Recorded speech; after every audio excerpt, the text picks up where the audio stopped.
Lin Yu, you have become a worthless wretch. Get out immediately. A voice, deep and robust, pierced Lin Yu's ears, laden with impatience and disdain. What has happened to me? Did I not perish? Lin Yu's consciousness remained somewhat hazy. He could only recall the arduous struggle for survival in a post-apocalyptic world. To safeguard the woman he cherished, he ventured out daily, risking his life to procure sustenance. Yet ultimately, he became mere fodder for his ex-girlfriend and her current partner, consumed alive by them. The excruciating pain he endured in those final moments seemed to linger within his very being. A sharp throb in his head felt as if it might split open, as countless fragments of memory surged forth, intertwining with the present reality. Gradually, Lin Yu opened his eyes, the scene before him coming into sharper focus. A burly man, his face marred by an abundance of flesh, loomed over him, casting a disdainful and contemptuous gaze. Isn't this Deng Gang, Lu Ruyan's current boyfriend? Lin Yu could never forget that grotesque visage. Beside him stood his former girlfriend, Lu Ruyan, clad in a form-fitting dress that accentuated her fairly decent figure. Her meticulously applied makeup starkly contrasted with the surrounding desolation. Lu Ruyan regarded Lin Yu with cold indifference and revulsion, as though he were a filthy insect. Am I reborn? A surge of ecstasy flooded Lin Yu's heart. He had inexplicably returned to exactly 2 weeks after the onset of the apocalypse. This was precisely when he had been cast out by those two treacherous lovers. He recalled that he and Lu Ruyan had miraculously survived in the early days of the apocalypse. Caught off guard, they had failed to stockpile sufficient provisions. To ensure Lu Ruyan's survival, Lin Yu risked his life daily to scavenge for food. Initially, they managed to scrape by. However, 3 days prior, Lin Yu had sustained an injury to his leg while out searching, rendering him incapacitated and unable to bring back sustenance for 2 days. Consequently, the callous Lu Ruyan deemed him incapable of supporting them any longer. She began to seek a way out and soon established contact with a resident from upstairs Deng Gang. Deng Gang was a hulking figure, a former petty thug who had thrived in the chaos of the apocalypse, relying on brute strength. He and Lu Ruyan quickly conspired to expel Lin Yu, intent on monopolizing both the residence and the resources he had risked his life to gather. Thus, the initial scene unfolded. Did you not hear me speaking? Why are you still dawdling? Get out now! Seeing Lin Yu's lack of response, Deng Gang bellowed again, his voice escalating in volume, even shoving Lin Yu roughly. Snapped back to reality, Lin Yu felt an unusual surge of anger. He had diligently risked his life daily to procure food and supplies. Only 10 of the provisions in that room were originally theirs. The remaining 90 were salvaged at great peril by him. The supplies within that room could sustain them for at least half a month. Just because he had failed to return with provisions for 2 days, this woman sought to cast him aside. Recalling his past life, Lin Yu had once begged the two before him to allow him to stay, driven by his love for Lu Ruyan. Though he had managed to remain, he had become their servant, confined to a narrow, filthy restroom. Each morning, he was forced out to scavenge for supplies, and any hint of resistance would invite Deng Gang's brutal beatings. Like a dog, he was ruthlessly driven for an entire year. Ultimately, as resources dwindled and food became increasingly scarce, Lin Yu's utility was extinguished, and he met his grisly fate as their meal, consumed alive. Reflecting on this, Lin Yu's eyes filled with rage, turning a fierce crimson as he fixed a seething glare upon the two before him, as if he sought to devour them whole. The long-suppressed hatred erupted within him, like a volcano, twisting his facial muscles into a grotesque snarl. Yet, in an instant, a cold reality doused his fury. He was still injured, his mobility compromised, and he was no match for the towering Deng Gang. Engaging in a direct confrontation would only lead to his own detriment, possibly plunging him once more into despair. The immediate priority was to extricate himself from this perilous situation and preserve his life, allowing for a more strategic plan to emerge. As for groveling before them as he had in his past life, such a fate would never befall him again. He was no longer that foolish boy willing to debase himself for love. Allow me to leave. Lin Yu's voice emerged cold and resolute, devoid of any emotion. I wish to take my rightful supplies with me. Deng Gang erupted in laughter, as if he had heard the most ludicrous jest. Your supplies? He cast a scornful glance at Lin Yu, a mocking smirk curving his lips. Huh, where's your property in this? Suppressing his fury, Lin Yu pointed towards the corner of the room, where shelves overflowed with various food items, water, and essential supplies. Those I retrieved at the risk of my life. Enough, be silent. Deng Gang interrupted impatiently. Still chattering? Get out now, or shall I be forced to assist you in leaving? With that, Deng Gang turned, retrieving a baseball bat from the corner, weighing it in his hands, his eyes glinting with menace. He advanced towards Lin Yu, muscles taut and ready for confrontation. Lu Ruyan stood nearby, arms crossed, observing with a cold indifference, her expression devoid of any concern, as if this entire ordeal was of no consequence to her. Lin Yu gritted his teeth indeed. They remained unchanged from his previous life, still as ruthless and merciless as ever. Resolutely, Lin Yu turned and departed. At this juncture, further words would serve no purpose. He needed to vacate this place first. Deng Gang followed closely, driving him to the entrance of the building. Outside, acidic rain fell, a grim reminder of the onset of the apocalypse. The vegetation along the path had long since succumbed to the corrosive rain, leaving behind only barren branches and charred earth. Get out now. This building does not welcome you, Deng Gang's voice echoed behind him. Lin Yu ignored him, silently wrapping his coat around his head. Taking a deep breath, he limped out into the rain, vanishing into its acidic embrace. He sprinted through the downpour, and soon a searing sensation burned across his back, the agony of acid eating away at his skin. With a clear objective, he dashed into a nearby low-rise building he had previously scouted. This was a designated safe haven, a temporary refuge. The community's senior activity center, merely 3 stories tall. Lin Yu swiftly discarded his corroded coat, now riddled with holes and exuding a noxious odor. He limped up to the 2nd floor, where numerous rooms awaited. The upstairs hall, a communal space, lay in disarray as all valuable supplies had long been scavenged, leaving only chaos behind. What should I do next? Without food or water, survival would elude him within mere days. Leaning against the wall, he furrowed his brow, lost in contemplation.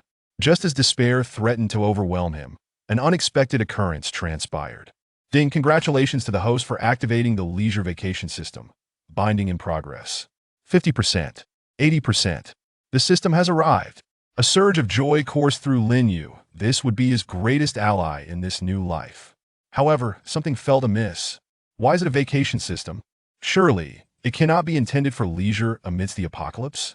Chapter 2. The vacation system? Is this real? System loading 100%. Congratulations, host, on awakening the leisure vacation system. Lin Yu rubbed his eyes in disbelief and pinched himself hard. Ouch, that hurts. This isn't a dream. It truly is a vacation system. Lin Yu felt like crying without tears. While others were reborn with either invincible systems or safe house systems, or at the very least, a stockpiling system, what on earth was this vacation system he had?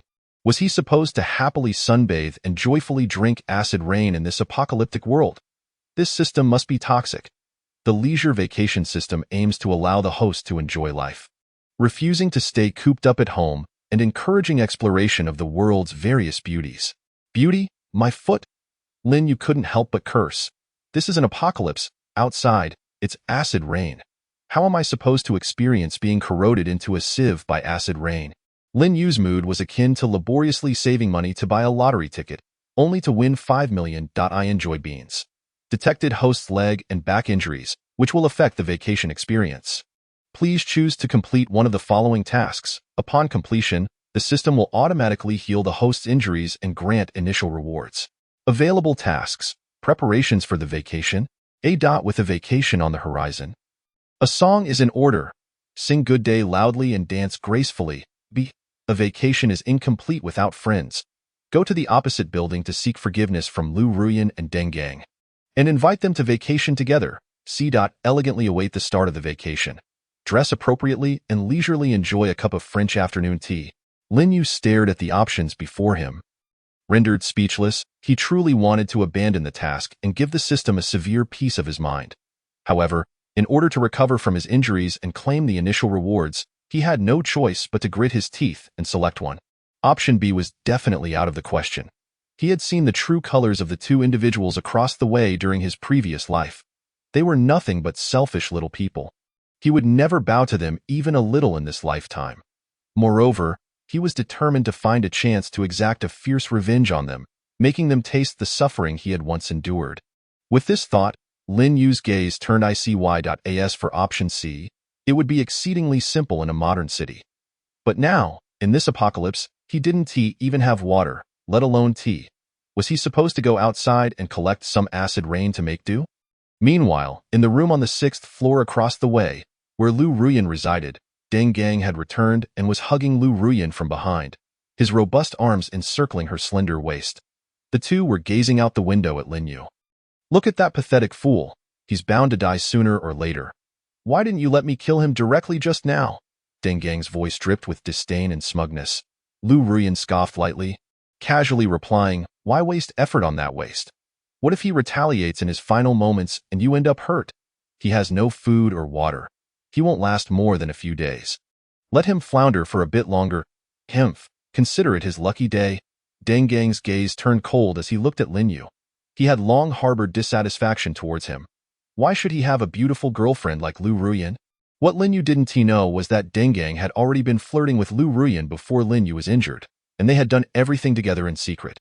Originally, Deng Gang intended to let it go. But fortune favored him. Lin Yu had sustained injuries. During a clandestine meeting with Lu Ruyan, Deng Gang had urged her to join forces to expel Lin Yu, so he could move in and live with her. At that time, Lu Ruyan was also seeking a way out, as Lin Yu had become a burden after his injury, so she agreed to Deng Gang's proposal. Lu Ruyan looked coldly at Lin Yu, who was stationed at the elderly activity center across the way, and felt no guilt whatsoever. In a chilling tone, she said, "Lin Yu, you were quite useful, but who told you to become crippled? To survive? I can't be blamed for this." Just then, Lu Ruyan noticed Lin Yu suddenly start dancing around as if he had gone mad. His clumsy movements and ridiculous postures resembled an injured gorilla. The acid rain outside had diminished significantly, allowing her to vaguely hear the song coming from across the way, which was so out of tune it seemed to have gone to her grandmother's house. An absolute cacophony. Oh, happy drums! Striking out joy year after year, beautiful dances, bringing joy every day. The sun's palette paints today red. The blossoms of life are our smiles. Oh, today is a good day. All that I wish can come true. Today is a good day. Opening the door, we welcome the spring breeze. Lu Ruyan. Deng Gang. The two exchanged glances, each seeing deep confusion and a trace of unspeakable dread in the other's eyes. Could it be that Lin Yu had truly lost his mind? Deng Gang couldn't help but shiver. He suddenly felt that leaving Lin Yu to fend for himself seemed like an exceedingly wise choice. Lin Yu sang through Good Day with a sense of detachment, each note striking like a knife, mercilessly mutilating his dignity. "System, I truly thank your entire family." Lin Yu gritted his teeth. If the initial rewards turned out to be useless, he swore he would confront this wretched system. "Ding, congratulations, host, on completing the task. Preparations for the vacation. Restoring host's injuries. Host's injuries have been healed." As the system notification rang out, Lin Yu felt a warm current wash over him, and the previously excruciating pain in his leg and back miraculously vanished. He tried to stand, took a few steps, and even hopped a bit to confirm that his injuries had indeed healed before letting out a sigh of relief. Commencing distribution of initial rewards.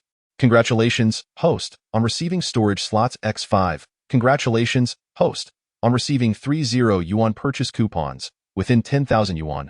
Mall function unlocked. HM? A mall? Lin Yu's eyes lit up as if he had grasped a lifeline and quickly opened the mall interface. The homepage displayed an array of stylish vacation items, such as sun hats, bikinis, tents, swim rings, and hiking poles. Lin Yu's spirits plummeted, nearly cursing aloud. Fortunately, he noticed an option for other products. Opening the list of other products, he was dazzled by the myriad of items. Food section, bottled water X 1,000, 1,000 yuan. Bread X 500, 2,000 yuan. Instant noodles X 100, 8,000 yuan. Bottled mineral water X 1,000, 10,000 yuan. Supplies section, quilt X1, 300 yuan. Generator X1, 5,000 yuan. Solar charging panel X1, 8,000 yuan. Weapons section, Glock 48 handgun, 10 rounds, 10,000 yuan. Tactical mines X10, 10,000 yuan. M4A1 carbine, 30 rounds, 30,000 yuan. RPG rocket launcher X1, 1 rocket, 100,000 yuan. Besides these, there were armor, materials, and more, covering nearly every aspect Lin you could imagine. His breathing quickened. This was practically a mobile treasure trove. It was splendid, but it required money. 0 yuan purchase coupons within 10,000 yuan can be used to buy any item worth up to 10,000 yuan for free. Each coupon can be used only once. This meant he could acquire 3 items for free. Currently, the most pressing needs were food and water, the essentials among essentials. Without hesitation, Lin Yu used 2 of the coupons to exchange for 1,000 bottles of bottled water and 100 boxes of instant noodles. 80 yuan a box. If this were in the past, even wholesalers of cheap instant noodles would be brought to tears. Lin Yu couldn't help but scoff, feeling pained over the 2,000 yuan difference, but he couldn't afford to be picky at this moment. As for the remaining coupon, Lin Yu decided to save it for emergencies. Finally, the situation began to improve. He let out a long sigh, a smile spreading across his face, a smile he hadn't worn in a long time. Chapter 3. New tasks. Night quietly descended. Lin Yu made his way to the storage room of the Elderly Activity Center, a cramped space cluttered with discarded tables and chairs, the air thick with a musty odor. Yet, compared to other places, it was somewhat warmer. He found a relatively clean corner, retrieved a bucket of instant noodles from his storage slot, tore open the packaging, discarded the seasoning, and began to munch on them dry. The system's awarded storage slots consisted of 5 compartments, each capable of holding a single type of item, and currently, his instant noodles and water occupied 2 of them. Lin Yu also discovered that the storage slots were available in the mall, but the prices were exorbitantly high, making him hesitate.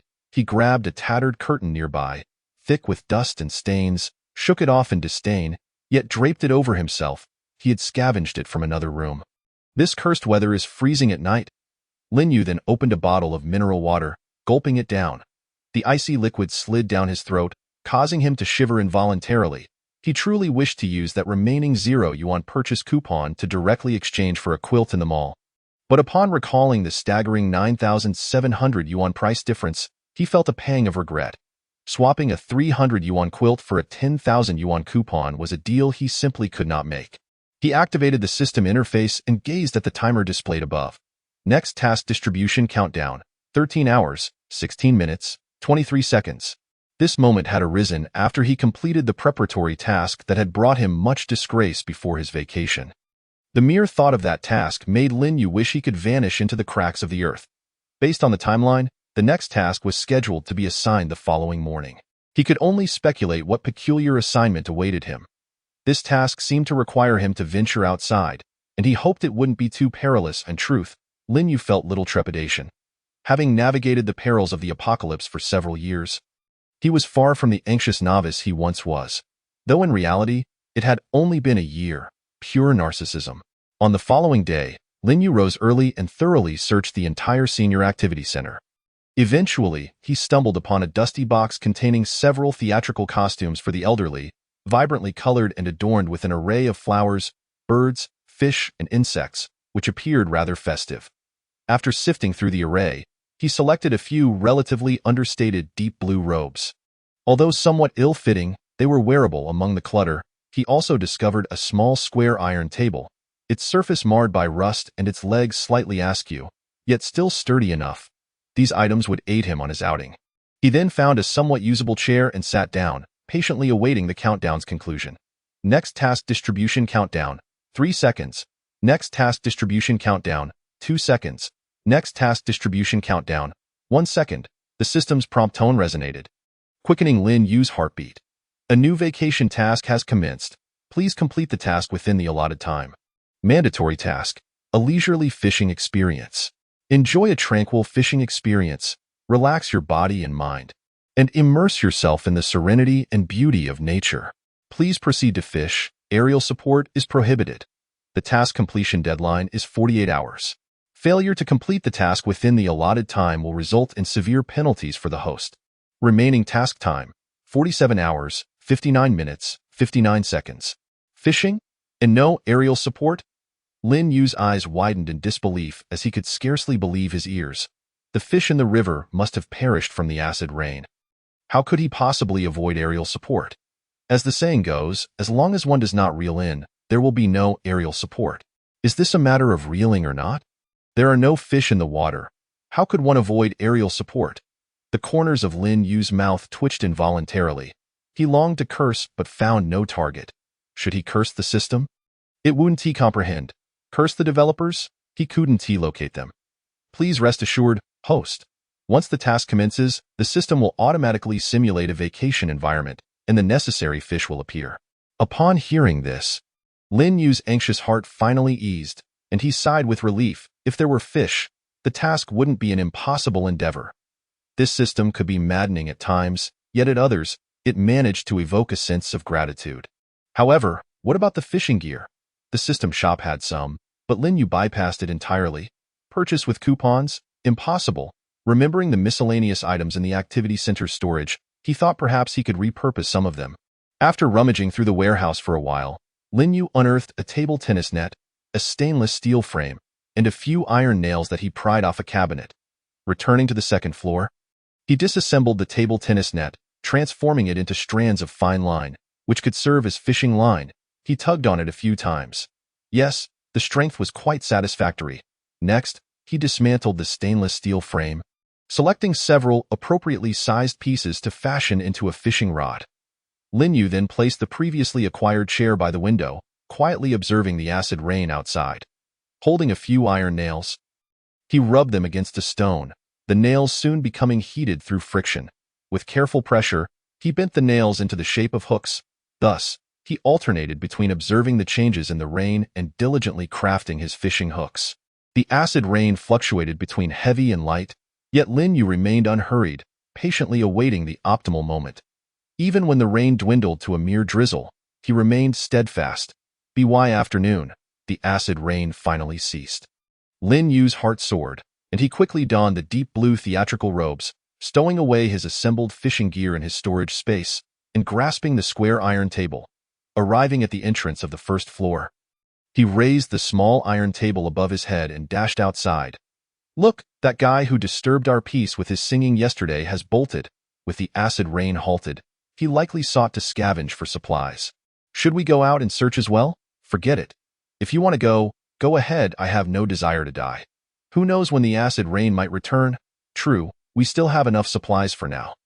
Let's wait a bit longer. What if the acid rain ceases altogether? The survivors in the building across the way watched Lin Yu's figure sprinting outside, chattering among themselves. Yet, ultimately, none dared to leave the building. After all, it had only been 2 weeks since the apocalypse began, and most households still had ample food supplies. Even those who were running low on resources opted to scour the unoccupied rooms within the building. When the acid rain first struck, less than half the residents were home, leaving many empty rooms available for searching. However, 2 weeks had passed, and those vacant rooms had been largely stripped bare. What lay ahead remained uncertain.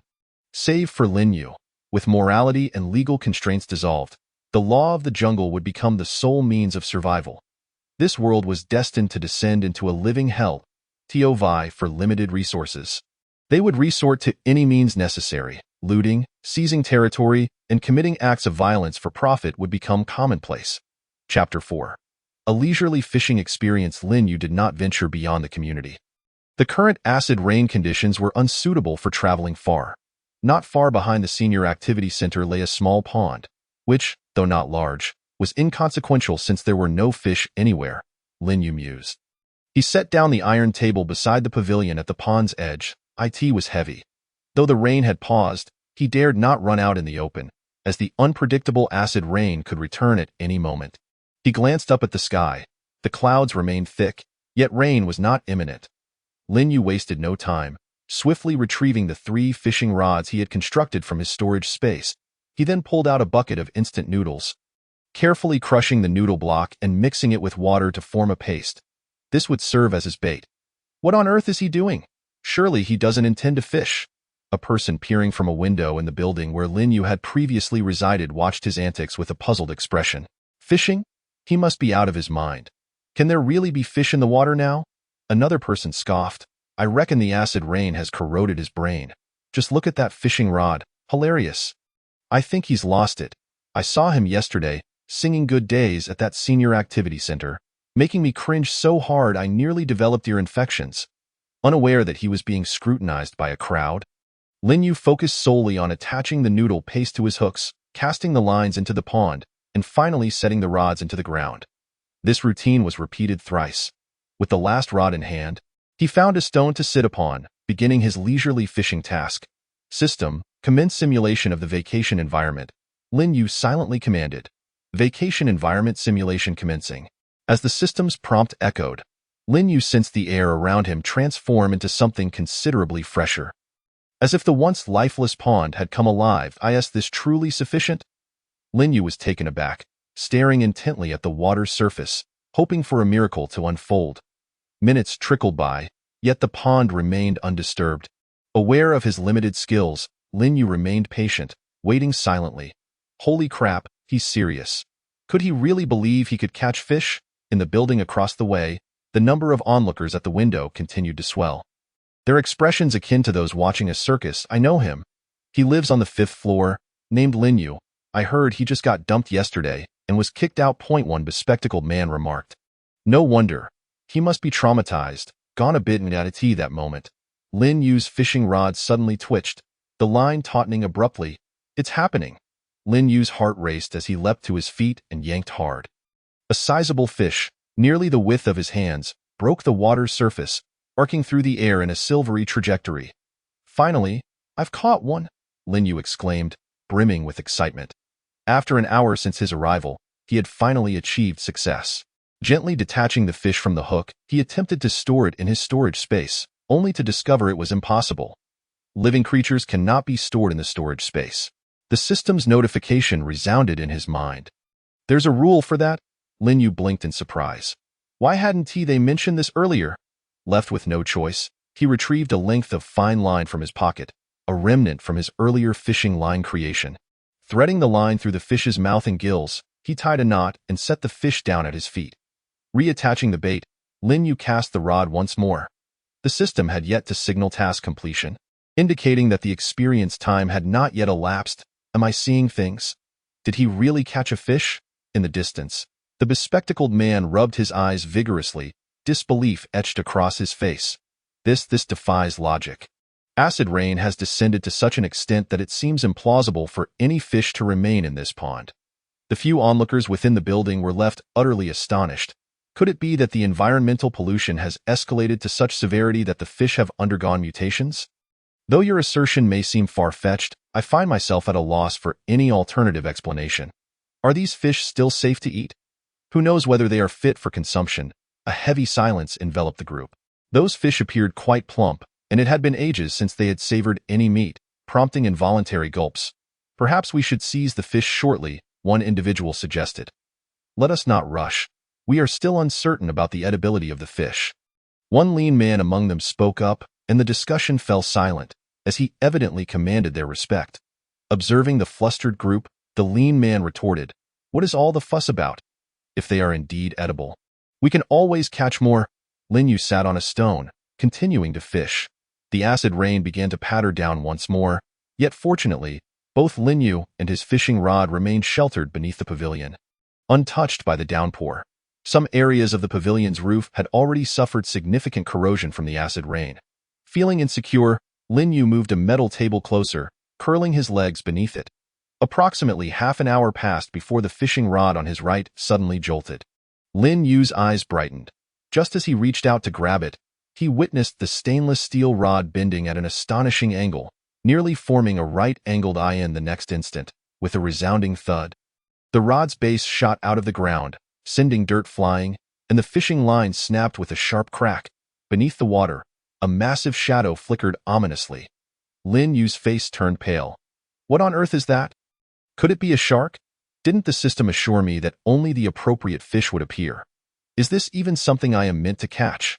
As if in response to his thoughts, the system calmly prompted. A rich vacation experience often accompanies risks, including unknown creatures in the water, erupting volcanoes, and drifting rocks. These are all part of the vacation experience. Lin Yu felt an urge to curse. He quickly plunged another fishing rod into the ground, realizing he could hardly withstand such an encounter while holding onto it. The next hour felt excruciating, each second stretching interminably. He occasionally stole glances at the water's surface, where the enormous shadow would thrash, sending up tremendous splashes that made his heart race. Eventually, he managed to reel in a fish the size of his palm, only to lose yet another rod in the process. Just as he neared the brink of despair, the system's notification finally chimed in. Leisurely moments always pass so swiftly. Congratulations to the host for completing the leisurely fishing task. Rewards have been issued and can be claimed at any time. Countdown to the next task distribution.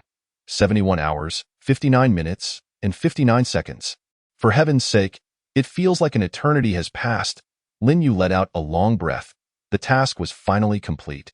He strung the two fish together and casually tossed his makeshift rod into the water. Gazing up at the sky, he noted that the acid rain was now falling in heavy droplets. After waiting for another half hour, the rain began to lessen. Lin Yu clenched the fishing line between his teeth, freeing his hands to grasp the square metal table. Taking a deep breath, he hoisted the table above his head and dashed outside. Chapter 5.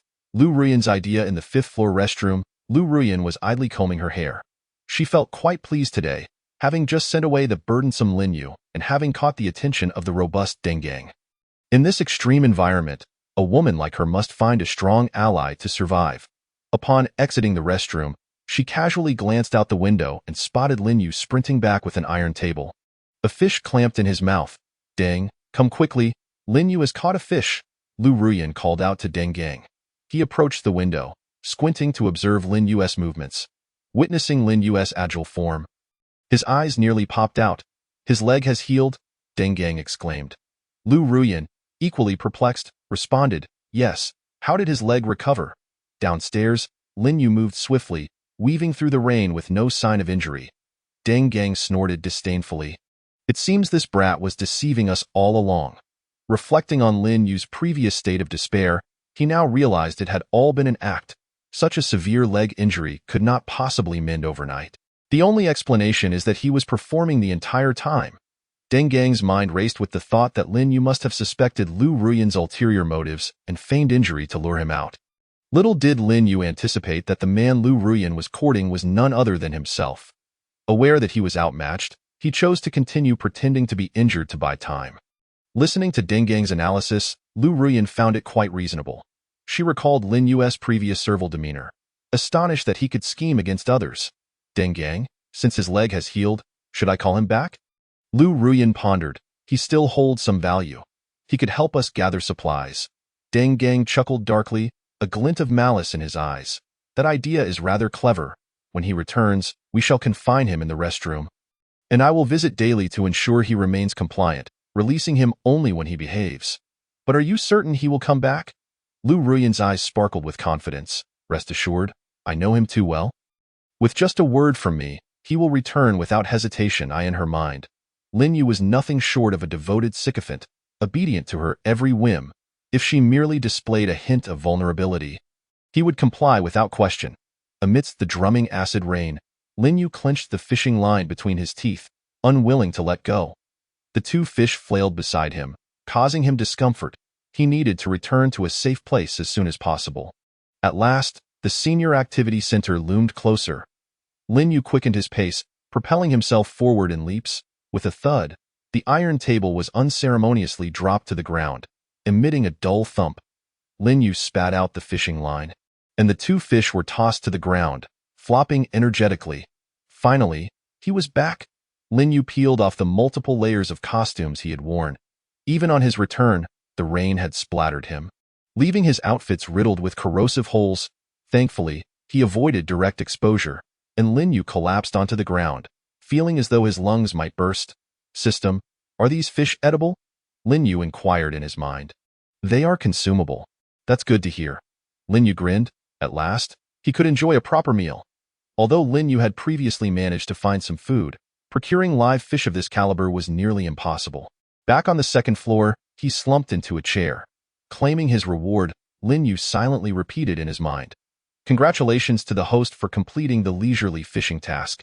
Congratulations to the host for receiving a reward of 10,000 yuan. Congratulations to the host for obtaining a random purple quality item package. Wow, direct cash rewards? This is fantastic. Lin Yu felt a surge of energy. Currently, aside from water and food, his other supplies were nearly depleted. To survive in this apocalyptic world, daily necessities were essential. Relying solely on his own scavenging efforts would be tremendously challenging. With money in hand, he could purchase directly from the system store, which offered everything. Without hesitation, Lin Yu eagerly opened the system store. The array of goods dazzled him. From cookware to bedding, everything one could imagine was available.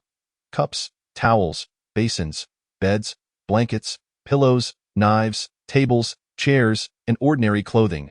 He also purchased a pot, a lighter, some seasonings, and a pack of tissues, an essential item indeed.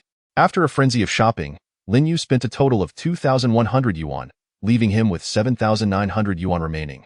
Glancing at the system's reward item package, he chose not to open it just yet. First, he needed to eat. His hunger was becoming unbearable. Lin Yu picked up the 2 fish and skillfully gutted and cleaned them. He rummaged through the disarray of items in the room to find some firewood and started a small fire. The larger fish was set to simmer in a pot, while the smaller one was skewered over the flames. Before long, a tantalizing aroma wafted through the air, making Lin Yu's mouth water, eyeing the building across. The rich scent of fish permeated the air, igniting cravings in others. Gulp. Someone swallowed hard, exclaiming, "It smells incredible. I haven't caught a whiff of meat in 2 weeks. Who can resist this?" Even the child next door was crying out in hunger. Another person sniffed the air, feeling as though they were about to ascend to heaven. If others can find such delectable food, why can't you? You worthless fool. In one room, a woman was gripping a man's ear, scolding him fiercely. Who could have predicted there would be fish in that pond? It's simply unscientific. The man looked utterly aggrieved, shielding his head. "I don't care. I want fish. You go catch fish right now." The woman persisted relentlessly. It's the middle of the night, and it's still pouring acid rain outside. The man grimaced in pain, attempting to explain. "I don't care. I want fish," the woman declared, slapping him again. The sound echoing sharply, leaving 5 bright red imprints on his face. "Boo-hoo. Mommy, I want fish too." Die in another room. A gaunt little boy gazed up at his mother with teary eyes. There, darling, just hold on a little longer. I'll have your father catch fish for you first thing tomorrow morning," his mother consoled him. "Rest assured, my dear child, your father will undoubtedly return tomorrow with a magnificent catch." The boy's father comforted him. Among the slender men gathered during the day, one bespectacled man stared intently in the direction from which the enticing aroma wafted. "This fish smells utterly delightful. What a pity we lack the fortune to taste it," he lamented, smacking his lips in regret. "Why don't we seize it for ourselves?" another suggested, swallowing hard, his eyes gleaming with desire. "Seize what? We have already stated that we don't even know if this fish is safe to eat. What if we snatch it and end up poisoning ourselves?" The slender man approached and delivered a sharp slap to the other, his voice low and stern. "But the fish truly does smell divine." The slapped man covered his face, looking pitiful, yet his eyes remained fixated on the source of the tantalizing scent. "Silence. Endure it." The slender man glared fiercely at him. "Let that lad test the waters for us. Let us hope he is still alive by tomorrow morning." Observing that the 2 fish were nearly done roasting, Lin Yu retrieved a bucket of instant noodles and soaked them in the fish broth. He then picked up the golden brown fish and took a hearty bite. The skin was crisp, the flesh tender and juicy, imbued with a subtle smoky flavor. It was simply a culinary delight. "What kind of fish is this?" "Oh, system?" Lin Yu inquired, his mouth full. "It is a grouper from the South China Sea. Can I catch it again in the future? Will the vacation simulation still be available?" "Yes." "Marvelous." Lin Yu felt a surge of joy. Just as he was relishing his dinner, a melodious female voice echoed from downstairs. "Lin Yu, could you come down and speak with me?" A chill ran down Lin Yu's spine. It was Lu Ruyan's voice. Chapter 6. A scheme in play. Lin Yu approached the window cautiously and peered down. He saw Lu Ruyan alone, hiding under the eaves of the first floor, clutching a rudimentary stainless steel umbrella, a makeshift item he had previously crafted for his quest for supplies. "Why would she venture down alone to seek me? Does she not fear my retaliation?" Lin Yu pondered, then stealthily tucked a small knife into his waistband and warily approached the stairwell.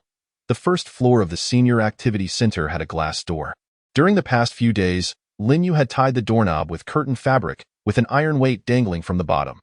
Though this makeshift contraption could not prevent entry, the sound of the iron weight dropping would alert Lin Yu to any intruders. "What do you want?" Lin Yu did not open the door but stood at the top of the stairs, coldly questioning her through the glass, his voice tinged with wariness and detachment. Xiao Yu, could you please open the door? Lu Ruyan's voice was faint, laced with a hint of pleading and anticipation. Lin Yu remained unmoved, gazing at her through the glass door with indifference. Just state your business plainly. Xiao Yu, I was wrong. Please come back. Lu Ruyan's voice trembled with the weight of her supposed grievances, tears streaming down her cheeks like pearls from a broken string. She lifted her gaze, appearing pitiful, and said, Deng Gang has been particularly cruel to me. He strikes me whenever I provoke him. She spoke. She rolled up her sleeves, revealing bruises on her arms, a wordless accusation. Now I realize that you are the one who truly loves me. Sobbing, Lu Ruyan cried even harder, her body trembling. Xiao Yu, please return. Let us drive Deng Gang away together. Lin Yu coldly observed Lu Ruyan's theatrics, recalling the torment he had endured at her and Deng Gang's hands in his previous life. Remembering her duplicitous visage, this woman is undoubtedly concocting some nefarious scheme. Seeing Lin Yu's lack of reaction only deepened her sorrow. She choked out, Xiao Yu, I acknowledge my past wrongs, but I genuinely see my mistakes now. Please forgive me just this once, will you? I promise to abide by your wishes henceforth and never anger you again. As she spoke, she wiped her tears with the back of her hand, her demeanor exuding an exaggerated sense of pity. Observing her performance, Lin Yu smirked internally, devising a plan. I could accompany you back, but I intend to see what scheme you and your lover are brewing. Lin Yu secretly calculated. He had no intention of letting these two scoundrels off the hook easily. Since you have come to me voluntarily, do not blame me for my ruthlessness. Are you Yin, have you truly come to your senses? Lin Yu feigned surprise, his voice tinged with a barely perceptible tremor. Seeing his reaction, Lu Ruyan felt a surge of triumph and continued, Xiao Yu, have you forgiven me? Yes, I agree to return with you, but not now. Endure for one more night, and tomorrow I will seek you out. Lin Yu suppressed his revulsion, striving to make his tone sound sincere. Why not now? I cannot bear to be with Deng Gang a moment longer. Lu Ruyan insisted, anxious that Lin Yu might change his mind. Not yet. I still have to. Oh no, it is too dangerous to return now. We may not be able to contend with Deng Gang. Allow me to prepare for another night. Well, that very well, Lu Ruyan reluctantly acquiesced, but Lin Yu, may I come in for a moment? Absolutely not. Deng Gang would discover your presence. You should return quickly. It would be detrimental if you lingered too long. Lin Yu firmly refused, thinking it absurd to let her inside. Then I shan't enter. Lu Ruyan watched Lin Yu, his mouth smeared with fish juices, nearly in tears as the aroma of roasted fish wafted through the air. She transformed her expression to one of utmost helplessness. Xiao Yu, please let me have a taste of the fish. I am so hungry I cannot. That fish is toxic. You must return quickly, Lin Yu replied before turning away, ascending the stairs, ignoring Lu Ruyan. She stood there, stunned. Toxic? Yet you devour it so ravenously? Do you take me for a fool? As Lin Yu ascended without another glance, Lu Ruyan stamped her foot in frustration. Very well, Lin Yu, just you wait. Tomorrow, when you enter your home, I shall show you how to deal with you. Lin Yu returned to the second-floor window, observing Lu Ruyan cautiously departing with her stainless steel umbrella. A cold smile crept across his lips. The anguish of his past life lingered like a sharp dagger. Piercing his heart. In this life, he would show no mercy to Lu Ruyan and Deng Gang. Back at the fire pit, Lin Yu continued to indulge in his culinary feast. This noodle is a clump. Resembling paste, Lin Yu grumbled while slurping the noodles with gusto, exhibiting no signs of disdain. After satisfying his hunger, Lin Yu let out a contented burp, suddenly recalling the random purple quality item pack awarded by the system that he had yet to open. Rubbing his hands together with anticipation, he clicked to open the backpack. What does purple quality entail? Lin Yu inquired curiously. Items are categorized by quality: green, blue, purple, and gold. The likelihood of obtaining high-value items increases with the quality. So, purple is considered a decent quality, then. What sorts of items can I expect? Various items. What a redundant statement. The item pack will indeed yield items. I meant to ask what types of items, weapons, armor, or consumables. Lin Yu rolled his eyes, exasperated by the system's simplicity. Please explore on your own, host. Great. A wasted inquiry. Lin Yu nearly choked on his words in frustration, Never mind. Let me just open this and I will have a better idea. Would you like to open the random purple quality item pack? Open! As a dazzling purple light flickered through his mind, an item materialized in his spatial storage. It was a pair of stylish and minimalist sunglasses. Pro sunglasses. Wearing them allows one to become a pro, mastering a specialized skill. The system's initial skill is Surfing Pro, proficient in various water techniques, enhancing the vacation experience 100-fold. Please choose to modify or bind. Modify, Lin Yu declared without hesitation. The host may choose to modify binding to the following pro skills. Wilderness Survival Pro, adept in various outdoor survival techniques, able to sense the protein content of various foods. Making exploration less arduous, recommended rating, 4 stars. Fitness Pro, skilled in various gym equipment and all-body exercise methods, for a vacation filled with joy and lifting, recommended rating, 3 stars. Social Pro, proficient in various flirtation techniques and social skills, ensuring no loneliness during the holiday, recommended rating, 5 stars. Firearms Pro, versed in all firearm-related skills, ensuring accuracy in real-life CS scenarios, recommended rating, 3 stars. Is there even a choice to make? As the saying goes, the more one lacks, the more one desires. Through the cycle of his previous life, Lin Yu knew precisely what he lacked. Lu Ruyan's betrayal stemmed from his inability to control her. As long as he could manage Lu Ruyan, the tragic events of his past life would never occur. In fact, she would become utterly compliant. With this thought, a cold smile graced Lin Yu's lips. Without hesitation, he declared, I choose D. If I hold a gun to your face, will you not be compliant?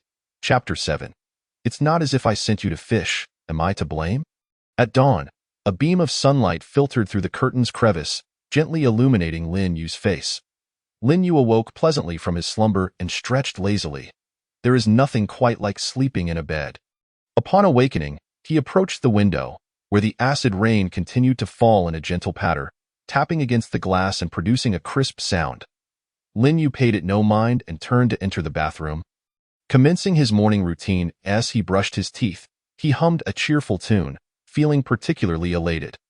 After completing his ablutions, Lin Yu returned to the window, noticing that the rain had significantly lightened, resembling scattered beads that fell sporadically. Gradually, the rain ceased. Lin Yu closed his eyes, savoring the beauty of the moment. Just then, a flurry of hurried footsteps shattered the tranquility, echoing from the opposite building. Lin Yu opened his eyes, curious, and beheld a throng of individuals spilling out from the building. Some bore tables, others carried door panels, and a few balanced metal basins atop their heads. The only commonality among them was that each held either a standard or makeshift fishing rod. Were they planning to go fishing? Lin Yu regarded this group with disdain, wondering if their minds had been eroded by the acid rain. What fish could possibly survive in water corroded by acid rain? Fishing was simply absurd. Lin Yu curled his lip, feeling no guilt for having influenced their decision. He chose to ignore the group. While watching them fish might prove amusing, he had matters to attend to. He had promised Lu Ruyan he would return, and thus he needed to prepare. Lin Yu opened the system shop, his gaze sweeping over the myriad of available items. He still possessed a zero-cost coupon and had a balance of 7,900 yuan. His eyes ultimately settled on a handgun, a Glock 48, 10 rounds of ammunition, priced at 10,000 yuan. This was the one. Lin Yu immediately redeemed his coupon. With a crisp notification sound, a brand new Glock 48 materialized in his hand. Grasping the handgun, he felt its weight, solid and reassuring. He then donned a pair of stylish sunglasses, an unusual sensation washing over him. The gun felt remarkably familiar, as though it had melded with him, becoming an extension of his very being. He casually toyed with it for a moment, aiming it out the window. An unprecedented confidence surged within him. He felt certain that as long as he could see his target within range, he could hit whatever he desired. This sensation was exhilarating. A subtle smile crept onto Lin Yu's lips. With this handgun, he no longer needed to fear that dengang. He returned the gun and glasses to his spatial storage, contemplating that perhaps this was still insufficient protection. After some deliberation, he gritted his teeth and spent 6,000 yuan on a fitted bulletproof vest, instantly enhancing his sense of security. He then spent 800 yuan on an additional magazine filled with ammunition and 600 yuan on a suppressor for the handgun. Only then did Lin Yu feel somewhat at ease. Checking his balance, He found a meager 500 yuan remaining. Lin Yu felt an overwhelming sense of despair, a pang of regret coursing through him. Currently, his spatial storage only had 5 slots, which felt somewhat inadequate. Glancing at the shop, he discovered that acquiring 5 more slots would cost 50,000 yuan, an exorbitant price. Money certainly seemed to vanish quickly. In this apocalyptic environment, currency had become worthless paper, and he never anticipated he would find himself fretting over finances. Suddenly, a realization struck him. Indeed, while money had become worthless for others, for someone endowed with a system like himself, it still held value. System, can I use real-world currency to purchase items in the shop? Lin Yu inquired eagerly. The host can sell items of real-world value in the shop, and current currency can be used equivalently. Upon hearing the system's response, Lin Yu was overcome with joy, envisioning countless banknotes fluttering into his pockets like snowflakes.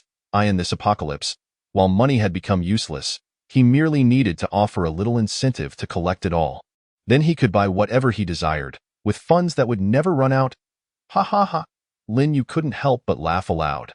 Just as he reveled in his newfound entrepreneurial ambitions, a loud crash resonated from downstairs, resembling the sound of a glass door being shattered.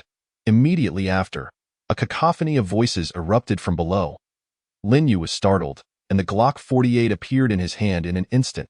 He crept to the stairwell, pressing his body against the wall, cautiously peering down. You, Lin, get down here. A furious voice bellowed from below. Upon hearing the commotion, Lin Yu noted that they hadn't ascended the stairs. After a moment's thought, he stowed the handgun in his spatial storage and slowly descended the staircase. By the time he reached the ground floor, a dozen individuals had gathered in the hall. Some wore clothing tattered by acid rain, resembling scraps of fabric draped over them. Others had visible skin, raw and bloodied from the corrosive rain, grimacing in pain. Lin Yu squinted, realizing this was the same group that had excitedly set out earlier that morning. What do you want from me? He asked coolly from the last step of the staircase. At that moment, a lean man stepped forward from the crowd, lifting his gaze to Lin Yu, his eyes brimming with anger and confusion. How did you catch fish? There are no fish to be seen in this pond. Furthermore, the fishing line disintegrated almost immediately upon contact with the water. Lin Yu was perplexed, thinking that this group must have had their minds ruined by the acid rain. Did they not understand the potency of the acid rain? There were simply no fish in that water. If there are no fish, what did you catch yesterday? Someone from the crowd questioned, their tone laced with skepticism and confusion. Suddenly, enlightenment dawned on Lin Yu.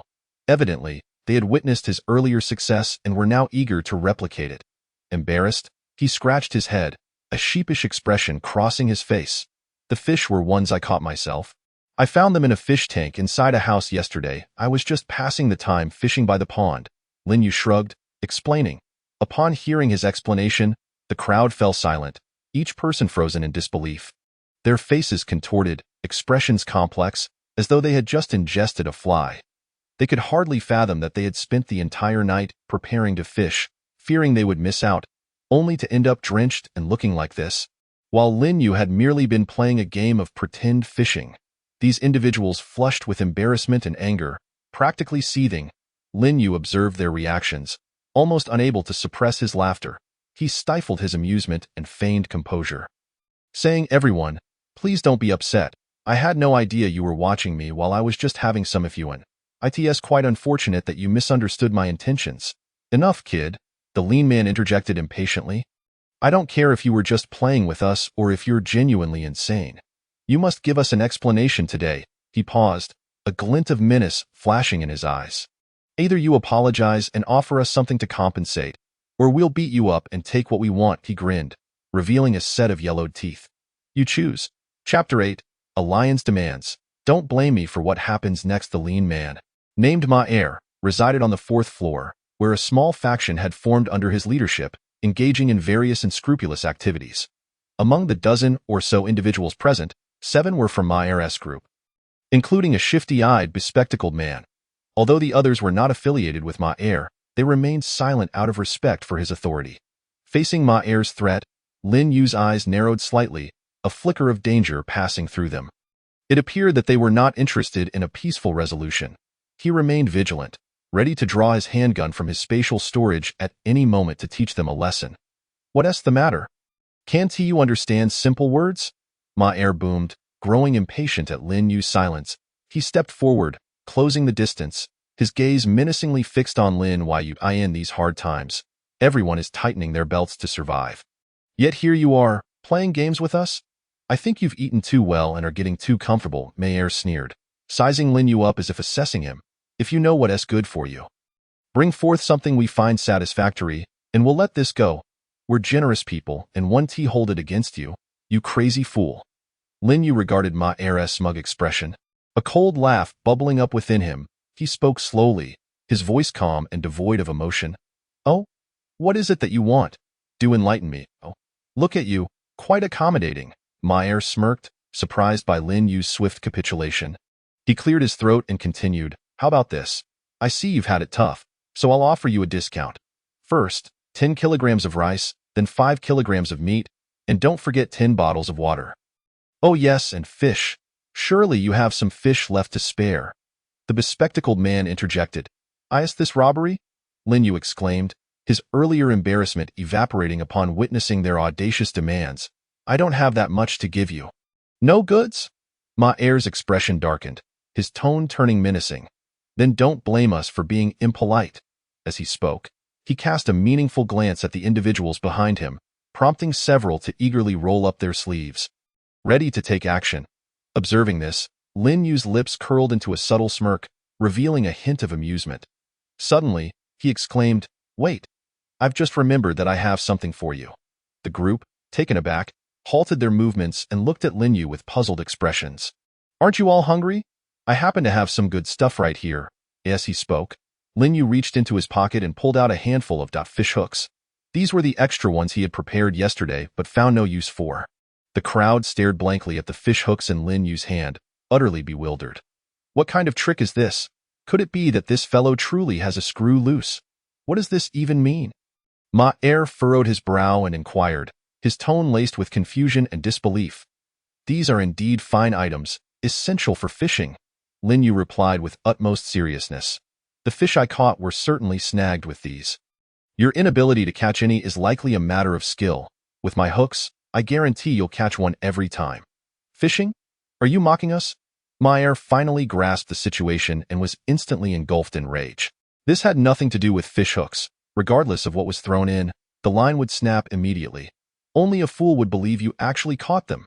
Indeed, as you said, only a fool would believe I caught them. Lin Yu replied innocently, so why are you all still trying to fish? Ma Er trembled with fury, pointing at Lin Yu, momentarily at a loss for words. You are mocking me. Ma Er could no longer contain his anger. Bellowing, today, I shall teach you a proper lesson. Seeing this, Lin Yu's expression sharpened, and he swiftly took a step back, ready to draw his pistol from his spatial storage at any moment. Everyone, do not resort to violence. Just then, a sharp female voice sliced through the tension. Lu Ruyan emerged from the throng, casting a disdainful glance at Lin Yu before scanning the crowd.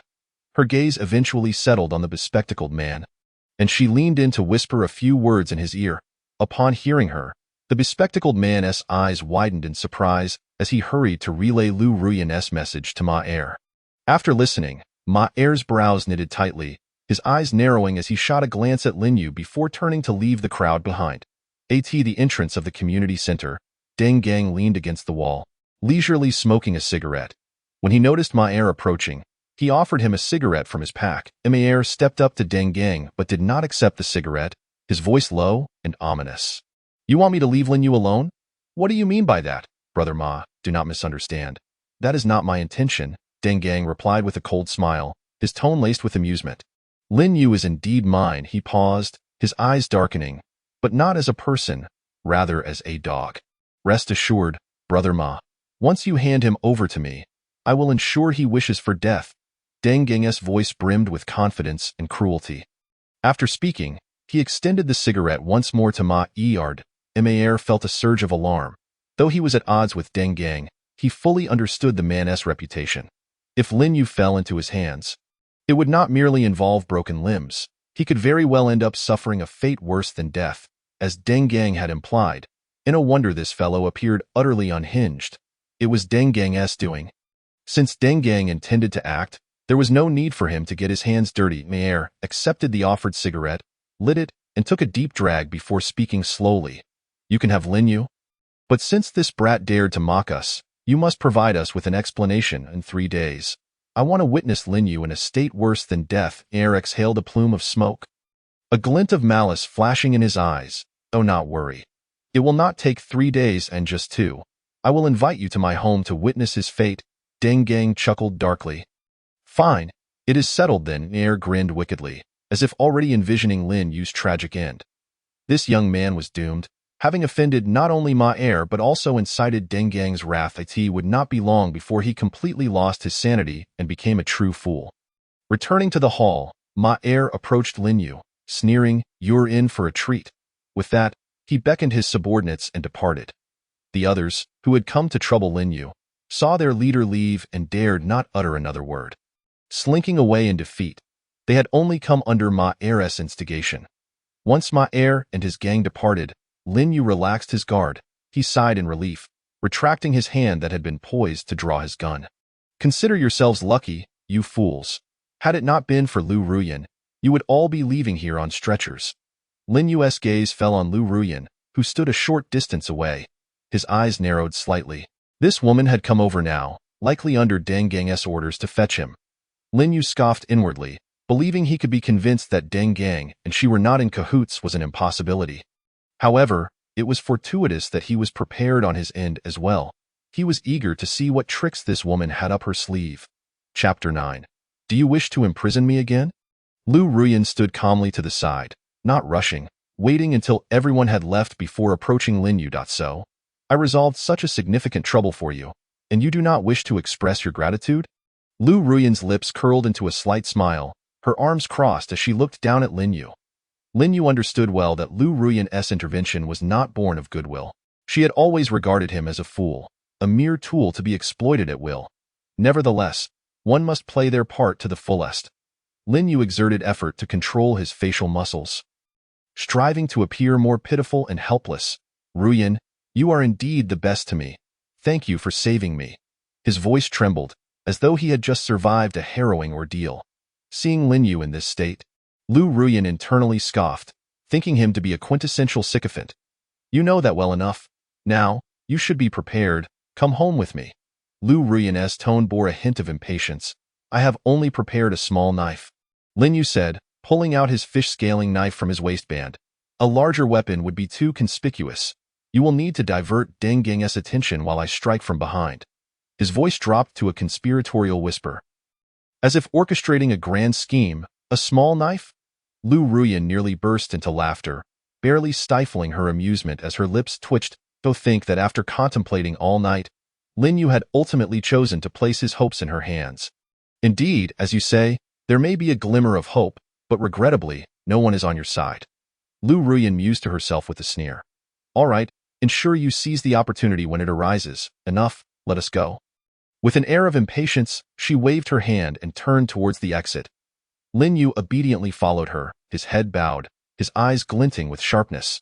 Lu Ruyan led Lin Yu back to what was once his home. To call it a home was a misnomer.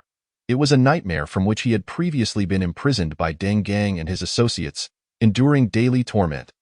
The thought tightened Lin Yu's fists, his nails digging deep into his flesh, inciting waves of pain. Yet, he bore it, refusing to let his emotions surface. What's wrong? Afraid to go in? Lu Ruyan mocked as she noticed Lin Yu lingering at the entrance. Lin Yu remained silent, merely trailing behind her. He knew Deng Gang was certainly waiting for him inside. Lu Ruyan opened the door and stepped into the room, turning back to Lin Yu at the threshold. Come in. There's no one inside.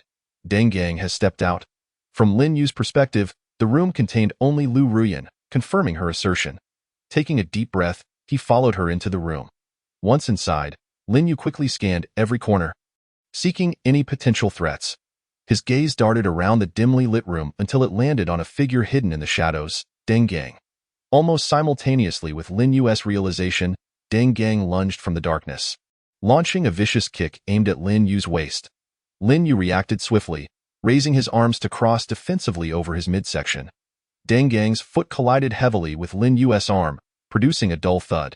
Although Lin Yu managed to block the blow, The tremendous force sent him staggering back several steps until he was positioned in the center of the room. Following his successful strike, Deng Gang promptly turned, slamming the door shut with a resounding bang and locking it. Lu Ruyan, as before, leaned against the wall after entering, her arms crossed, watching the scene unfold with an air of detached amusement. Deng Gang turned to Lin Yu, revealing a sinister grin. Well, if it isn't our dear Lin, the great romantic. What brings you here today, so obediently presenting yourself at my doorstep?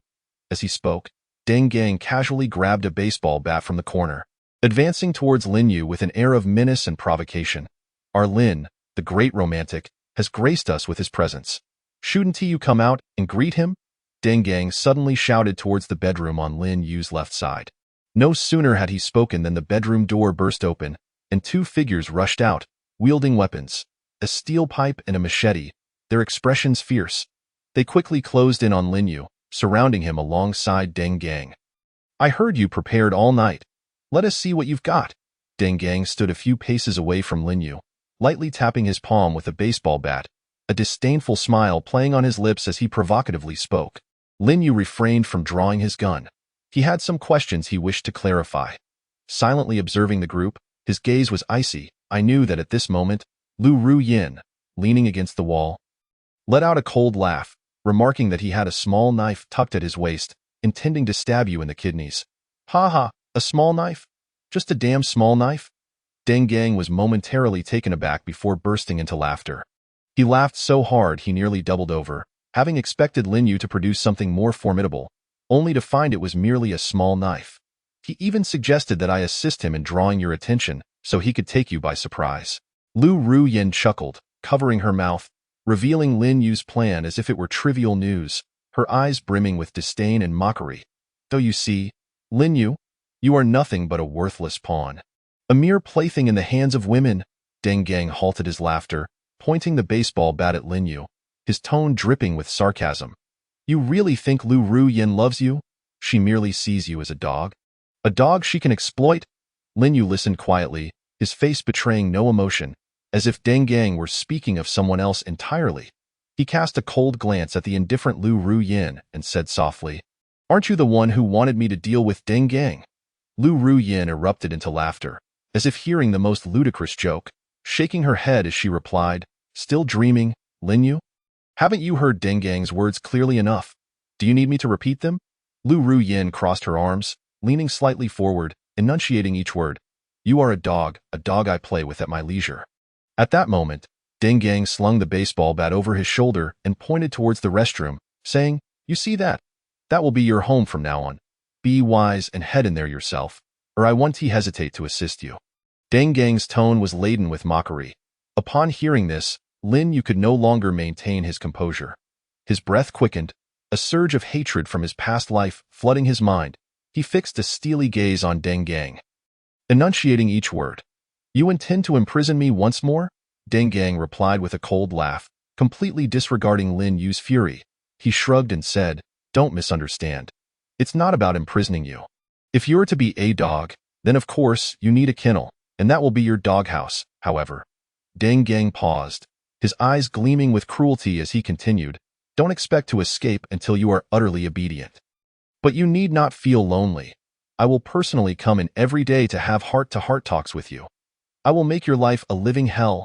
Deng Gang's voice grew louder, his face contorting into a sinister grin, resembling a demon poised to devour its prey.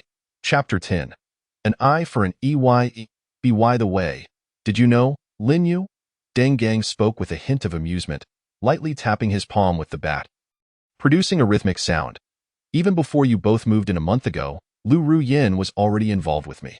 Since then, you have merely been our cash cow. I initially intended to let you enjoy yourself a bit longer. But who knew you would discover the truth? Did you think that pretending to be injured would lure me out so you could deal with me? His tone was rife with sarcasm. In my eyes, Deng Gang, you're no more than an ant, easily crushed underfoot. Oh? Is that so? Lin Yu finally spoke, his voice eerily calm. He looked at Deng Gang, his gaze devoid of any emotion. It seems you two are indeed matched. You are both born of the same stock? Equally selfish and shameless. What did you say? Deng Gang's expression darkened instantly, He hadn't anticipated Lin Yu would dare to defy him. I said, "You two are nothing but trash. You are not worth mourning." Lin Yu's voice rose sharply, his gaze fixed intently on Deng Gang. "You're courting death." Deng Gang was thoroughly enraged, swinging the baseball bat and instructing his two henchmen, "Get him." The two henchmen promptly moved towards Lin Yu. Swiftly, Lin Yu retrieved a pair of sunglasses from his pocket, donned them, and reached toward his waist. "What? Planning to pull out your little knife to stab us?" One of the henchmen sneered. Before he could finish, a black object suddenly appeared in Lin Yu's hand. Without hesitation, he raised his hand towards the henchman's head. Bang! A muffled sound echoed, and the henchman collapsed, a bloodied hole gushing from his forehead. Dead beyond revival, Deng Gang and the other henchmen froze, staring incredulously at Lin Yu. Lin Yu twirled the gun in his hand, then aimed the dark muzzle at Deng Gang's head. "You dare take another step?" Lin Yu coldly warned, his voice laced with murderous intent. Deng Gang's eyes widened in shock, frozen in place, beads of cold sweat trickling down his forehead. He could hardly fathom that Lin Yu possessed a gun. "Why you?" Deng Gang stammered, his voice trembling, struggling to articulate anything. "Weren't you just so arrogant? Show me that bravado again." Lin Yu approached Deng Gang, lifting his leg to deliver a kick that sent him sprawling to the ground. "How dare you kick me upon entering?" After voicing this, Lin Yu turned to Lu Ruyin, who was already paralyzed with fear, and slapped her hard across the face. The sharp sound of the slap reverberated throughout the room, louder than the previously silenced gunshot. Lu Ruyin cupped her face, her cheek instantly swelling, burning with pain. She stared wide-eyed at Lin Yu, as if seeing him for the first time. "After 3 years together, this is how you treat me. You made me wear a green hat, treated me like an ATM. You even conspired with Deng Gang to imprison me. You wanted me to be your dog." With each word, Lin Yu's anger intensified, and with each utterance, he delivered a brutal kick to Lu Ruyin. Only through this could he slightly alleviate the fury raging within him in his past life. He had pleaded with her to stay, only to be cruelly tormented by her and Deng Gang. Living a fate worse than death in this life, he chose to leave, yet he never anticipated how callous and vicious this woman could be, attempting to deceive him back into the same tragic cycle. "No, please don't kill me, shall you?" Lu Ruyin, thoroughly terrified, fell to her knees, clinging desperately to Lin Yu's leg, tears streaming down her face as she pleaded for mercy. "I was wrong, Xiao Yu. Please don't kill me. Do not call me Xiao Yu. It disgusts me." Lin Yu kicked Lu Ruyin away, saying, "Now you realize your mistake? It's too late." After delivering several more kicks, Lin Yu, feeling slightly relieved, aimed his gun at the other henchman Deng Gang had summoned. "You, tie Deng Gang up with rope and throw him into the restroom." The man, trembling in fear at the gun's muzzle, dared not resist, hastily retrieving a length of rope from the shelf. This rope had been prepared by Deng Gang for Lin Yu, though he could never have imagined it would ultimately be used against him. Lin Yu then pointed menacingly at Deng Gang, saying, "You wanted to imprison me, didn't you? An eye for an eye is not too much to ask, is it? Stay still, or I'll blow your brains out right now." Soon, Deng Gang was bound tightly, unable to move, dragged helplessly towards the restroom. At that moment, the terror of death became too much for Lu Ruyin to bear. She let out a scream, scrambling to her feet and racing towards the door. Lin Yu cast a glance at Lu Ruyin but did not stop her. This woman, apart from her somewhat attractive face and a few flowery words, was utterly worthless. Previously, he had supported her entirely. Now, without himself and Deng Gang, even if she managed to escape, her survival would be short-lived. "Don't think the outside world is so easy to navigate now." Lu Ruyin fled the room, disappearing down the corridor. Lin Yu picked up the baseball bat that Deng Gang had dropped and approached the restroom. He first raised his gun and swiftly dealt with the remaining henchman, the bullet penetrating his forehead with precision. The man didn't even have time to utter a sound before collapsing lifelessly. Lin Yu then strolled leisurely over to Deng Gang, looking down at him from above. Lin Yu, spare me, and I can help you retrieve Lu Ruyin. I can be your henchman." Deng Gang feigned calmness, though his voice trembled uncontrollably. "I can help you find supplies. I'm strong. I can do anything. You see, we can still cooperate and survive in this apocalypse together, right?" Lin Yu holstered his gun, lightly tapping Deng Gang's face with the baseball bat, sneering as he said, "This will be your home from now on. But don't think you'll be lonely. I will personally come to have heart-to-heart talks with you every day. With that, Lin Yu flashed a smile, revealing 8 pristine white teeth, which in Deng Gang's eyes appeared as the grin of a devil. He then raised the bat and swung it at Deng Gang, the restroom echoing with Deng Gang's wretched screams. In his previous life, it was this very Deng Gang who had tormented him for 2 entire months, subjecting him to various forms of torture daily, and any hint of resistance would lead to even more brutal beatings. In the end, he had no choice but to comply, groveling like a dog under Deng Gang's command for a year. He swung the baseball bat again and again, as if he were eager to unleash all the hatred and anger festering within him. It was as though he beheld his past self, the one tormented beyond recognition by Deng Gang and Lu Ruyan. Bang! Another muffled sound echoed, and Deng Gang's groans faded into silence. He lay on the ground like a puddle of mud, utterly motionless. Lin Yu discarded the bat, gasping for breath. He gazed at the unconscious Deng Gang on the floor, devoid of any pity. The game had only just begun. Chapter 11. Revenge. After teaching Deng Gang a lesson, Lin Yu approached the 2 lifeless bodies. A thought struck him, and he attempted to store the corpses in his spatial storage compartment. To his surprise, it worked. It seemed that any object devoid of life signs could be stored away. He placed both bodies inside the spatial realm, then moved to the window. Lin Yu unceremoniously tossed one of the corpses outside. It appeared in midair before plummeting down, vanishing into the vast curtain of rain. After 2 days of experimentation, he discovered that his storage space allowed him to position items anywhere within a 10-meter radius. This ability proved quite practical at times, especially now, as it simplified the task of disposing of the bodies. Eliminating the hassle of transportation, Lin Yu repeated the process, discarding the other corpse as well, and then took out a mop to clean up the bloodstains. Task accomplished, he clapped his hands, surveying the spotless floor with a nod of satisfaction. He looked around. This had once been his home with Lu Ruyan, holding countless memories now turned to dust. He first returned to the Senior Activity Center to retrieve his bed, then returned to this former abode. Upon entering the bedroom, without hesitation, he utilized the spatial storage compartment to hurl the bed Lu Ruyan and Deng Gang had shared out the window. Lin Yu then set his new bed in its rightful place. In the days that followed, he visited the restroom at regular intervals to have heartfelt conversations with Deng Gang. He would enter approximately 8 times a day, each time sincere and never dismissive. Initially, Deng Gang pleaded for mercy, weeping profusely as he expressed his regret, even offering to sell his ancestors down the line just to beg Lin Yu for forgiveness. However, Lin Yu was a revenant who had clawed his way back from hell. He would not easily spare the very enemy who had tormented him to the brink of death. "You once tortured me in my past life." Lin Yu's voice was icy, each word squeezed out through clenched teeth. "You tied me up in the restroom, forcing me with an injured leg to scavenge for supplies. If I failed, I was met with another brutal beating. In the end, when there was nothing left to eat, you treated me as your meal." Lin Yu's voice grew increasingly somber, each syllable piercing his own heart like a sharp blade. "Now that I have returned, do you think I should spare you?" Deng Gang's eyes widened in disbelief, unable to fathom the truth of Lin Yu's words. He had indeed planned to turn Lin Yu into his slave for gathering supplies, even considering him as food. But how could Lin Yu possibly know? That was all Lu Ruyan's idea. It had nothing to do with me. Deng Gang's voice trembled, fear preventing him from probing deeper into the veracity of Lin Yu's claims. "Rest assured, I will find Lu Ruyan.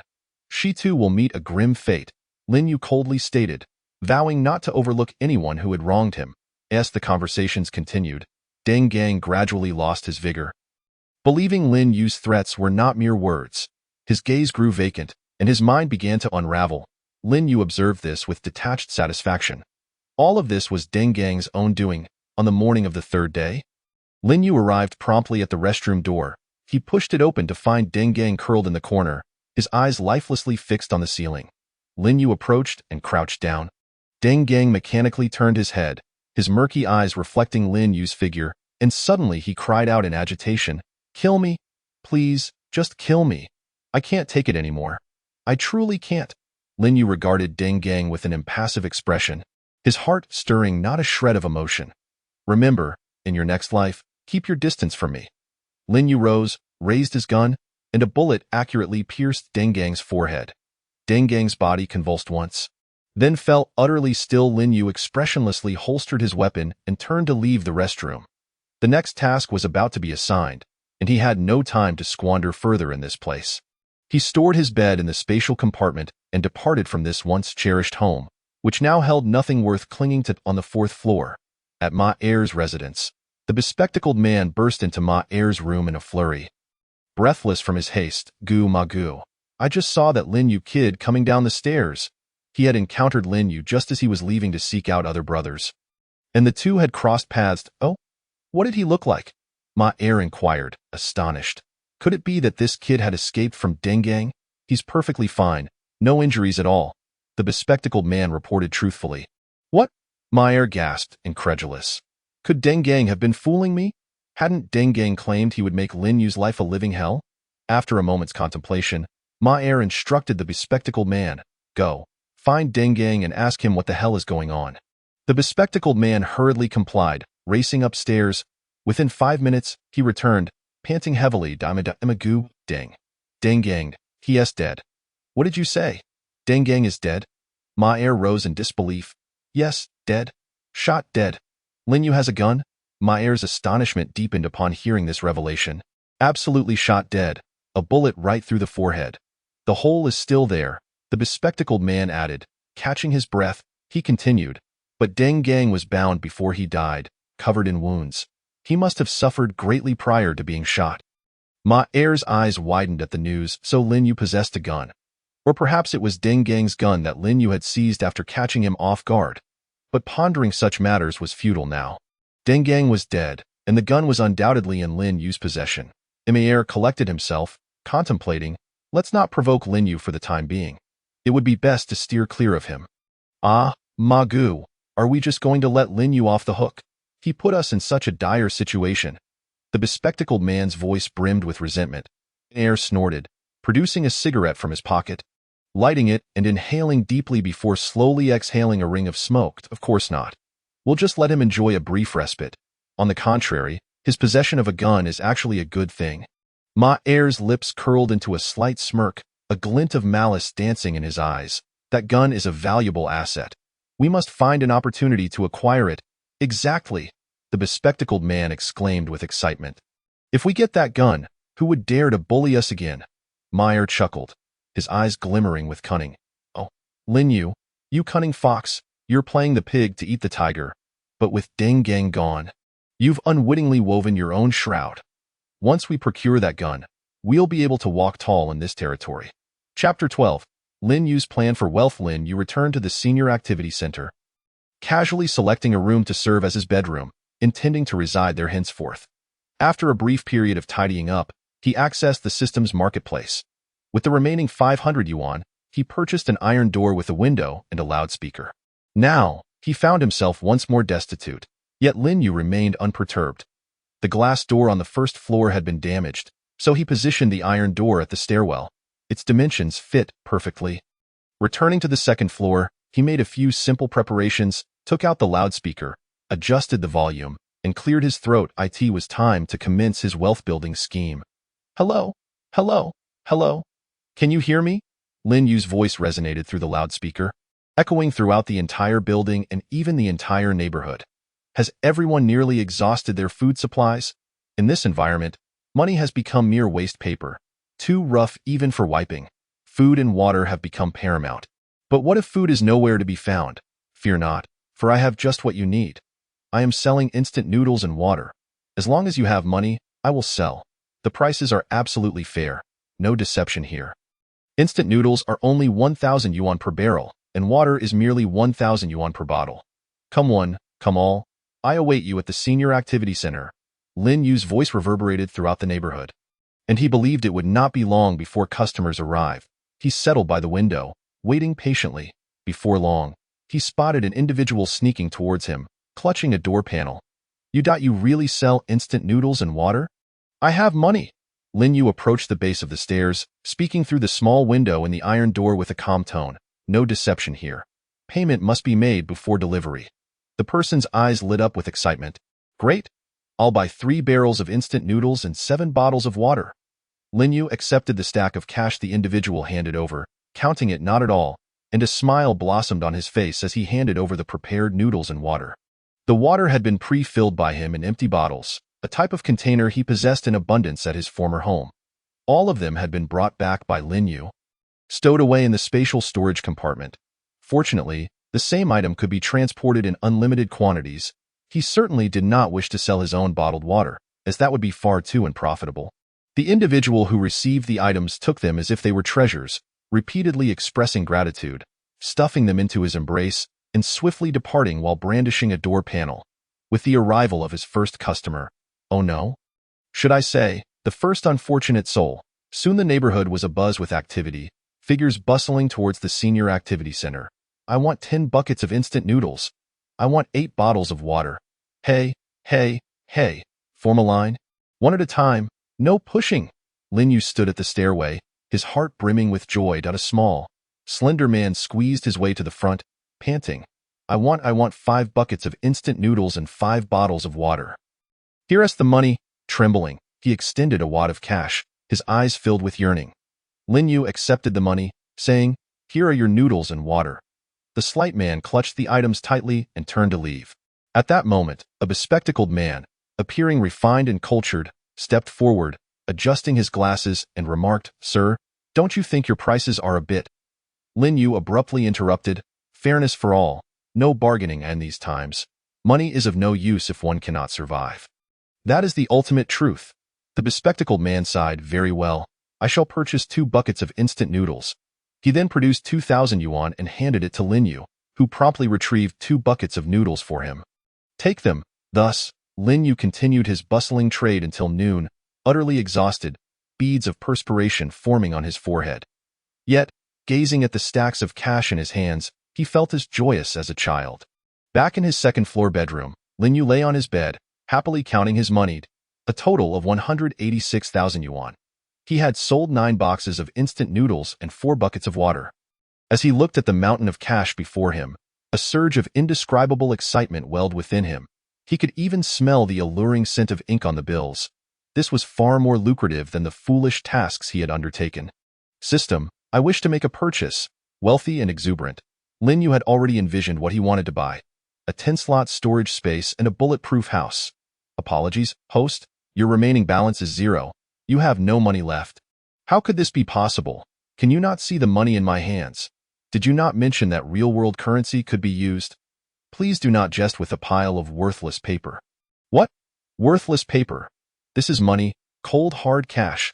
Lin Yu's voice rose an octave, feeling as if his heart might cease to beat. After system assessment, this currency has been determined as belonging to an earlier stage of this world. No longer valid, and holds no value. Lin Yu's eyes widened in disbelief as he stared at the system. Why didn't you inform me sooner that this money was useless for purchases? He roared in frustration. Apologies, host. May I inquire when you last posed this question? Lin Yu felt utterly despondent. Indeed, he had never asked. But who could have anticipated that you were playing word games with me? The thought of having distributed so much food and water that morning made his heart ache as if he could vomit blood. Why 9 boxes of instant noodles? For buckets of water. I toiled all day for this, only to end up as the fool? Lin Yu curled up in his blanket, crying for a full 5 minutes before managing to pull himself out of his sorrow. Host, a new vacation task is about to commence. Noticing the host's reluctance to engage in tasks. This task is optional. Will you forfeit it? Oh, no, no, no. I will do it. I will do it. There was no other choice. He had to comply, as he was utterly destitute and would starve if he did not undertake a task. Alas, the plight of a laborer, a humble beast of burden. Countdown to the next task assignment, 20 minutes. Just then, a woman's voice drifted up from downstairs, sounding as if she wished to make a purchase.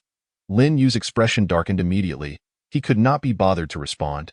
In the hall on the first floor, the woman, seeing Lin Yu had not yet come down, continued to call out. Her name was Wang Ping, the wife of Ma Er. She had been sent by him.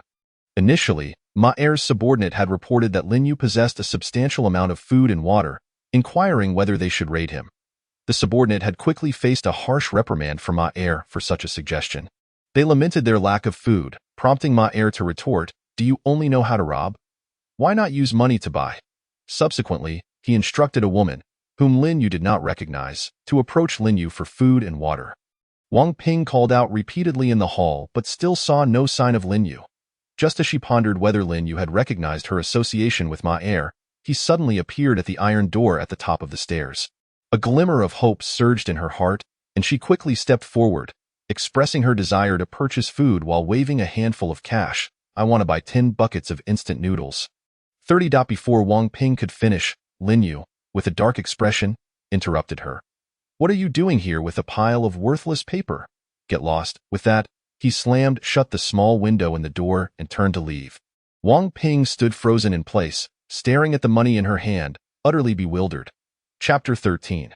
The climbing task. Lin Yu returned to the second floor, quietly awaiting the system's task release in the blink of an eye. 20 minutes had passed, and the system's voice rang out as expected. Available task. The mountain is not high. Where there are immortals, there is spirit. Climbing high can bring joy to the body and mind, showcasing the traveler's tenacity and spirit. Please ascend a mountain peak that is a place of faith and perform a ritual. The task must be completed within 72 hours. Failure to complete the task within the time limit will result in task failure, and the host will receive no rewards. Remaining time for the task, 71 hours, 59 minutes, and 59 seconds. Upon seeing the task, Lin Yu felt utterly speechless. A mountain climbing task? The difficulty had just escalated significantly. Far more challenging than fishing. Asa local. Lin Yu was aware of only one mountain that fit the system's criteria for a place of faith, Yulan Mountain, located 30 kilometers from his neighborhood. At the summit of Yulan Mountain stood an old temple, perfectly meeting the requirement. However, the path was rugged, and even before the apocalypse, it had not drawn many visitors. Now, in this acid rain environment, it was uncertain how difficult it would be. Moreover, for him at present, merely traversing the 30 kilometers to the base of the mountain was daunting enough to make his scalp tingle. The task's deadline was 3 days, and Lin Yu did not rush to set out. Instead, he contemplated the feasibility at home.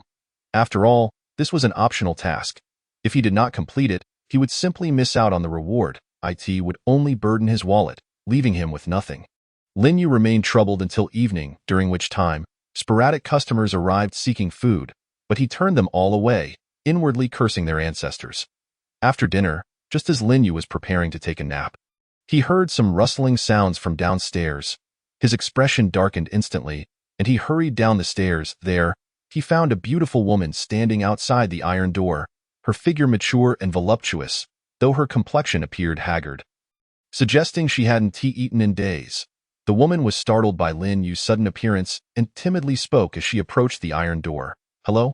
May I buy a bottle of water and a bucket of instant noodles? I only have 800 yuan. Upon seeing her, Lin Yu's eyes lit up, and he immediately instructed her to remove her outer garment and twirl around a few times. The woman, bewildered, complied out of desperation for food.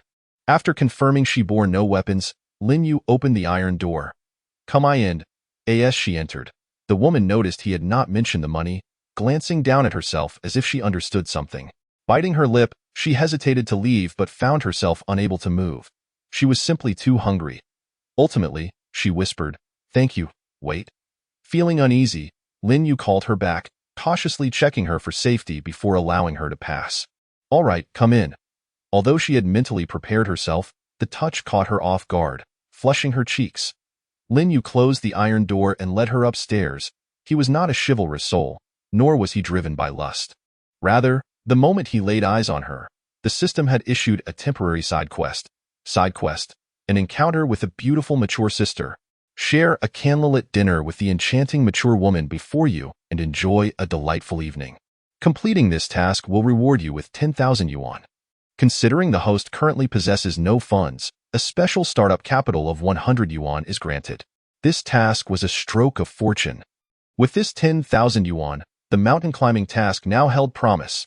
Thus, in Lin Yu's mind, this woman represented a delectable opportunity that he could not afford to let slip away. Upon returning to the second floor, Lin Yu instructed Zhang wanting to wait in the living room while he retreated to his bedroom. He opened the system store and spent 50 yuan on a portable stove, as relying on firewood to boil water was too cumbersome.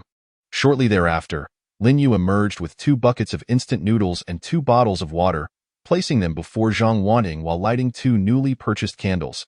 The flickering candlelight created a warm atmosphere amidst the steam rising from the noodles. Zhang Wanting gazed at the fragrant noodles, her stomach growling louder. I'm Lin Yu, residing in Building 6, he casually inquired. And you? I'm Zhang Wanting, from Building 8, she answered honestly, though her eyes remained fixated on the noodles.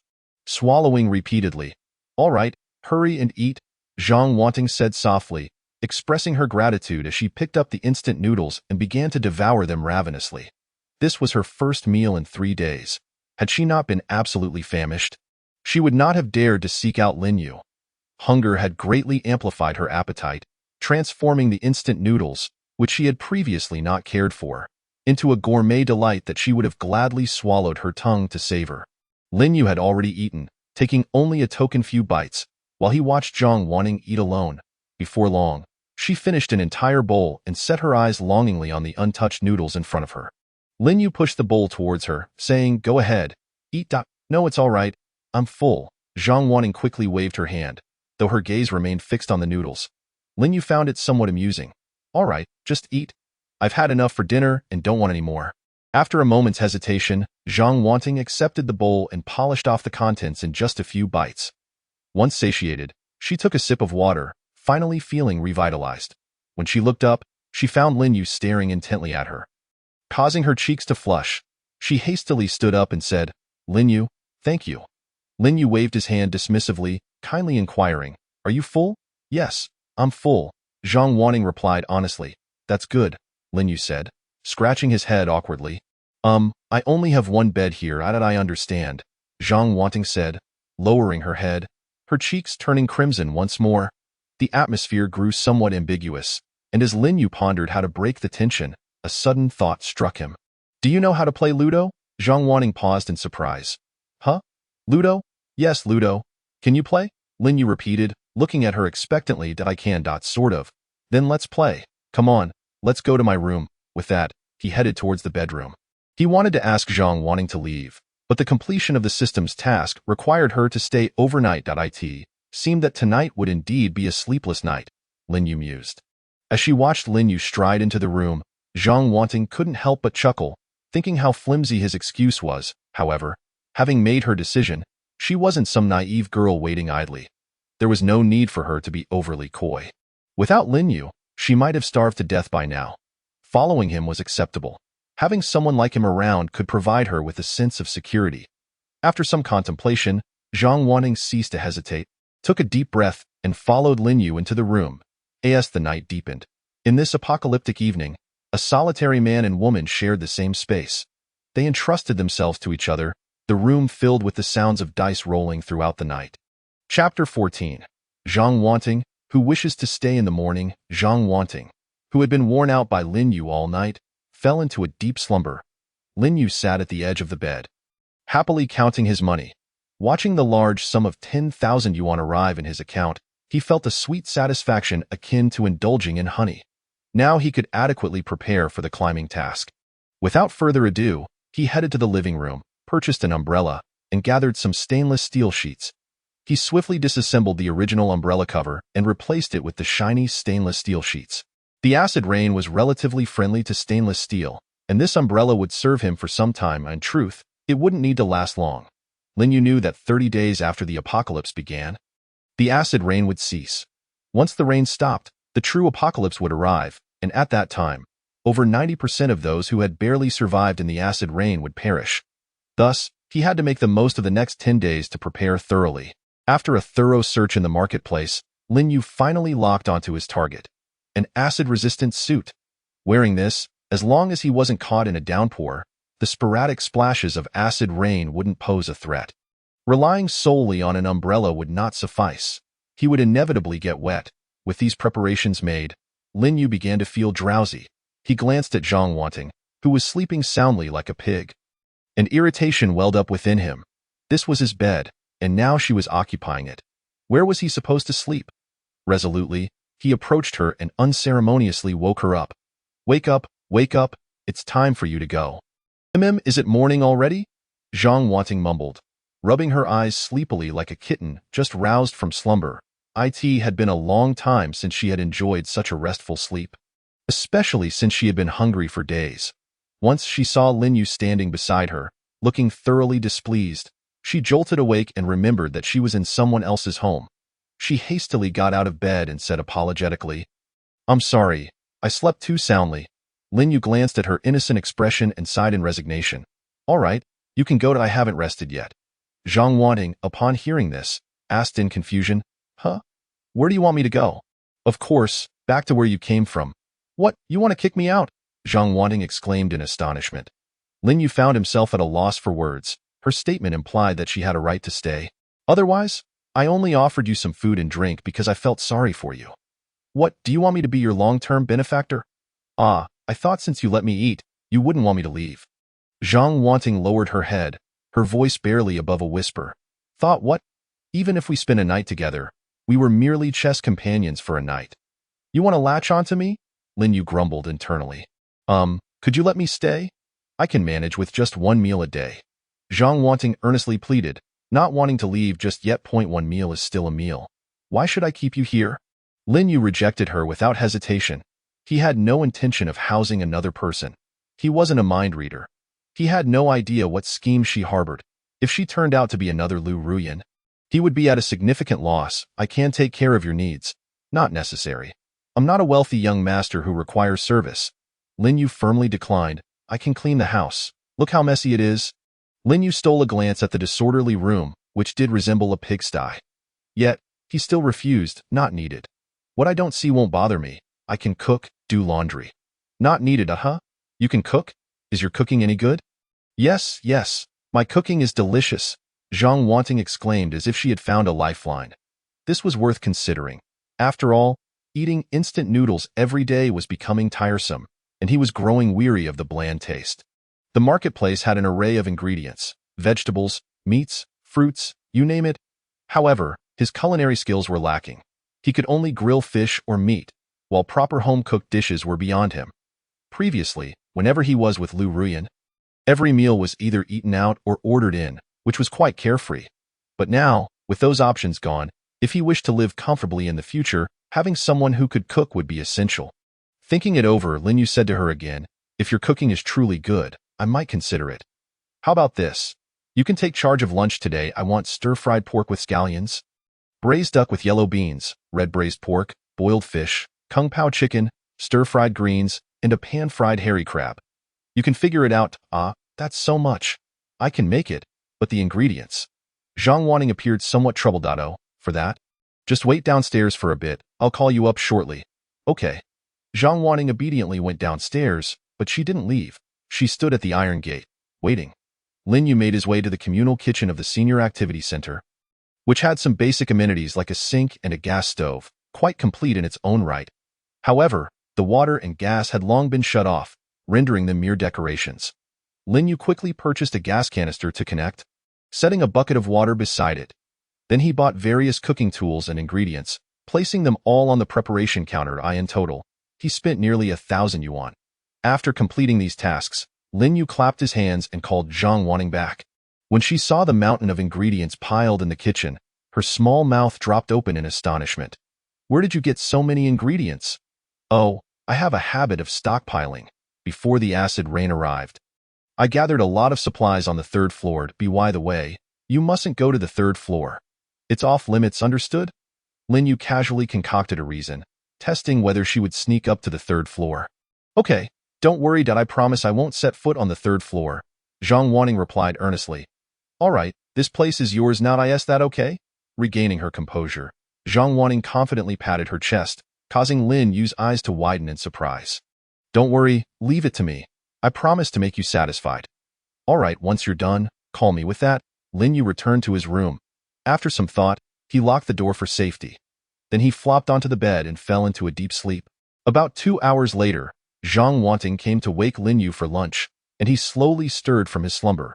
As he opened the door, an indescribable aroma wafted towards him. Zhang Wanting carefully placed the last dish, a pan-fried hairy crab, on the table, motioning for Lin Yu to come and sit down to eat. "How does it look? Is it all right?" It looks good enough." Lin Yu gazed at the table laden with an abundance of dishes, feeling quite pleased indeed. "Rest assured, cooking is truly my forte. I often prepared meals for my younger brother back home, so Where is your brother now? Lin Yu casually inquired. I don't know. When the calamity struck? I was the only one at home, Zhang Wanting replied, her eyes dimming as if shrouded in a thin veil of mist. Lin Yu refrained from pressing further, fully aware that even if her brother were alive, he would not be returning anytime soon. Given this dreadful weather, even someone as experienced as himself could not venture far without protective gear against acid rain. Moreover, even if they survived the acid rain, there were even graver horrors awaiting the survivors. Thus, since they had not been together from the outset, it was likely that she and her brother would never meet again. Chapter 15. A beautiful encounter with the school belle. Lin Yu approached the table and plopped down, eagerly sampling each dish. Quite impressive. It's nearly on par with what one might find in a restaurant, he remarked, smacking his lips in genuine admiration. What are you still standing there for? Sit down and eat? Lin Yu said, a hint of exasperation in his voice as he noticed Zhang Wanting still standing in a daze. Oh? No, I'm fine with just a bowl of rice. Such precious food should be savored by you. Zhang Wanting exclaimed, her eyes wide in disbelief at Lin Yu's generosity. Nonsense. I've made it for you. Why should I not let you enjoy it? Besides, there's far too much for me to finish alone. Lin Yu rolled his eyes. Zhang Wanting, taken aback by his kindness, hurried to fetch a stool, carefully joining Lin Yu in relishing this sumptuous lunch. By the way, I need to head out shortly, and I may not return for a day or two. Lin Yu suddenly announced. There should still be plenty of ingredients left in the kitchen. You can prepare something for yourself in my absence. Upon hearing this, Zhang Wanting's heart leaped with joy. For Lin Yu's words implied he had consented to her staying. Oh no, I can't eat much. I can just make do with these leftovers for the next couple of days. No worries, eat to your heart's content. I have plenty of supplies, Lin Yu replied nonchalantly. Zhang Wanting's spirits soared. It seemed she held a certain significance in his eyes. Lin Yu glanced at her, pondering that it was best to keep her around for now to observe what kind of person she truly was. As so far, she seemed decent enough, aside from wanting to rely on him as a long-term source of sustenance, which he had yet to find ill-intentioned. After finishing their meal and resting briefly, Lin Yu donned his acid-resistant suit, opened his umbrella, and stepped outside. With little time remaining for his task, he needed to set out before encountering further complications along the way. Before departing, he deliberately scattered a handful of ash in the stairwell leading to the third floor, curious to see if Zhang Wanting would ascend. If she did, he resolved that he would not keep her any longer. Lin Yu purchased a backpack, taking with him a portable stove and a pot, allowing him to heat water while on the road. His 5 storage compartments contained instant noodles, water, a Glock 48 pistol, a pair of glasses, and a knife. Additionally, he carried an extra magazine and some assorted items on his person. Storing his weapons in these compartments was a strategic move, ensuring he could swiftly retaliate should danger arise. After some time studying the storage compartments, he had even mastered the ability to instantaneously don the glasses and wield the pistol, enabling a rapid draw and fire. With everything in order, he opened his umbrella and cautiously exited. To avoid being seen by the residents of Building 6, which could lead to unnecessary trouble, Lin Yu opted for a different back entrance. Upon leaving the community, he witnessed numerous vehicles ravaged by acid rain, alongside skeletal remains that were nothing short of harrowing. The potency of this acid rain was indeed more formidable than makeup remover. After walking until dusk, Lin Yu finally spotted the silhouette of Yulon Mountain in the distance. Under these dreadful weather conditions, he could hardly move swiftly. He randomly selected a shopping mall to spend the night, intending to continue his journey at dawn. This mall was quite sizable, consisting of several interconnected buildings that lay in disarray, likely having been targeted by desperate individuals the moment food shortages emerged. Lin Yu gathered enough firewood to last until morning and kindled a small fire. Sitting beside it, he unpacked his instant noodles and water, swiftly resolving his dinner. Just as Lin Yu was preparing to rest, a frantic cry for help shattered the stillness. Help! Help me! A woman's voice echoed from afar, gradually approaching Lin Yu's direction. Before long, the woman seemed to have spotted the flickering light of his fire, as if it were a lifeline, and adjusted her course, sprinting towards him. Upon reaching him, she discovered Lin Yu was alone, her face momentarily flickering with disappointment before she anxiously exclaimed, "I'm so sorry. I thought there would be many people here. There are bad people chasing me. You should hide quickly. This fire will surely be discovered soon." Lin Yu scrutinized the woman before him. The dim light of the fire illuminated her exquisite features, still breathtakingly beautiful despite being coated in dirt. Wasn't he this the campus belle, Chu Mingyao, from his previous school? Chu Mingyao was 3 years his junior, having enrolled shortly before he was to begin his internship. Within a month, the school forum was abuzz with discussions about this newly emerged campus beauty. Though Lin Yu had never met her in person, he had seen countless photographs and was deeply impressed by her visage. It was quite a coincidence to encounter her here. Lin Yu mused internally, maintaining a calm exterior. Bad people? How many? 4. All burly men. You should hide quickly, Chu Mingyao urged, her anxiety mounting as she saw Lin Yu remain leisurely seated. She regretted running in this direction, realizing now that it was only him here. This could potentially put him in danger. Lin Yu raised an eyebrow. Oh? What do they intend to do? They will surely rob you of your supplies. Chu Mingyao glanced at Lin Yu's bulging backpack. Then why are they pursuing you? You have no supplies on you. They doubt they want to. Chu Mingyao's cheeks flushed, her voice diminishing. Speak up, perhaps I can assist you. Lin Yu said lightly, watching her with a hint of amusement. They want to assault me. Chu Mingyao's eyes were filled with humiliation and fear. Oh? Lin Yu observed her with keen interest. Then you ought to be cautious. In this world, there are indeed many nefarious individuals. Chu Mingyao glared at Lin Yu, who appeared unfazed by her predicament, her frustration and urgency mounting. You're not going to help, so why are you asking so many questions? Forget it, you won't be able to help me. You should hide too that I apologize for dragging you into this. Goodbye. With that, Chu Mingyao attempted to leave, but hesitated, realizing she had reached the end of the mall. Running further would lead her outside. With such acid rain pouring down, escape was impossible. What to do? Chu Mingyao felt tears welling up. Ultimately, she found herself unable to flee, dragging an innocent stranger into her plight. No, even if she were to be corroded and disfigured by the acid rain, she could not remain here. Noticing the changing colors of Chu Mingyao's face, Lin Yu found it amusing, however, despite his playful teasing. He had no intention of turning a blind eye to her plight. After all, trouble had already come knocking on his door, and how he would deal with this campus belle would have to wait until he resolved the immediate issue. Very well, considering your beauty, I shall reluctantly assist you this once. Really? You can handle all 4 of them? Chu Mingyao's eyes lit up with hope, though she remained somewhat skeptical upon seeing Lin Yu's slender frame. Stay behind me and watch closely. They are coming, Lin Yu instructed, shifting the conversation. And no sooner had he spoken than a rough, booming voice approached, accompanied by a chorus of coarse insults. Little girl, you can't run anymore. Just as Chu Mingyao had described, 4 burly men brandishing iron rods approached with menacing intent. In a way, little girl, you didn't think this kid could save you, did you? The lead bald man scrutinized Lin Yu with contempt, before bursting into raucous laughter. Kid, you're looking to be a hero. Before he could finish his taunt, a series of gunshots rang out.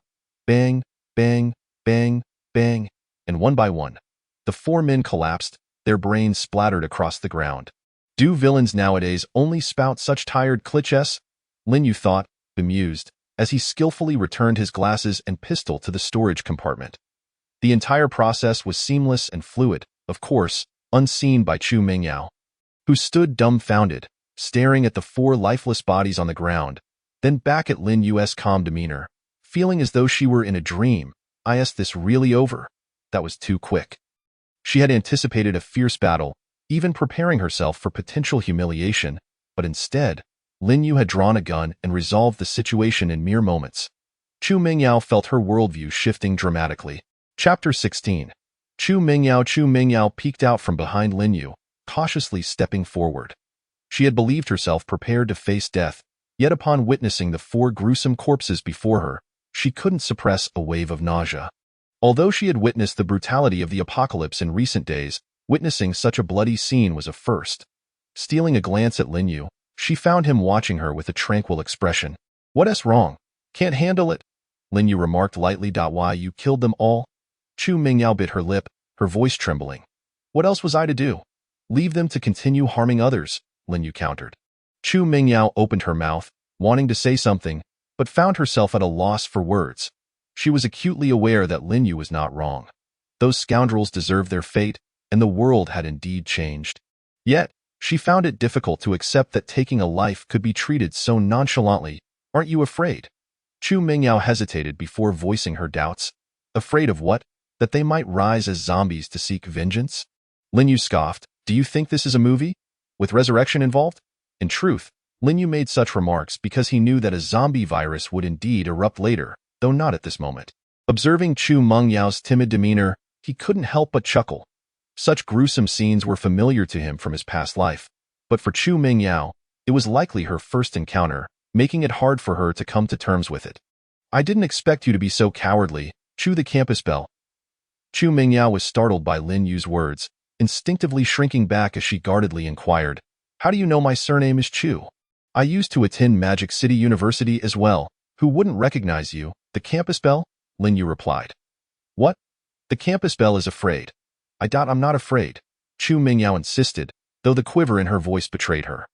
I'm just not used to this sort of situation. Not used to it? Then you better acclimatize quickly. In this world, such occurrences will only become more frequent, Lin Yu stated coolly. Chu Mingyao bit her lip. Falling silent. She certainly understood that Lin Yu spoke the truth. All right, encountering an acquaintance in this world is a rarity. Do take care of yourself and fend for your own well-being. Upon finishing, Lin Yu turned away and added another log to the fire. Chu Mingyao lowered her head, aware that Lin Yu was effectively dismissing her. Yet, in this harsh reality, where could a vulnerable woman like her go? How long could someone like her, alone, survive in this apocalyptic world? Ultimately, gathering her courage, she implored, May I sit beside you for a while? You may, but you must first remove your outer garment and spin around. Lin Yu replied without lifting his gaze. Chu Mingyao was taken aback by this peculiar request. I need to check if you are concealing any weapons. What if you intend to assassinate me? Lin Yu stated earnestly. Chu Mingyao felt a mix of embarrassment and anger. Who did he think he was to suspect her of such treachery? Where would she even acquire a weapon? Fuming, she reluctantly shed her outer garment and tossed it to Lin Yu. Then, in a huff, twirled around. Lin Yu inspected the coat seriously before returning it to her. All right, you may sit. Chu Mingyao carefully accepted the coat and sat beside Lin Yu, trying to maintain some distance. Oh, you have any food? After a moment of silence, she softly inquired, her stomach growling from having gone a day without sustenance. Hungry? Look, Lin Yu gestured towards a corpse not far away. What are you implying? Chu Mingyao asked, puzzled, a flicker of dread in her eyes. Looking for food, of course, Lin Yu replied casually. Those are spoils, a gift for you. Chu Mengyao's face drained of color as she followed Lin Yu's gaze to the cold bodies lying on the ground. Their brains and blood mingled in a gruesome mess. She couldn't even bear to look at them. Let alone rummage through the remains. I can't do that. Her voice trembled, tinged with despair. Can't? Then starve. Lin Yu shot her a glance. Chu Mingyao bit her lip tightly, ultimately unable to muster the courage, resigning herself to hunger. Time passed slowly, each second dragging on. Gurgle. Embarrassed, she held her stomach, her cheeks flushing with shame. Stealing a glance at Lin Yu, she found him reclining against the wall, eyes closed, utterly indifferent to her plight. Having not eaten all day? Compounded by the frantic running earlier, her stomach felt as though a small creature was clawing at it, twisting and turning in discomfort. With no other choice, she glanced at the corpses once more, steeling herself against the nausea, and approached them. Selecting one that appeared relatively intact, she half covered her eyes with one hand while gingerly probing the body with the other, her fingers trembling. Lin Yu stole a glance, nearly bursting into laughter. This was clearly a girl who was unaccustomed to such grim realities, likely someone who had never lifted a finger in her life. Finally, she unearthed a compressed biscuit and a bottle of water from the corpse. And with no desire to linger, she hurriedly returned to the fire, clutching her meager finds as if they were treasures. Turning her back to Lin Yu, she sat by the fire, nibbling on the biscuit in solitude. As she chewed, tears began to well up in her eyes. She was not from this place. She had merely come to study. After the disaster struck, she and a few roommates had sheltered in their dormitory. Initially, they had managed to coexist relatively harmoniously, scavenging for food and water together. Although her roommates had always been at odds with her, their animosity intensified in the wake of the catastrophe, culminating in her being bullied and ultimately expelled from the dormitory. Once outside, she had ventured into the city to seek sustenance, moving from one building to another when it rained, and scavenging in shopping centers when the rain ceased. Thus, she survived for 5 days until she encountered that group of people. Reflecting on her recent hardships, Chu Mingyao could no longer hold back her tears, which fell freely onto the ground. She bit her lip tightly, struggling to suppress her sobs. Ahem. Lin Yu suddenly cleared his throat twice. Startled, Chu Mingyao quickly wiped her tears and turned to face him. Striving to appear calm, she broke off a piece of the biscuit and offered it to Lin Yu. Would you like some? I'm not hungry, he replied dismissively. What is your name? Chu Mingyao sought to keep the conversation going. Lin Yu, I'm Chu Mingyao, I know. Another silence enveloped them for a moment, before Chu Mingyao hesitantly summoned her courage to ask, can I follow you from now on? Chapter 17. Traveling companion Chu Mingyao mustered her courage to express her thoughts.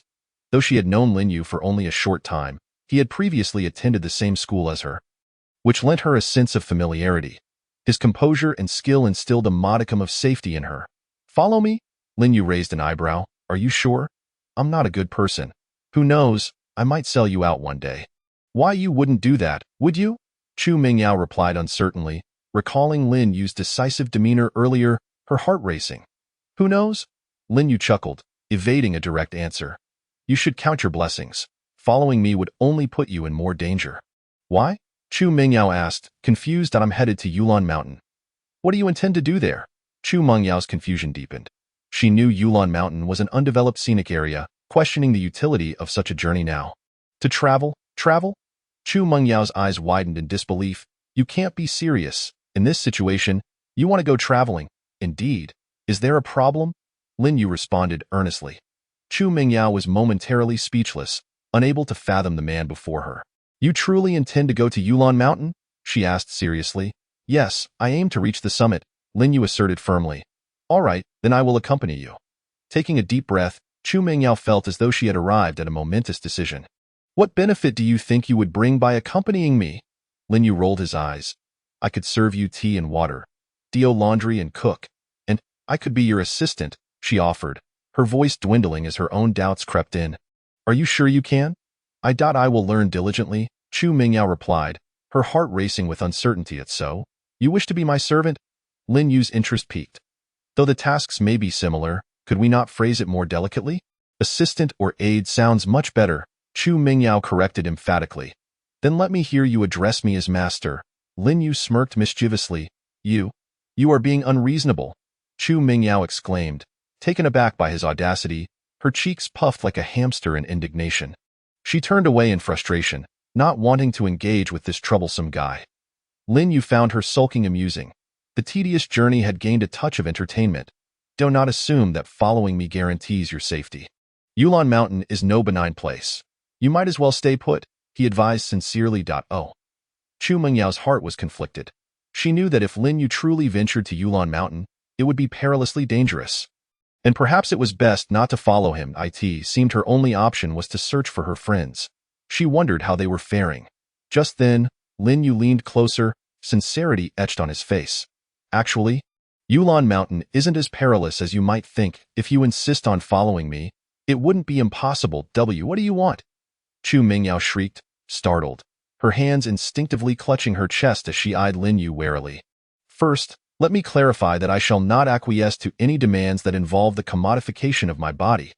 This fellow was just moments ago exuding an air of unapproachability, and now he has suddenly shifted his stance. There must be some ulterior motive. Lin Yu felt quite helpless, as it seemed that our esteemed system had chosen this very moment to issue a side quest. Side quest? It is better to enjoy together than alone. Invite the lovely lady before you to be your travel companion to Yulon Mountain. Upon completion of the quest, rewards will be doubled. What mischief is this system up to, arriving at such an inopportune time? Ahem, what am I thinking? I have no interest in you. Chu Mingyao regarded Lin Yu's lewd expression with skepticism. How could you possibly have no interest in me? After all, I am the belle of our school.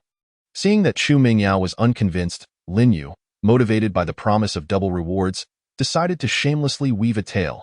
Upon further reflection, it seems reasonable for you to accompany me, as having an additional pair of eyes can be quite beneficial. Don't you agree? Beneficial. What aid could I possibly provide you? Chu Mingyao scrutinized him suspiciously. You don't mean to suggest that I should scout the way ahead, do you? How could I be so crass? Lin Yu feigned righteousness. This is merely for your safety. Consider it. As a young lady traversing this perilous world alone, how dangerous it would be. By staying with me, you would at least have some assurance of safety. Wouldn't you? Chu Mingyao remained skeptical. His arguments, while somewhat persuasive, felt off somehow. Wasn't he that just her own earlier thought? Hadn't he vehemently denied it? She eyed Lin Yu warily, unconsciously distancing herself from him. As night deepened, the fire's glow grew dimmer. Chu Mingyao tightened her coat, striving to keep warm. She glanced at the several lifeless bodies on the ground, a wave of fear washing over her. Stealthily, she inched closer to Lin Yu. Despite his sharp tongue, he seemed to possess a kind heart. Perhaps it would be best to stick with him. What are you doing? Lin Yu suddenly opened his eyes and looked at Chu Mingyao. I'm feeling a bit cold, she stammered, startled. If you're cold, add some wood to the fire. Lin Yu pointed to the nearby pile of logs. Oh. Chu Mingyao instantly retracted her previous sentiment. His kindness was indeed dubious. The following morning, Chu Mingyao was stirred awake by an enticing aroma. Blinking groggily, she initially thought herself to be dreaming. Taking a deep sniff, she recognized the scent. Instant noodles. With a jolt, she sat upright, scanning her surroundings to find Lin Yu squatting by the fire with a pot. Noodles bubbling within, the delightful fragrance wafting from it. Where did you get instant noodles? She asked in astonishment, saliva involuntarily pooling in her mouth. I brought them with me. Lin Yu replied nonchalantly, focused on his cooking. Then why did you ask me to search for corpses? At that time, were we very familiar? Rest assured, now that we are travel companions, I will share half of my food with you in the future. I have not yet agreed to accompany you. What do you mean you haven't agreed? You were the one who begged to follow me. I simply acquiesced, right, my little assistant? Who wants to be your assistant? You said it yourself. Chu Mingyao was at a loss for words. This guy was clearly doing it on purpose. Lin Yu handed her the cooked noodles. Here, eat up. Chu Mingyao's mood brightened as she accepted the noodles, relishing the meal, her best in days. After a simple breakfast, Lin Yu handed her a protective suit he had already procured, urging her to put it on. All right, let us set off, now with an additional burden. The difficulty has doubled. Chapter 18. Claiming the double rewards, the pair walked under a shared umbrella along the desolate street. The surroundings enveloped in silence, save for the sound of raindrops tapping against the stainless steel canopy and occasionally splattering on their protective suits.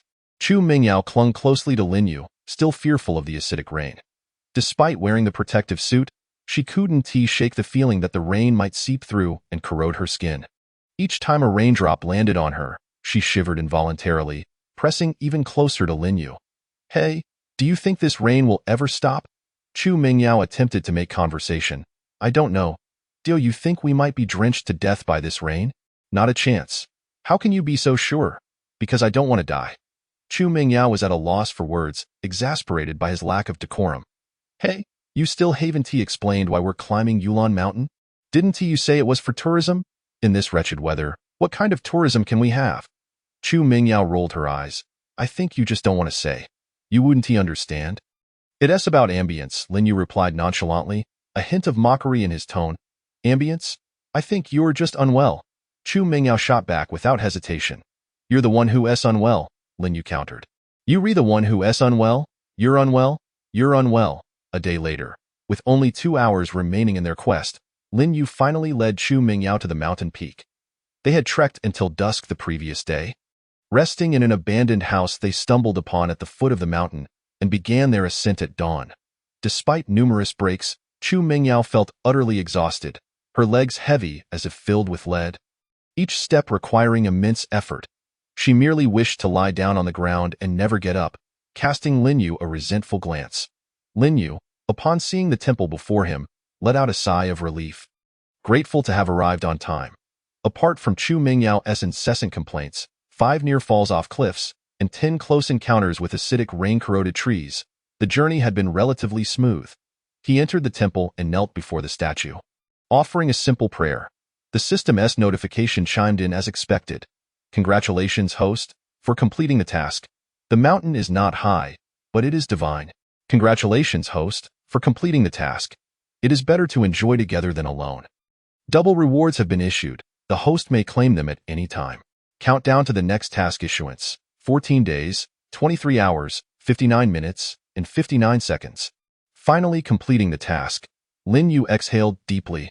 Feeling a weight lift off his shoulders, he promptly claimed his rewards. Congratulations, host, for receiving 200,000 yuan. Congratulations, host, for receiving 60 yuan purchase vouchers, valid for up to 100,000 yuan. Congratulations, host, for receiving 2 random blue item packs. Congratulations, host, for receiving 4 spatial storage slots. New feature unlocked. Vacation home renovation. The host may purchase materials for design. Upon seeing the system rewards, Lin Yu nearly burst into tears. The system had finally shown some mercy. The rewards were no longer a mere 10 or 20,000. It seemed the system recognized this task as significantly more challenging than the previous fishing quest, hence the generous rewards. After all, in the eyes of the system, fishing was a trivial endeavor, while climbing a mountain was a true test of perseverance. What excited Lin Yu most was the newly unlocked vacation home renovation feature. As he was preparing for the real apocalypse in 10 days, with the renovation feature, along with the 200,000 yuan in vouchers, he could create a safe house in 10 days. A safe house would be of utmost importance. He planned to abandon his previous residence in the community and seek a more suitable location to construct this secure refuge. This would be his primary objective after descending the mountain. As Chu Mingyao entered the temple, she found a mat and plopped down, panting heavily. Noticing Lin Yu kneeling before the statue, she inquired curiously, "So you came here to make a wish?" Lin Yu turned to glance at her. "Yes, something like that." "What was your wish?" "I hope the acidic rain will cease," Lin Yu replied offhandedly. "Don't be ridiculous. The acidic rain has been falling for almost a month. If it were meant to stop, it would have already done so." Observing Chu Mingyao's disdainful expression, Lin Yu chuckled softly. "This temple is quite effective. Since I made a wish today, perhaps the rain will stop tomorrow." Chu Mingyao shot him a sidelong glance. "I would only believe that if I were a fool." Stepping outside the old temple, Lin Yu gazed at the scenery below the mountain. The city was vast, stretching endlessly before him, shrouded in silence due to the acidic rain, which deterred anyone from lingering outside. The relentless downpour had left exposed plants reduced to mere skeletal branches, and crumbling buildings were a common sight. "All right, let us head down," Lin Yu declared abruptly. "What? We're leaving again? Can't we rest a bit longer?" Chu Mingyao's expression was one of despair. This man was utterly heartless, showing no consideration for her as a young lady. "I'm pressed for time. Hurry up, or I'll leave without you." With that, Lin Yu turned and began to walk away. "Coming." Chu Mingyao quickly rose to follow, not daring to be left alone without an umbrella. Lin Yu led her down the mountain, and as evening approached, they entered a cave they had discovered on their way up. The cave lacked combustible materials, so Lin Yu simply purchased 2 sleeping bags, tossing one to Chu Mingyao. She exclaimed in awe at his backpack's capacity. "Why didn't you take this out sooner?" Lin Yu offered a vague excuse. Having someone nearby, it was a bit inconvenient to buy what was needed directly, as it could easily raise suspicions. He pondered whether to reveal that he had a space to store items, but quickly shook his head. If he did so, Chu Mingyao would undoubtedly dismiss it as a trick or a magic show meant to amuse her. Due to the absence of a campfire, even with a sleeping bag, Chu Mingyao found herself feeling unbearably cold during the night.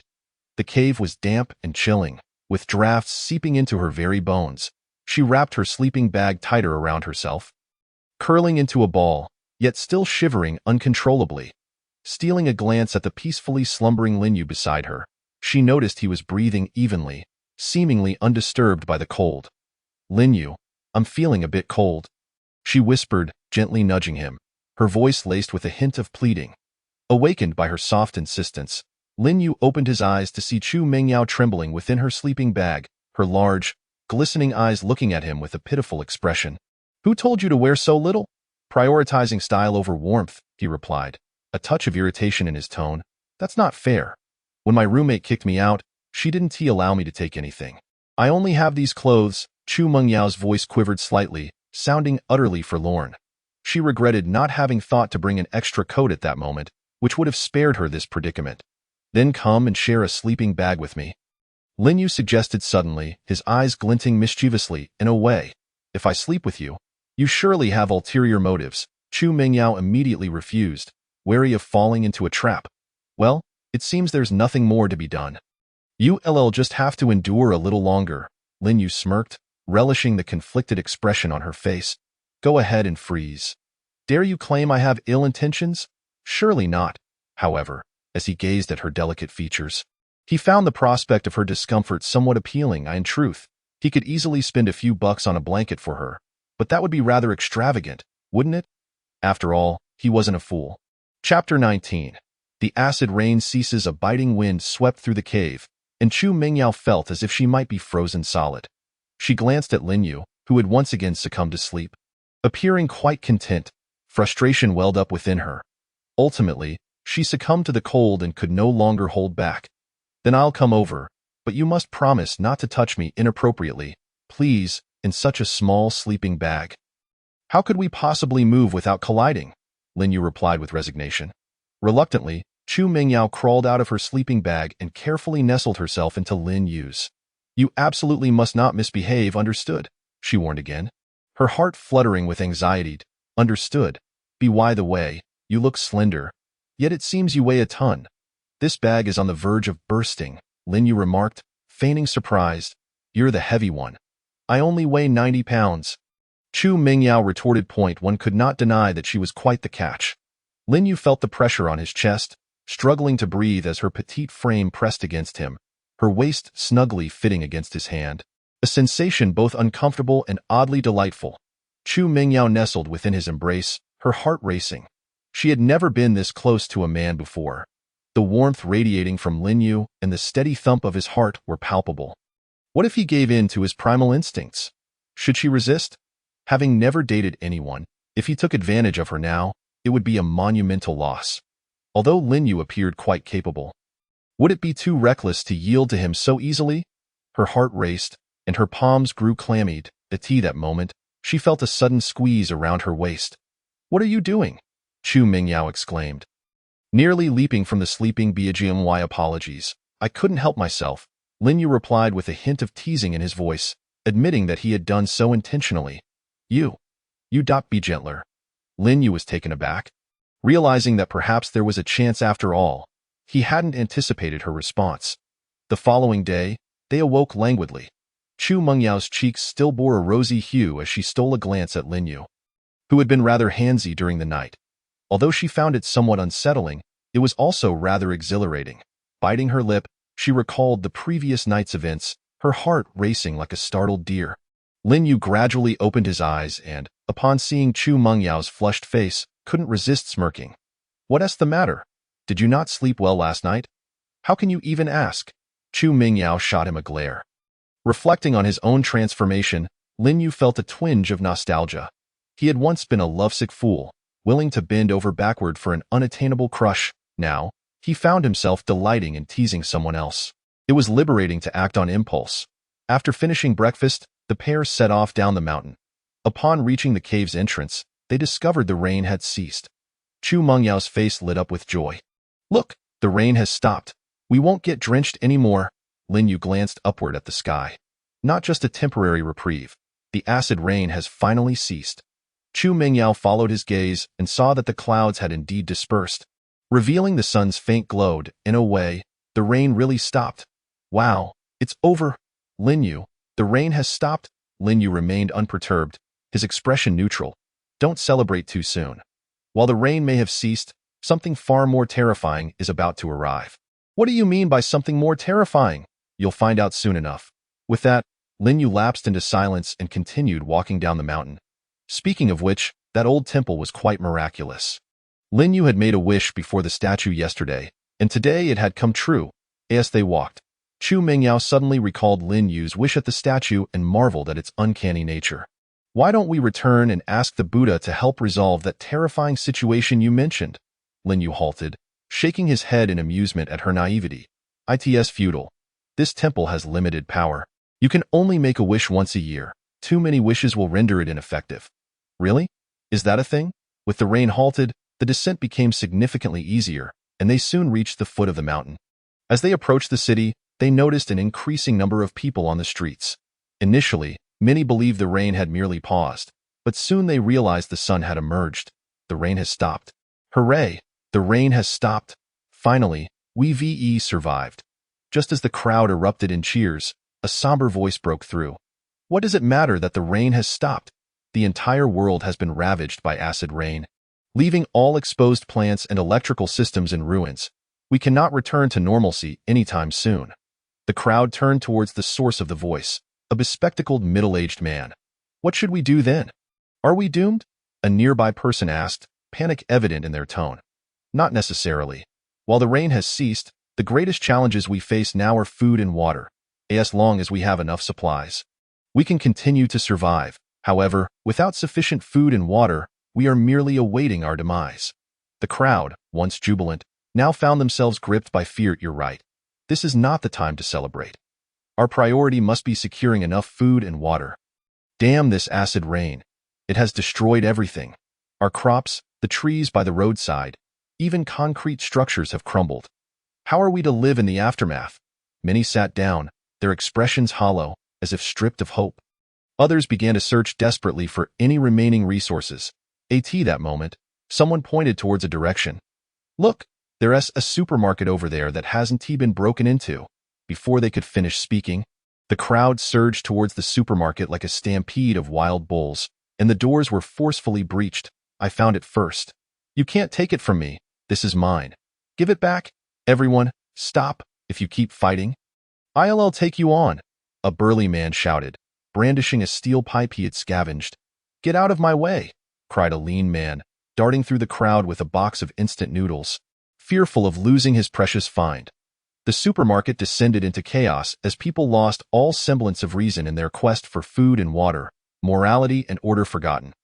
Lin Yu pulled Chu Mingyao aside, observing the tumult with a cool detachment. Aren't we going to grab something? Chu Mingyao asked, her brow furrowed with concern as she watched the frenzied crowd. Why would I bother? It's just a meager supply. It's not worth my time, Lin Yu replied, leading her away. Finding a quieter stretch of road, Lin Yu said, you wait here for a moment. I'll be right back. What are you going to do? Mind your own business. Just stay here. You're not going to abandon me, are you? I'm sticking with you. Wherever you go, I'll follow. I'm just going to the restroom. Do you want to come? Oh, then hurry back. As Lin Yu departed, Chu Mingyao stared after him, lost in thought. At that moment, a group approached, and upon seeing Chu Mingyao, they revealed expressions of surprise. Well, if it is into the campus beauty. Chu, Fan Xiaoyan? Chu Mingyao gasped as she recognized her former roommates, 3 in total, each accompanied by a man. The women approached with a mixture of mockery and disdain in their eyes, while the men regarded her with shock and greed. I can't believe you're still alive. It seems you're rather resilient. Surviving day by day scavenging must have been quite the challenge for you. In the midst of a few individuals, Fan Xiaoyan, whose name had been previously uttered by Chu Mingyao, gazed at her with a mocking expression and spoke. Chu Mingyao's eyes fixated intently on her 3 roommates, remaining silent. These 3 individuals had expelled her from the dormitory, denying her the chance to take even a single possession, which had left her homeless and vulnerable to the predatory gaze of several brutish men. Had it not been for Lin Yu, she might have already met a dire fate at their hands now. As fate would have it, it was a case of enemies confronting one another, and emotions ran high. Chapter 20. The school bell encounters a crisis. Lin Yu strolled alone down the street, having deliberately distanced himself from Chu Mingyao. His intention was to purchase a vehicle from the system's marketplace, as walking was proving too sluggish and inefficient for his quest to find a new refuge. He wished to keep his abilities hidden from prying eyes and thus sought a secluded spot. As for his former residence, Lin Yu planned to revisit it after securing a new sanctuary. The transformation of this new haven would require time, as he aimed to fortify it into an impregnable fortress. A mere superficial renovation would not suffice for a comfortable existence in the impending apocalypse. It must be robust enough to ensure safety. He needed to select quality materials, and fortunately, the marketplace priced items based on their intrinsic value rather than their scarcity. For instance, jade, which is exorbitantly priced in reality, could be acquired for merely 10 yuan per kilogram in the marketplace. Similarly, platinum and gold were priced like ordinary metals, and precious woods were comparably inexpensive. Thus, he had no concerns regarding materials, although items like vehicles and firearms, which involved intricate craftsmanship, were still relatively costly. The vehicle Lin Yu selected was a military-grade armored vehicle, with its material costs being low. The significant expense stemmed from its sophisticated construction, priced precisely at 100,000 yuan. Another reason for his return was to settle past grievances, especially concerning Lu Ruyan, whom he still cared for. After wandering for a while, Lin Yu finally discovered an unoccupied alleyway. Without hesitation, he purchased the vehicle and positioned it on the ground. The vehicle was a dark shade, its body adorned with armor, resembling a ferocious beast of steel. It was spacious, featuring 3 rows of seats, each accommodating 2 individuals, enough for 6 passengers. The body was not only bulletproof but also blast-resistant. Constructed entirely from high-strength alloy steel plates, rendering it impervious to typical explosions. After admiring this magnificent vehicle, which was sure to ignite the primal instincts of any man, Lin Yu nodded in satisfaction and accelerated away. At that moment, Chu Mingyao found herself encircled by Fan Xiaoyan and her companions. She stood frozen in place, gazing at this familiar yet alien group. Fan Xiaoyan's caustic voice pierced her heart like daggers. "Oh, Chu the school belle, so aloof. Have you forgotten to greet your sisters?" Fan Xiaoyan crossed her arms, speaking in a mocking tone. The 2 girls beside her joined in the ridicule, their faces wearing malicious grins. "Mingyao, where are you off to? Do you want us to escort you?" One of them chirped sweetly. "Indeed, it's tough scavenging alone, isn't it?" The other chimed in, her voice laced with schadenfreude. The 3 boys behind them leered at Chu Mingyao, their eyes brimming with greed and desire. The wave of disgust washed over Chu Mingyao as she regarded these individuals, her fists clenched tightly. Although they had previously maintained a contentious relationship, their disputes had been mere trivialities, primarily petty acts like tossing her belongings or refusing her access to the washing machine. Since the onset of the calamity, however, these 3 had transformed into demons, their cruelty escalating with each passing day of acid rain, as they pillaged her possessions and subjected her to abuse, even attempting to mar her beauty. Had she not fought tooth and nail to protect herself, her visage would have long been disfigured. Ultimately, they had cast her out, leaving her to fend for herself.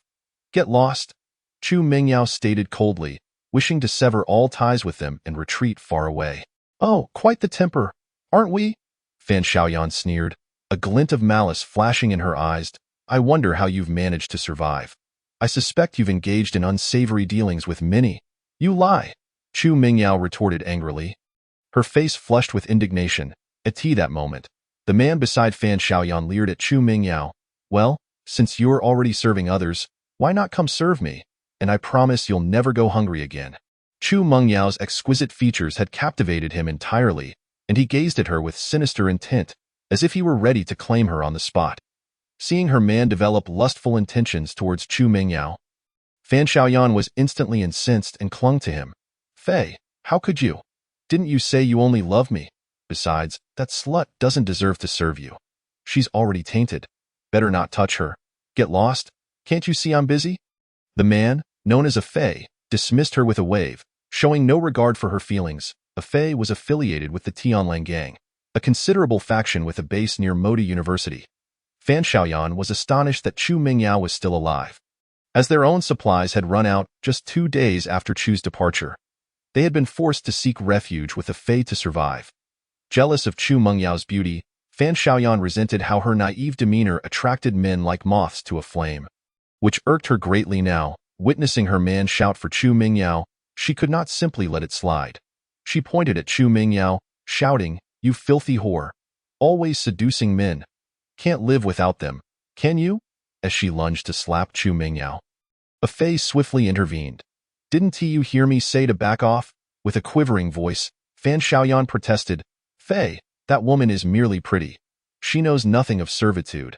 Just kill her, and I promise to be obedient tonight." "Get the hell away from me!" A Fei slapped her hard, threatening, "If you come near me again, I'll end you." The other 2 men also shrugged off their companions, showing no concern for their feelings as they egged a Fei on. "You can't hog all the fun, a Fei, haha. Don't worry, once I'm satisfied, everyone will have their share." A Fei grinned wickedly, striding towards Chu Mingyao. Fan Xiaoyan, clutching her face and collapsing to the ground, watched helplessly as her man advanced towards Chu Mingyao, too frightened to intervene. A Fei held a certain status within the Tianlang gang, a power dynamic that she, as a subordinate, could not challenge if he threatened to kill her. Uttering another word might seal her fate. Reflecting on the lengths she had gone to secure a Fei's favor, she realized that now he had set his sights on Chu Mingyao, her standing would plummet, and she risked being discarded in favor of a lower-ranking member. In future encounters with her two friends, she would undoubtedly be unable to hold her head high. With reddened eyes, she glared fiercely at Chu Mingyao, her heart swelling with resentment and envy. She vowed to seize any opportunity to eliminate this bane of her existence, regretting her previous leniency. She should have marred Chu Mengyao's face long ago and cast her out to endure the relentless acid rain. Chapter 21. Nearly trampled by a boar as the man before her advanced menacingly, Chu Mengyao's body trembled involuntarily, cold sweat trickling down her forehead. She stumbled backward, her gaze frantically scanning the intersection ahead, praying for Lin Yu's swift return. Yet, she knew that Lin Yu had been gone for nearly half an hour. If he had merely stepped away, he would have returned by now. His absence suggested he might have abandoned her. Moreover, even if Lin Yu appeared at that very moment, the distance between him and her was too great. The man loomed just a meter away, leaving her with no escape. Despair enveloped Chu Mingyao as she shut her eyes, faintly aware of the nauseating scent emanating from the approaching man. Just as she felt herself on the brink of collapse, the roar of an engine pierced the silence like a thunderclap. Chu Mengyao's eyes flew open, and she beheld a black armored vehicle hurtling towards the intersection at an astonishing speed. To her astonishment, the vehicle did not slow down. It charged forward like a wild stallion, directly aiming for one of the figures. The man, unable to react in time to the oncoming vehicle, was struck with tremendous force, sent flying through the air like a discarded sack. A Fei soared far before crashing to the ground. Lifeless, the sudden turn of events left everyone in shock, their eyes wide and mouths agape, as if frozen in place. Chu Mingyao stood in stunned silence, her heart swelling with relief as she realized she had narrowly escaped a dire fate. A Fei, two men finally reacted, their eyes widening in horror as they beheld the crumpled form of a Fei. They quickly drew iron rods from their waists, pounding on the vehicle's windows, desperate to drag the culprit out. "Get out of there!" they shouted as they struck, but despite their efforts, the rods left no mark on the high-strength bulletproof glass. The two men relentlessly pounded on the vehicle for half the day, only to realize that they could not breach its defenses. They resumed their taunts. "Kid, you're done for. Dare to kill a Fei? The Tianlang gang will not spare you. If you have guts, come down." Perhaps their words had some effect, for the armored vehicle's door suddenly clicked open with a decisive sound, and a figure wearing glasses stepped out, holding a dark pistol. Chu Mingyao gasped in shock, covering her mouth as she beheld the figure descending from the vehicle. Unable to believe that the occupant was Lin Yu, the two men, upon seeing he was armed, felt a chill run down their spines and quickly retreated a few steps. Lin Yu, donning a pair of stylish black sunglasses, coldly regarded the two before him. "What happened to that bravado? Still feeling bold? What gang did you claim to belong to?" The two men, now drenched in cold sweat, felt their legs quivering, yet they feigned bravado, shouting, "Why you dare to kill a Fei? The Tianlang gang want to let you off." "Oh, the Tianlang gang, is it?" "Yes, we are from the Tianlang gang. You'd better let us go, or our big brother will not spare you." Lin Yu shot them a disdainful glance, his gaze as cold as that of a coroner inspecting two corpses, sending shivers down their spines. "Annoying," Lin Yu uttered dismissively, raising his hand to fire two shots. Bang, bang! The two men collapsed to the ground, blood oozing from the new holes in their foreheads, their eyes wide open in shock, forever unblinking. The swift and decisive action left Fan Xiaoyan and the other two women utterly terrified, their screams echoing in the air. Lin Yu blew on the muzzle of his gun and walked over to Chu Mingyao, offering a faint smile. "Are you all right?" "And no, I'm not fine. If you hadn't come, I would have been gored by those pigs." Chu Mingyao exclaimed loudly, her expression one of extreme grievance. "You're here now, and you didn't lose a single hair." Lin Yu replied coolly, turning to face the remaining women present. As Lin Yu's gaze fell upon them, Fan Xiaoyan trembled and stammered. I'm not familiar with these men." "Really? I'm Yao Yao's classmate. We're roommates." The other two women, equally panicked, chimed in. "We're also Yao Yao's roommates." "We don't know them." Chu Mingyao regarded the three with a cold stare, her eyes devoid of warmth. After a moment of silence, she turned to Lin Yu and softly said, "Let us go." "Go where?" "These are the roommates who drove you out. right? Lin Yu glanced at the three and continued, They've bullied you like this, and you don't plan on retaliating? I don't want to be involved with them anymore. Chu Mingyao murmured, That's simple. Let them disappear, and there will be no more entanglements, right? At this, Fan Xiaoyan and the others turned pale, fear washing over them. No, don't kill me, Yao Yao. I was wrong. I shouldn't have bullied you. Shouldn't have taken your things, and definitely shouldn't have driven you out of the dorm. I was wrong. Please spare us. Fan Xiaoyan pleaded desperately with Chu Mingyao, fully aware that she had led the charge in tormenting her. If she wished to survive, she had to be the first to ask for forgiveness. Otherwise, even if Chu Mingyao spared the other two, she would never let her off the hook. Humph, now you realize your mistake? Lin Yu remarked, intending to crouch down but caught a whiff of an unpleasant odor and quickly stood back up. What were you doing before? There's no such thing as a pill for regret in this world. Please, don't kill me. I'm a woman. I can do many things, really. I will definitely satisfy you. As she spoke, Fan Xiaoyan began to inch closer to Lin Yu, leaving behind a wet trail on the ground. Lin Yu, feeling disgusted, stepped back further. Don't move. If you dare come any closer, I'll shoot. At that moment, Chu Mingyao gently tugged at Lin Yu's sleeve and said, Forget it. Let them fend for themselves. Lin Yu sighed deeply, realizing that this young woman was still too kind-hearted. How about this? I want to kill them, but how they are dealt with is up to me. All right. Chu Mingyao hesitated for a moment before responding. Okay. It was already a mercy not to kill them directly, and as for their fate, she decided to leave it to Lin Yu's discretion. Lin Yu walked to the back of the vehicle and opened the trunk. Addressing the three women, Get in the car. Where are you taking us? They asked, bewildered. I'm taking you to find a new home. No more nonsense. Get in. With that, Lin Yu brandished his Glock 48 at them.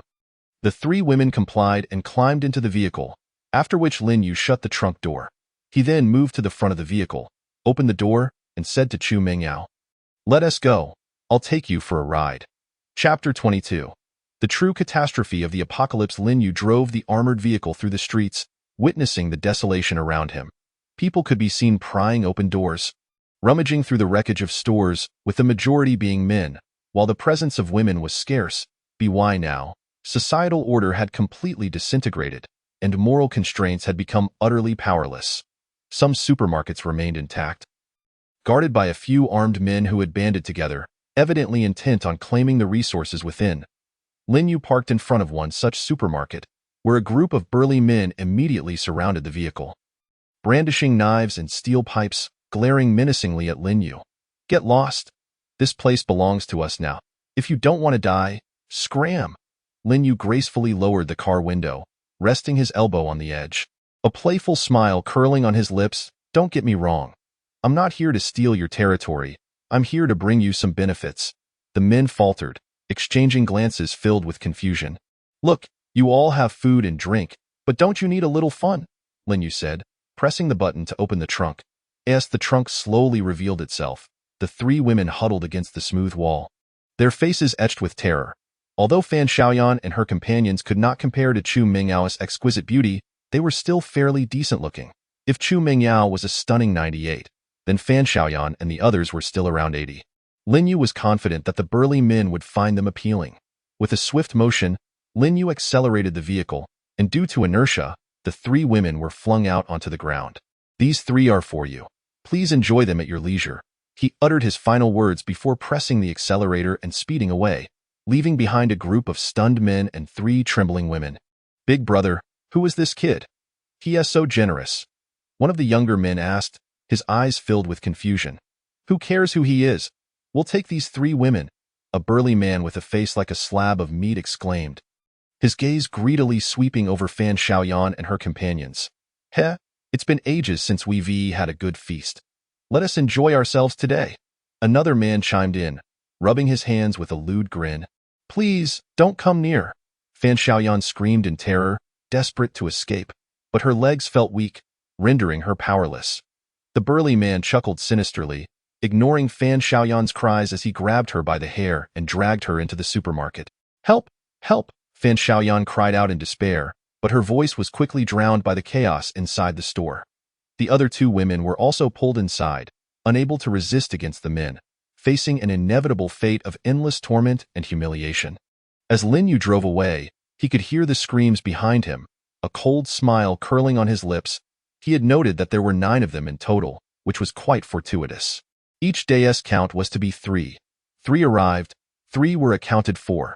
He turned to Chu Mingyao, who was gazing out the window, lost in thought, her demeanor heavy with concern. In the future, we cannot show any mercy to such people. Understand? Lin Yu remarked as he drove. This young woman was too naive, resembling an innocent girl who had never seen the world. In this apocalypse, she wouldn't last a month. Had she not encountered him, she would have likely met her demise long ago. I understand. Chu Mingyao's voice was subdued as she watched the chaotic scenes outside, realizing that without the ability to be decisive, survival was impossible.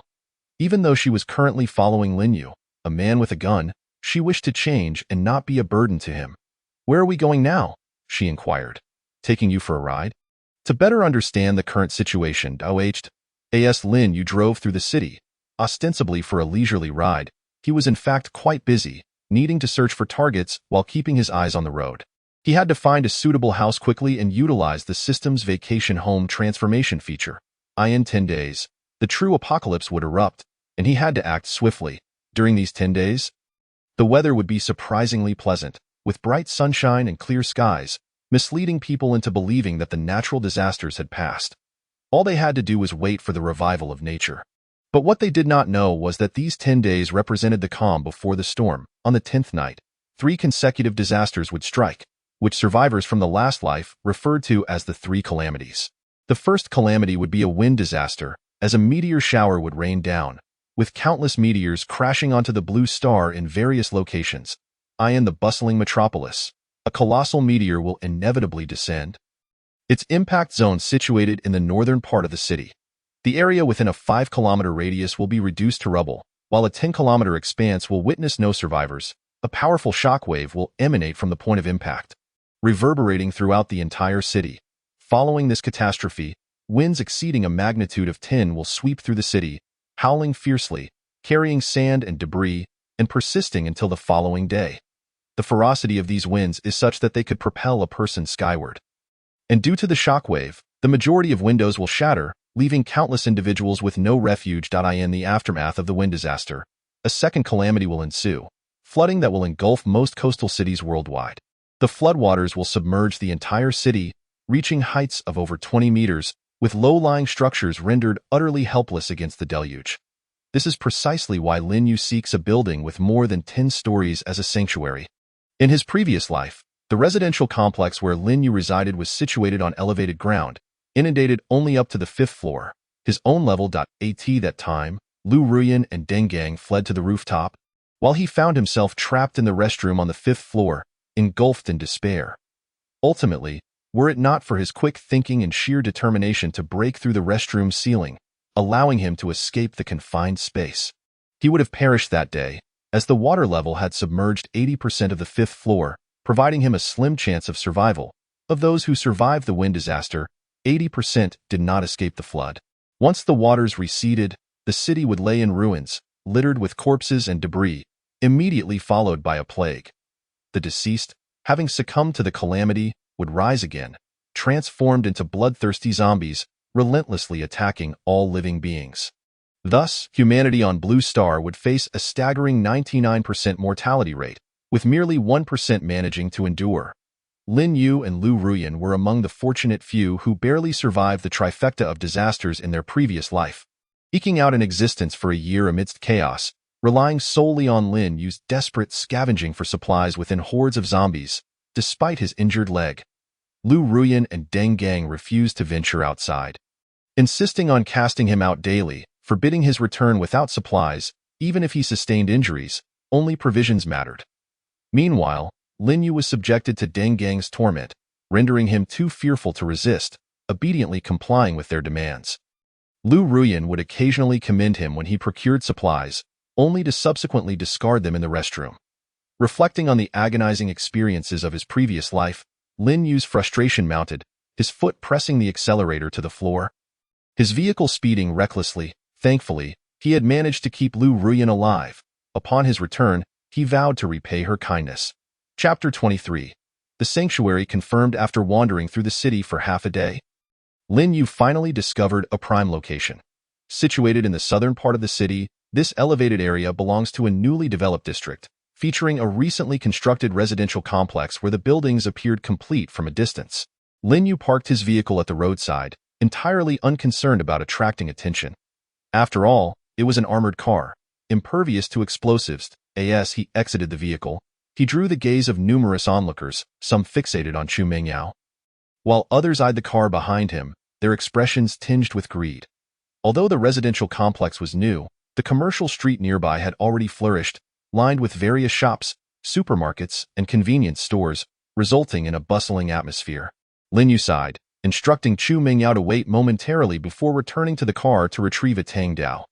This weapon had been awarded to him as a reward from the system after completing a climbing task. Emerging from one of the two blue loot boxes, the blue item box yielded two treasures. One was the Tang Dao named Shuangyue, featuring a black sheath and hilt, with a straight, silver blade that glimmered with a hint of red. The other was a magnifying glass with analytical capabilities, allowing one to discern detailed information about any object observed through it, including its name, material, and function. Lin Yu grasped Shuangyue and returned to Chu Mengyao's side. Upon seeing him wield a weapon, the onlookers quickly averted their gazes. Although he possessed a firearm, he preferred to reserve it for life-and-death situations, opting not to display it casually. Together, Lin Yu and Chu Mingyao entered the residential complex, casually exploring their surroundings, which indeed boasted an excellent location. The entire complex lay behind the commercial street, bordered by a small hillside, with only one entrance and two buildings flanking either side, each comprising 15 stories. "What are we doing here?" Chu Mingyao inquired, perplexed. "We're here to scavenge for supplies," Lin Yu replied with a smile. Selecting a building at random, he led Chu Mingyao inside, but due to the acid rain, the electricity had long ceased, rendering the elevator unusable. They were left with no choice but to ascend the stairs. Not wishing to climb too high, he stopped on the third floor. Reaching the door of an apartment, he drew Shuangyue from its sheath and struck the door lock twice. The blade sliced through the door as though it were paper, effortlessly penetrating the thick security door and leaving a prominent gash. Lin Yu was taken aback by the blade's sharpness. It was indeed worthy of the system's craftsmanship, capable of slicing through iron with ease. He delivered another strike, aligning it with the previous incision, transforming the lock into a triangular hole. Chu Mengyao's mouth fell open in astonishment as she gazed at the gleaming blade of Shuangyue and then at the door's gaping wound. "Wow, Lin Yu. You can wield a knife? That's impressive." Lin Yu smirked with pride, sheathing Shuangyue. "It's nothing. I possess many skills. This is merely a trifle." In truth, he had no proficiency with knives. His impressive display relied solely on the weapon's quality. Nevertheless, since he had feigned expertise, he decided to maintain the pretense. Upon entering the apartment, they found it to be a spacious, open layout, complete with a large living room, kitchen, and bedroom, as well as a screening room and gym. The living room featured floor-to-ceiling windows facing the main entrance and commercial street, offering a magnificent view. The furnishings were lavishly appointed, with a sofa, bed, refrigerator, and television, all appearing quite expensive. Such a residence, in times past, would have cost at least tens of millions or even over 100 million. Lin Yu had no precise grasp of the figures, only knowing it was the type of dwelling favored by the affluent. "This is a new complex, Lin Yu. Everything is brand new, and there's no food or water. Our efforts are in vain," Chu Mingyao lamented, having circled the apartment fruitlessly, noticing her continued fixation on scavenging. Oblivious to the apartment's exquisite decor, Lin Yu remarked wistfully, "Do you not find this place stunning, grand?" Really? I think it's okay. Nothing exceptional. Much like my home in Kyoto," Chu Mingyao responded, glancing around again. When she turned back to Lin Yu, she found him glaring at her with visible ire. "What's wrong?" she stammered, feeling uneasy under his scrutiny. "Nothing," he muttered inwardly, cursing the insufferable rich girl. After assessing the apartment thoroughly, considering its location, elevation, decor, and design, Lin Yu concluded it met all his criteria splendidly. "This will do. I shall select an apartment on the 10th floor or higher. Replace the walls with high-strength alloy steel and bulletproof glass, and with a few modifications, it will serve as a perfect sanctuary." Having determined the new refuge, Lin Yu settled onto the sofa and gestured for Chu Mingyao to join him. "What's your plan?" he asked, sitting opposite her, hands clasped earnestly. "Are you certain you wish to follow me?" After spending several days together, he and Chu Mingyao had grown somewhat familiar. Despite her somewhat spoiled demeanor, she was not ill-natured and exhibited courage in critical moments. If she were to join him in the sanctuary, it would be a favorable arrangement. After all, who would prefer solitude over the company of such a striking beauty?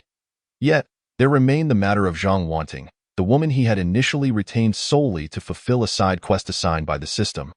He later discovered her culinary skills, which proved useful. For now, I shall return to see if she has ventured to the third floor.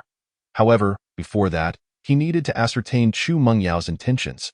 If she wished to remain by his side, she must adhere to his leadership.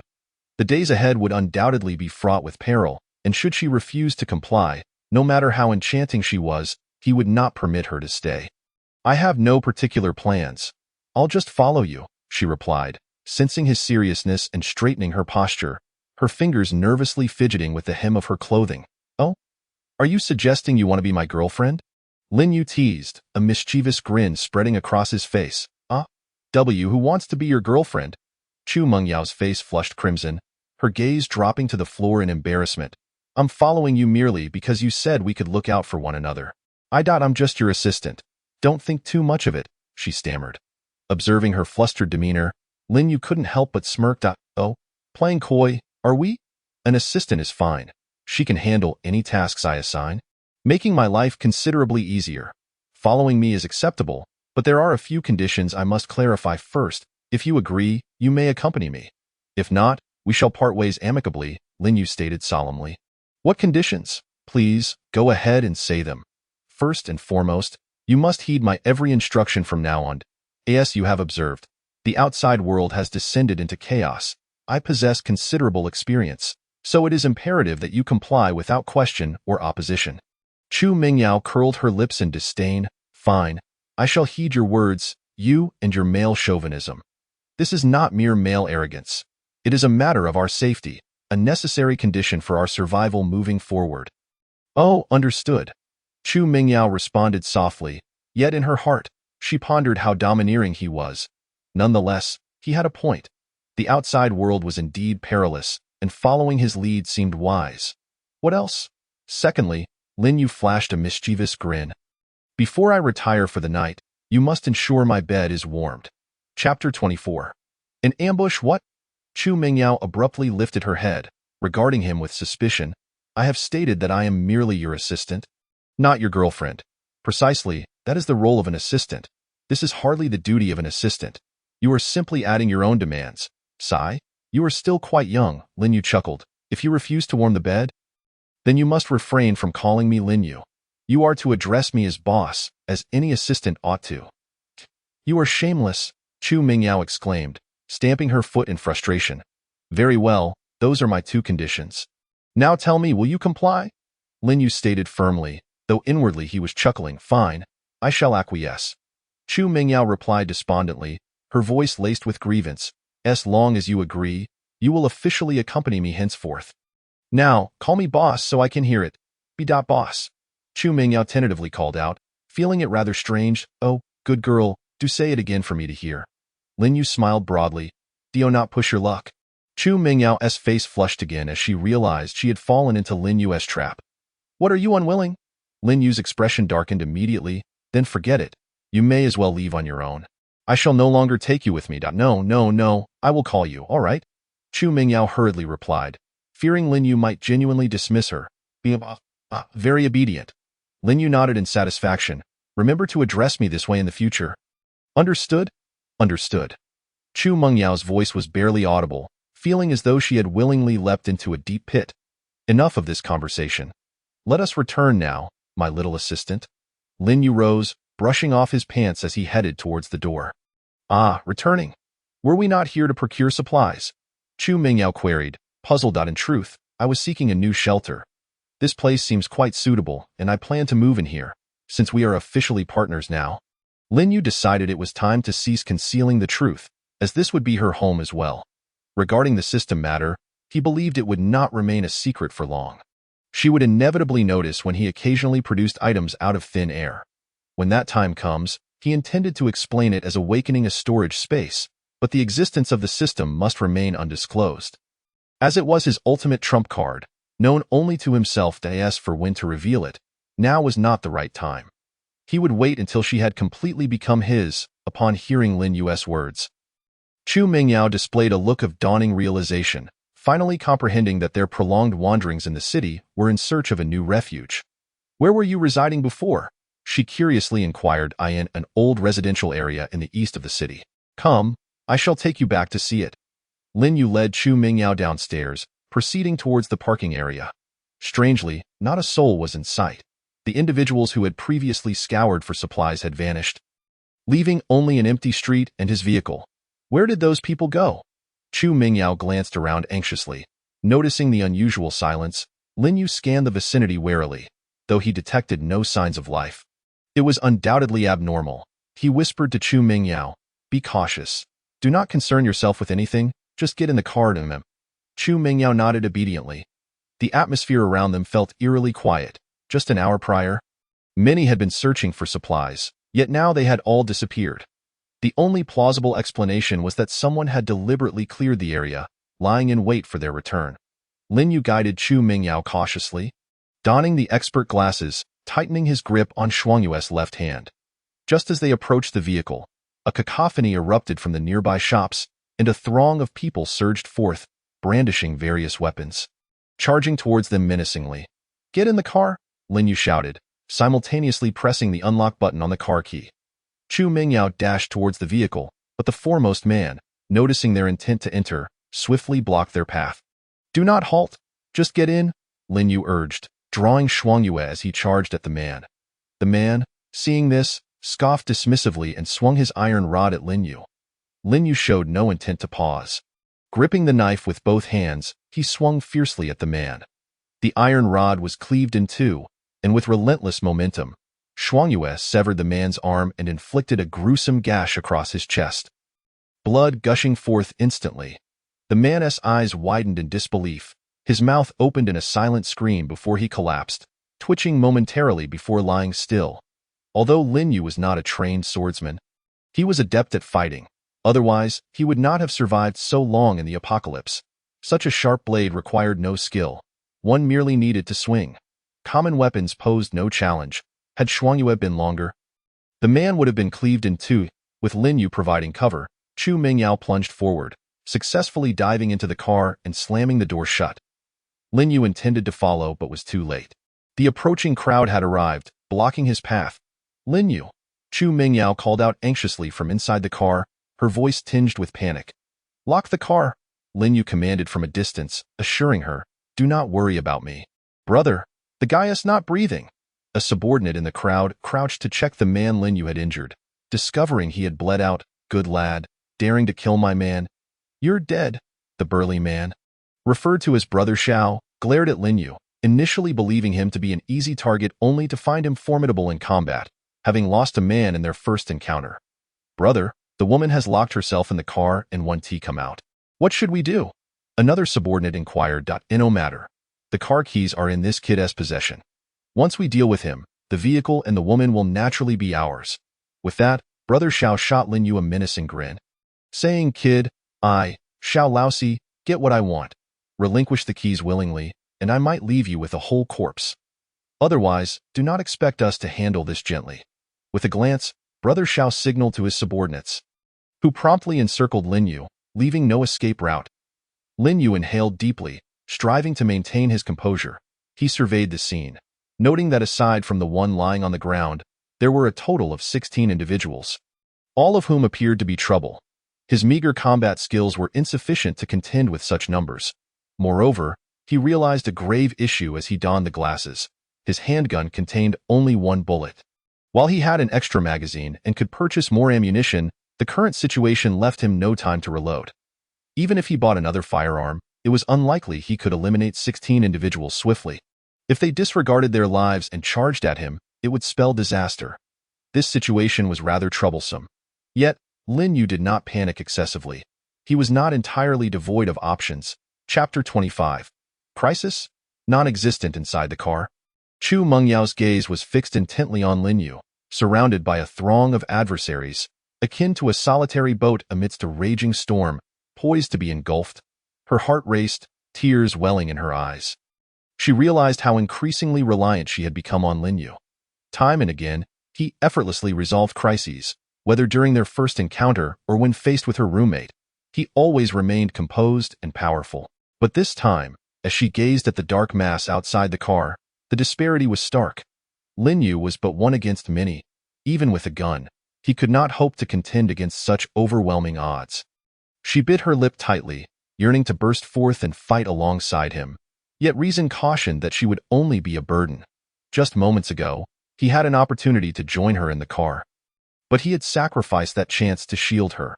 Overwhelmed by emotion, Chu Mingyao could no longer contain her tears, exclaiming, "Lin Yu, you must not come to harm." "Kid, have you made your decision?" Brother Xiao sneered. Watching Lin Yu with smug satisfaction, "Will you obediently hand over the car keys, or shall we extract them from your lifeless body? I advise you to be wise and leave quickly while I have yet to lose my temper. Otherwise, you may find yourselves trapped here forever." Lin Yu spoke calmly, showing no fear of Xiao Laoxi's threats. "Be wise?" laughed one of the men. "This kid is wearing sunglasses. Could he be blind, young man? Do you not grasp the situation? Look at how many of us there are. Would you like us to count?" Another added, "Indeed, there are more than 10 of us. Do you think your knife can cut through us? Do you fancy yourself as Song Ke?" Upon hearing Lin Yu's words, those surrounding him erupted into laughter, as if they had heard the greatest joke. Xiao Laoxi also sneered coldly, "Kid, since you cannot seize the opportunity presented to you, do not blame us for being ruthless." With a wave of his hand, he commanded, "Attack." No sooner had he spoken than Lin Yu swiftly drew his handgun and pointed it at Xiao Laoxi, declaring, "Don't move." Xiao Laoxi, being no fool, had survived calamities through more than mere brute strength. The instant he saw Lin Yu brandish his weapon, he yanked one of his lackeys in front of him as a shield. "Kid, if you dare to pull that trigger, I swear you will die a gruesome death." With the boss so cunningly hiding behind his subordinate, Lin Yu decisively abandoned the idea of capturing the leader first. He redirected his aim towards the less populated side and fired, killing one man and creating a small opening in the encirclement. Then, he swiftly holstered his weapon and dashed towards the gap. Xiao Laoxi was taken aback by Lin Yu's sudden gunfire. He dared not expose himself and could only shout from behind his lackey, "Go! Kill him!" The men near the gap, upon seeing Lin Yu charge forward, immediately attempted to block him, wielding their weapons in a desperate bid to halt his escape. However, Lin Yu, disregarding all caution, unleashed a flurry of strikes with his Frost Moon sword, forcing them back with his overwhelming force. Seizing the moment, he burst through the encirclement. "Boss, that kid got away." One of the lackeys cried out in alarm. Xiao Laoxi, finally peeking out from behind his shield, was infuriated to see Lin Yu escaping and kicked the hapless lackey aside in frustration. "All of you are useless. Pursue him. He must not escape." Yet, one of the lackeys hesitated. "But he has a gun," Xiao Laoxi roared back. "And so what if he has a gun? Just don't let him run in a straight line." "Go after him." Lin Yu dashed through the streets, glancing back at the group pursuing him in a serpentine fashion, a cold smile gracing his lips. "Since you seek death, do not blame me." He scanned his surroundings and soon halted in front of a tea house. Quickly darting inside, before long, the group arrived at the entrance, witnessing Lin Yu ascend to the second floor. Seeing the boy venture upstairs, Xiao Laoxi chuckled gleefully. "Ha! This foolish boy is doomed. Quick, follow him." Little did they realize that by choosing to go upstairs, Lin Yu had seemingly trapped himself. Xiao Laoxi felt a rush of exhilaration. The boy was quick, and he had feared being outrun, but now it appeared he had walked right into a corner. As the group hurried up the stairs, they were met with the resounding thud of footsteps echoing through the hall. Upon turning the last corner, they found Lin Yu crouched in the center of the hall, a monstrous black machine gun resting before him. Surprise! Lin Yu erupted into laughter, a manic grin spreading across his face as he pulled the trigger. The heavy machine gun spat fire, bullets raining down like a torrential downpour. To prevent anyone from fleeing, Lin Yu began his assault from where they had just come, swiftly advancing towards the crowd. After a relentless barrage, Xiao Laoxi and his men found themselves with no escape. Reduced to mere targets in his final moments, Xiao Laoxi stared in disbelief at Lin Yu, his eyes filled with terror and regret, unable to comprehend where the boy had acquired such a weapon. "Humph! Dare to provoke me? You've bitten off more than you can chew." Lin Yu stood up, stowing the machine gun back into his spatial storage. He had already scouted a suitable weapon in the system's marketplace while fleeing, ultimately selecting the heavy machine gun, perfectly designed for one against many. Its formidable penetration, abundant ammunition, and rapid fire rate made it ideal. The weight of the weapon was inconsequential to Lin Yu, who could summon it at will and return it to storage once used. Clapping his hands, he approached Xiao Lao Si's lifeless body and began to rummage through his pockets. He first checked the outer pockets, retrieving a few small bottles of water and some snacks, which he disdainfully discarded. Continuing his search through the inner pockets, he felt one bulging pocket that was heavy. His eyes glimmered with interest as he grasped the item, revealing a collection of gold jewelry. However, disappointment washed over him as he tossed the trinkets aside, deeming them worthless. What a pathetic excuse for a leader, reduced to this rubbish. What a waste of my time. After a fruitless search, Lin Yu kicked Xiao Lao Si's corpse in frustration. Just as he was about to leave, he noticed a small pouch inside the dead man's coat. Intrigued, he reached in and pulled out a simple, unmarked key. Was likely the key to the gang's stash. But for an ordinary person, it would be useless without knowledge of its corresponding location. For Lin Yu, however, it posed no challenge. With a thought, a magnifying glass appeared in his hand. Placing it over the key, he revealed a larger version alongside its detailed information. Happiness Road Warehouse Key, 109. Happiness Road? Wasn't that the name of this very commercial street? Lin Yu exited the tea house and soon found the warehouse at 109. Inserting the key into the roll-up door, turning it, and pulling it upwards, before him stood two large off-road vehicles surrounded by shelves brimming with food and water supplies. This was indeed the gang's warehouse. After surveying his newfound treasures, a dilemma arose. What use were these items to him if he couldn't take them? His spatial storage could only hold one type of item at a time, and he certainly lacked enough space. Moreover, these supplies held little value to him, given that he could purchase anything he desired from the marketplace, often of superior quality. System, can I sell these valuable items? He inquired. These supplies are currently unclaimed, as the host possesses the key to the warehouse. They now belong to the host, who may choose to sell them in the marketplace. The system's notification almost made Lin Yu burst into laughter. His gaze sparkled with excitement as he reconsidered the supplies. If the marketplace could recycle them, they were no longer mere provisions but rather a fortune. Eagerly, he approached a crate of bottled water, connecting it with the system marketplace and decisively selling it. Sale successful, earned 20 yuan. Ha ha! He couldn't contain his laughter. He busily set to work in the warehouse, and after several minutes, he had successfully recycled all the supplies, netting over 86,000 yuan. The two off-road vehicles garnered the highest returns, one fetching 35,000 and the other 40,000. The remaining food, water, and various supplies totaled just over 10,000, with an additional 80,000 yuan to his balance. Lin Yu was elated. He now had 280,000 yuan and 4 10,000 yuan discount coupons. What a fulfilling feeling, he mused. Surely, there are many unclaimed vehicles in this city. If I could recycle them all, I wonder how much that would yield. Lin Yu made a silent vow to investigate further. After finishing up, he left the warehouse and began retracing his steps. Having sprinted through numerous intersections and distracted by browsing on his phone, he found himself lost. As he crossed another street, he suddenly spotted a figure lurking by the corner of a wall. Chu Mingyao? Why did she come down alone? Lin Yu was taken aback, observing her clutching a broken iron rod, the same one held by the man he had initially slain. She hid the rod behind her, cautiously peering around the corner. Lin Yu glanced back to the right, realizing it was the spot where he had parked earlier. Amused by how he had ended up here, he quietly approached Chu Mingyao from behind and whispered, "What are you doing here?"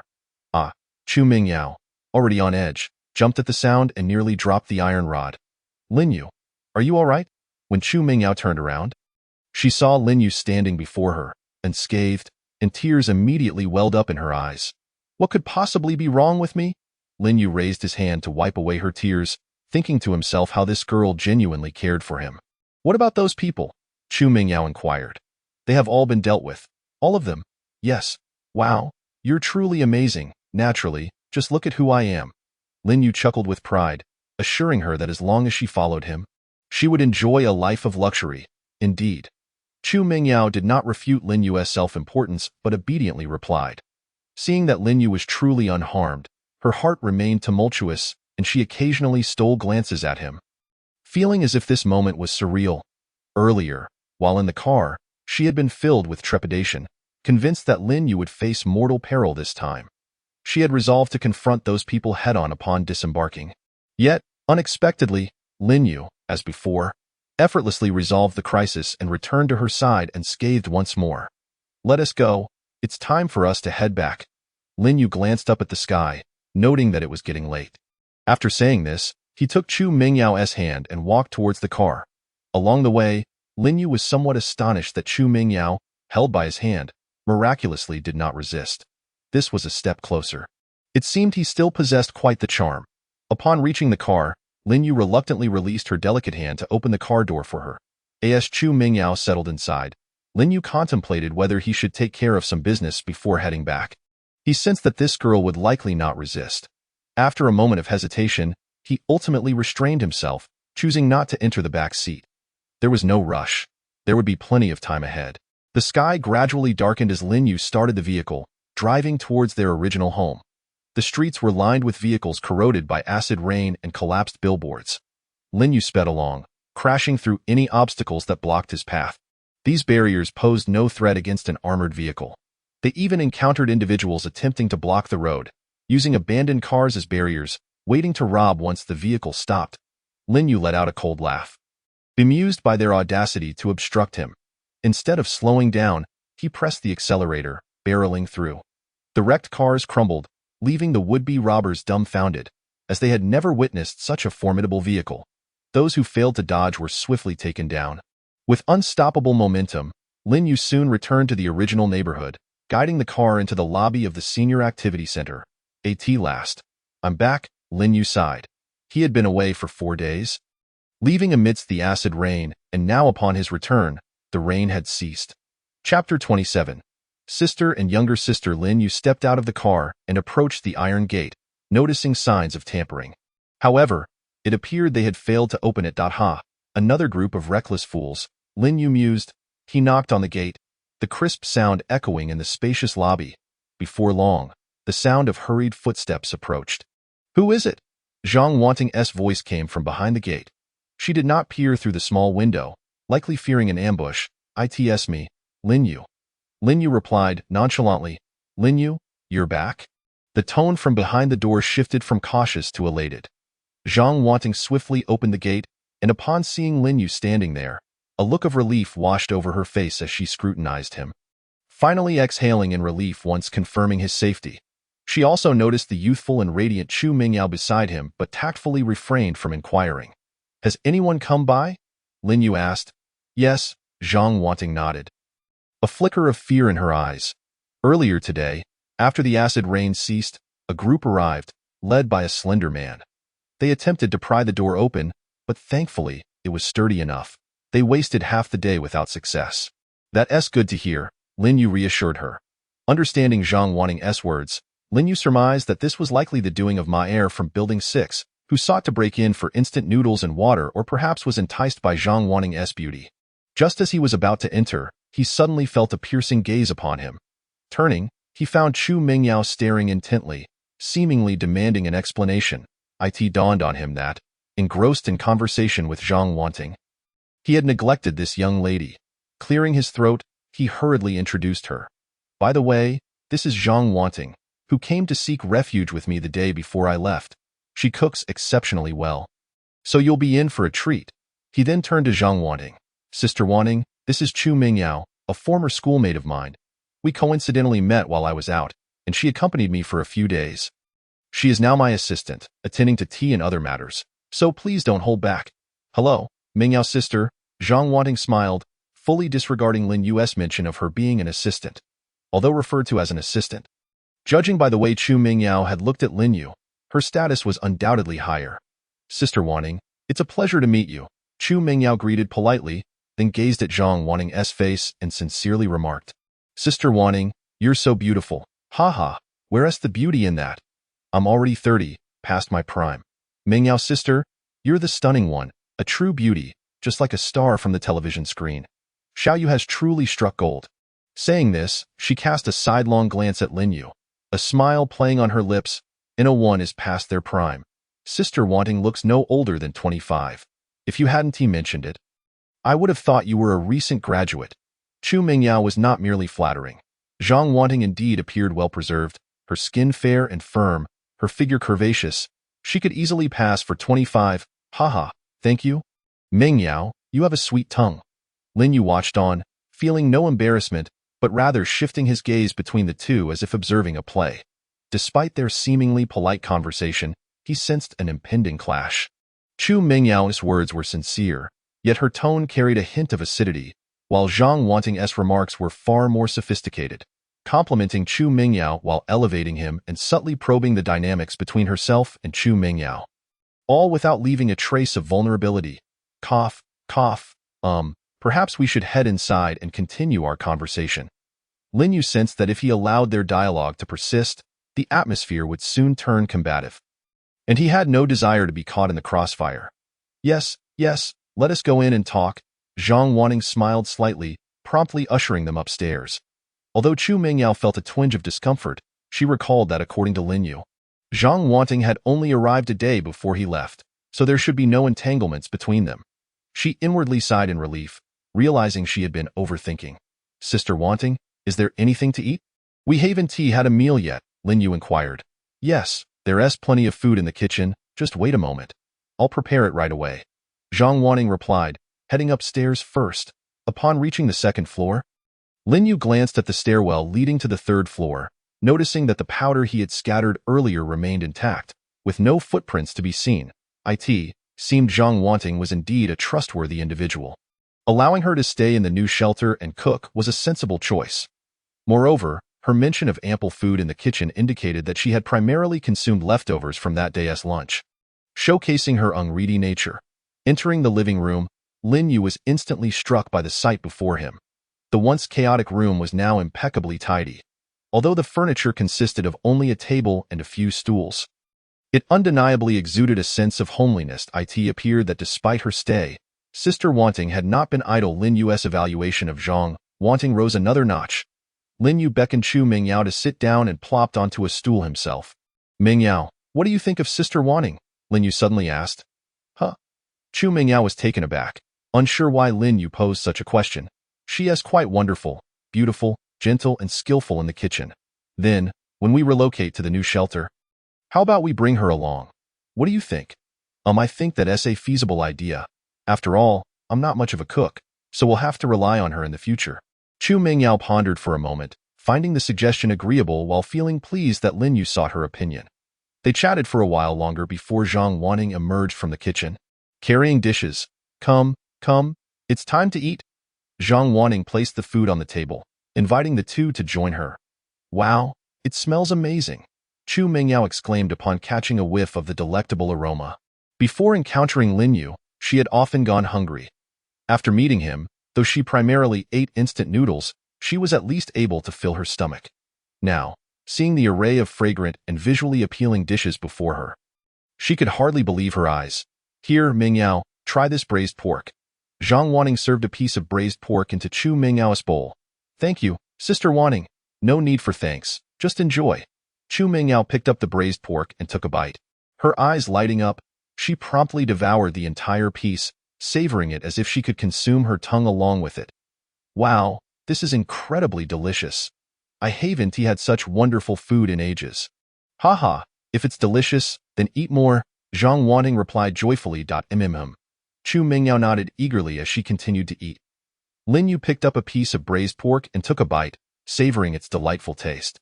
Having grown weary of instant noodles eaten daily, he was finally able to indulge in such a delectable dish upon returning.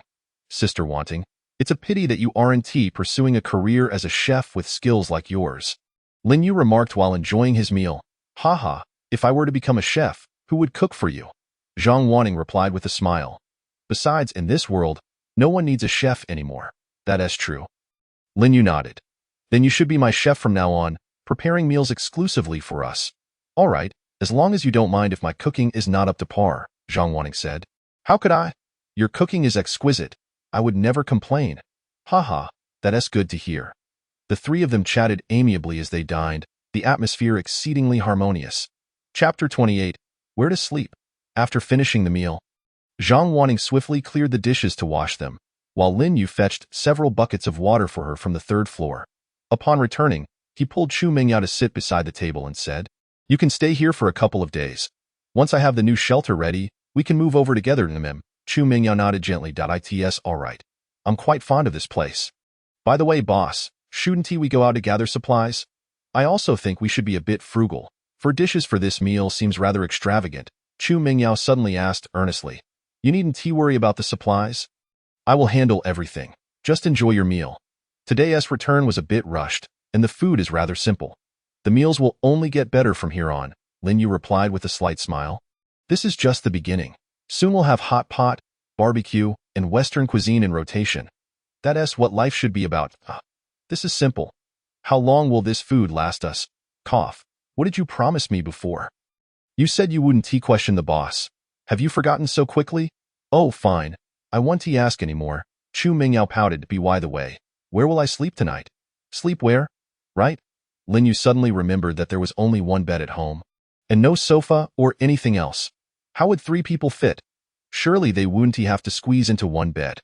After pondering for a moment, he suggested, "You and Sister Wanting can share the bedroom." Chu Mingyao blinked, inquiring, "And what about you?" "Me? Don't worry about me." Lin Yu waved his hand dismissively. Oh, all right. Chu Mingyao responded without further probing. They chatted idly for a while, and as Chu Mingyao wandered around the house, she observed that this must be Lin Yu's temporary residence. The entire second floor, aside from a table and a bed, had almost nothing else. She curiously asked, "Boss, you didn't live here before? Did you?" "Yes, my original place was on the 5th floor of Building 6 across the street, but I won't be returning there anymore," Lin Yu replied nonchalantly. "Oh, I see." Chu Mingyao nodded. Suddenly, she realized something was amiss. Only one bed. Her expression became somewhat peculiar as she turned to Lin Yu and asked, "Where did you sleep before?" I slept in the bedroom," Lin Yu replied, looking bewildered. "And what about Sister Wanting?" Chu Mingyao continued to press. "Wasn't Sister Wanting just arriving? I didn't have time to arrange a room for her before I left." "What about the night before you left?" Chu Mingyao interrupted directly. This? Lin Yu suddenly found himself at a loss for words. Could he possibly tell her that Sister Wanting also shared the bed, although they merely played a game of flying chess for one night? How could he explain that? Seeing Lin Yu stammer, Chu Mingyao's jealousy flared up, and she glared at him as if she could pierce him with her eyes. This scoundrel, indeed, had something to hide. At that moment, Zhang Wanting finished cleaning and walked out of the kitchen. "What is going on?" she asked with a smile. "Humph." Chu Mingyao huffed at Lin Yu, then pulled Zhang Wanting into the bedroom. "Sister Wanting, let us go to sleep. Ignore him." Okay." Zhang Wanting could only cast a puzzled glance at Lin Yu before being dragged into the bedroom. The door slammed shut with a resounding bang. Lin Yu stared at the closed bedroom door, feeling helpless. What on earth was happening? He hadn't done anything wrong. So why was he being treated like a criminal? Shaking his head, he sat down at the table, contemplating his plans for the days ahead. He needed to head out tomorrow to expedite the renovation of the shelter, as the current living conditions were still too rudimentary. It was manageable for him alone. But now there were 2 more people, 2 stunning beauties, no less. Recalling the signs of the iron door being tampered with when he first arrived home, he realized it would be unwise to leave the door unsecured. Moving to the new place sooner would be prudent. He also needed to find an underground garage tomorrow to test the recycling feature of the mall. As he pondered, drowsiness began to overtake him. He rose and moved into the adjacent room, deciding to buy a simple folding bed, a pillow, and a blanket from the mall. For now, this would suffice for a few nights. After yawning, Lin Yu lay down on the folding bed, quickly drifting off to sleep. Meanwhile, in the adjacent room, Chu Mingyao and Zhang Wanting lay together on the bed in the dimly lit room. Only a faint glow came from outside the window. "Mingyao, what was that about earlier? Did Xiao Yu upset you?" Zhang Wanting asked softly, turning to face her. "No, not at all." Chu Mingyao stammered, struggling to articulate her thoughts.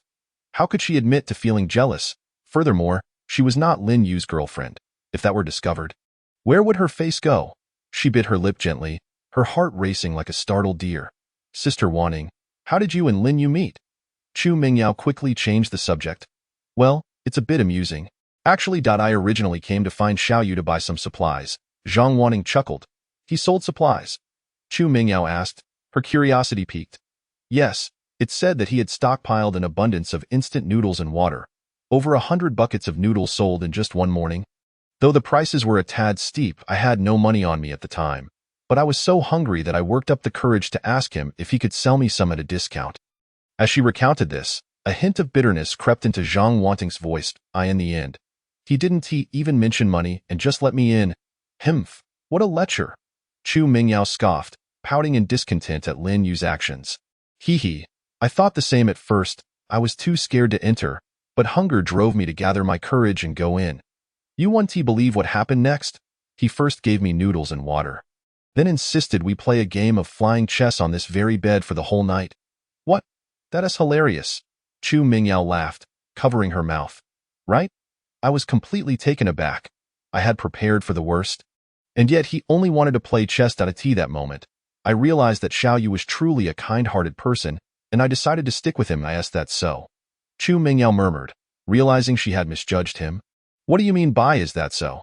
Oh, I was just saying that now I understand how you two met. Chu Mingyao quickly clarified. And you? How did you come to know Lin Yu? Zhang Wan encountered. Her curiosity piqued as she looked at Chu Mingyao. For me? I was saved by Lin Yu. Chu Mingyao began to recount the story of her first encounter with Lin Yu. The following morning, Lin Yu, still deep in slumber, was roused by a series of knocks at the door. He opened his eyes to find Chu Mingyao standing at the doorway, wearing a mischievous smile. What do you want? Lin Yu grumbled. I'm here to wake you up, lazy pig. Chu Mingyao exclaimed, pinching Lin Yu's nose playfully. Ugh, let me go. Lin Yu protested, struggling. Not until you agree to one condition.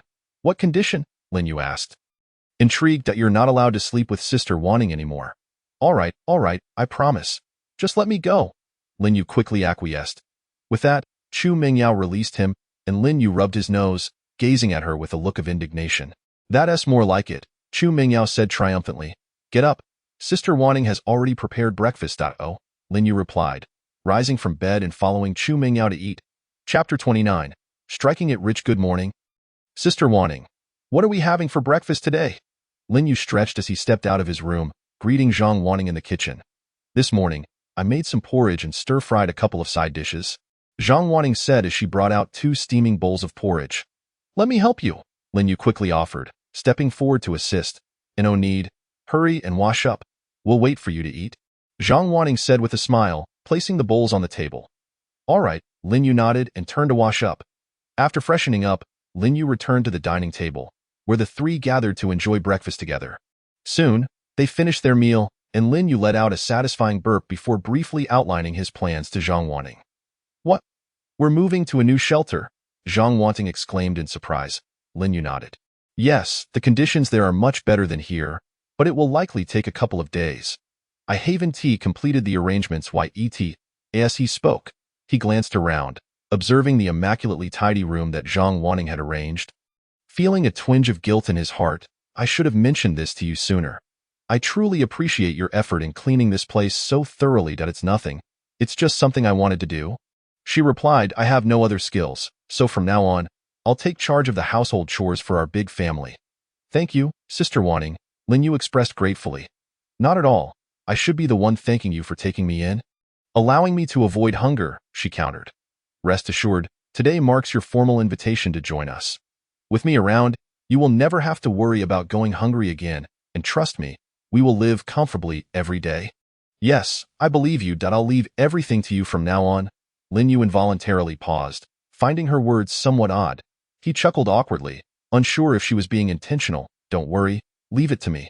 Afterward, Lin Yu discussed some precautions with the two women. When he wasn't at home, they must not venture outside and should avoid activities near the windows, as the individual who attempted to break in yesterday resided across the street. He had initially contemplated confronting the man known as Ma Er directly, but awkwardly realized that despite living there for years, he did not know which room Ma Er occupied, and searching one by one would be too time-consuming. Never mind, let's focus on the pressing matters first. To ensure their safety, he left his Tang Dao, Frost Moon, with the two women for self-defense. Before leaving, he purchased several cubic meter-sized diamonds from the mall and meticulously stacked them against the door, barricading it securely. Initially, he intended to buy stones, but upon reflection, since diamonds were the same price, he opted for the more durable and denser option. Even if they managed to pry the door open, they would certainly be unable to enter. As for the windows on the second and third floors, they were equipped with security bars, making it impossible for anyone to climb in. This should provide sufficient safety, he thought. Having completed these preparations, Lin Yu finally felt at ease and drove out. The streets were relatively less crowded today. Although the acid rain had ceased, the social order was in disarray, prompting many to choose the safety of their homes. As he drove, he sought out underground parking lots, having checked several only to find them submerged by the acid rain, either still waterlogged or merely skeletons of their former selves. After some searching, he finally discovered an indoor parking lot located on the first floor. With a sense of exhilaration, he exited the car and approached a vehicle, inspecting it closely. To his delight, it showed no signs of damage. He eagerly placed his hand on the car, connecting to the mall for recycling. However, he was met with disappointment as the system displayed an error message indicating that the sale was not possible. Why not? Lin Yu questioned. The item is owned by someone. Oh, so the owner is still alive, Lin Yu realized with sudden clarity.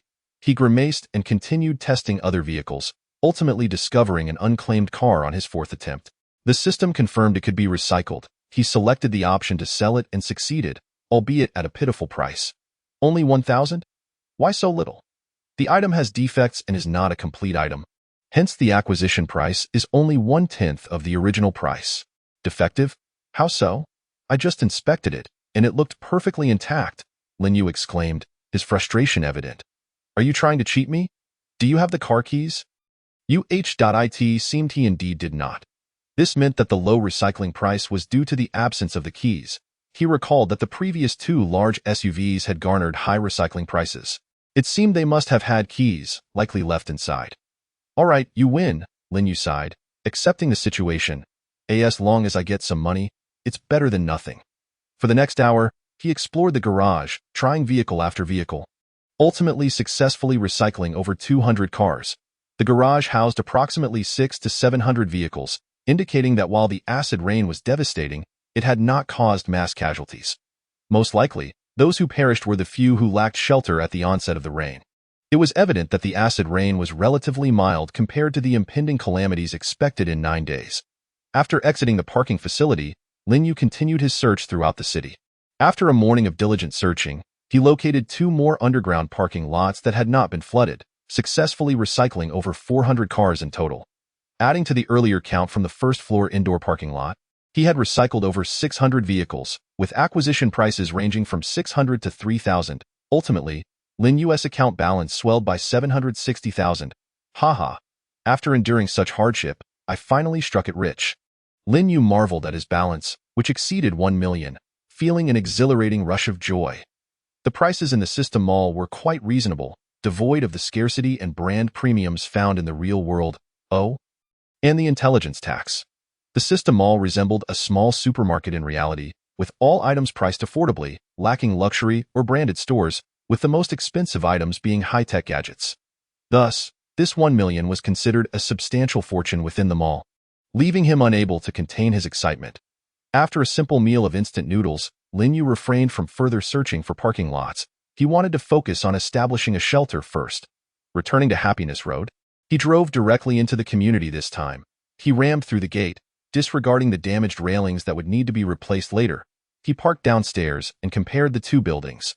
The one on the right featured an additional service hall, likely intended for property management. A larger hall was advantageous, offering ample space for parking, Lin Yu mused. Ultimately, he opted for the building on the right. He entered the hallway and climbed the stairs to the 13th floor. Feeling quite fatigued, after catching his breath, Lin Yu rolled up his sleeves. This will do. Let the renovations begin. Chapter 30.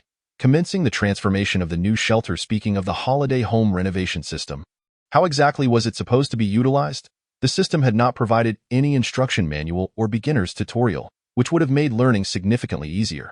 After a moment of frustration, Lin Yu used his thoughts to access the holiday home renovation module. After some research, he discovered that he needed to first bind a regular house as a holiday home.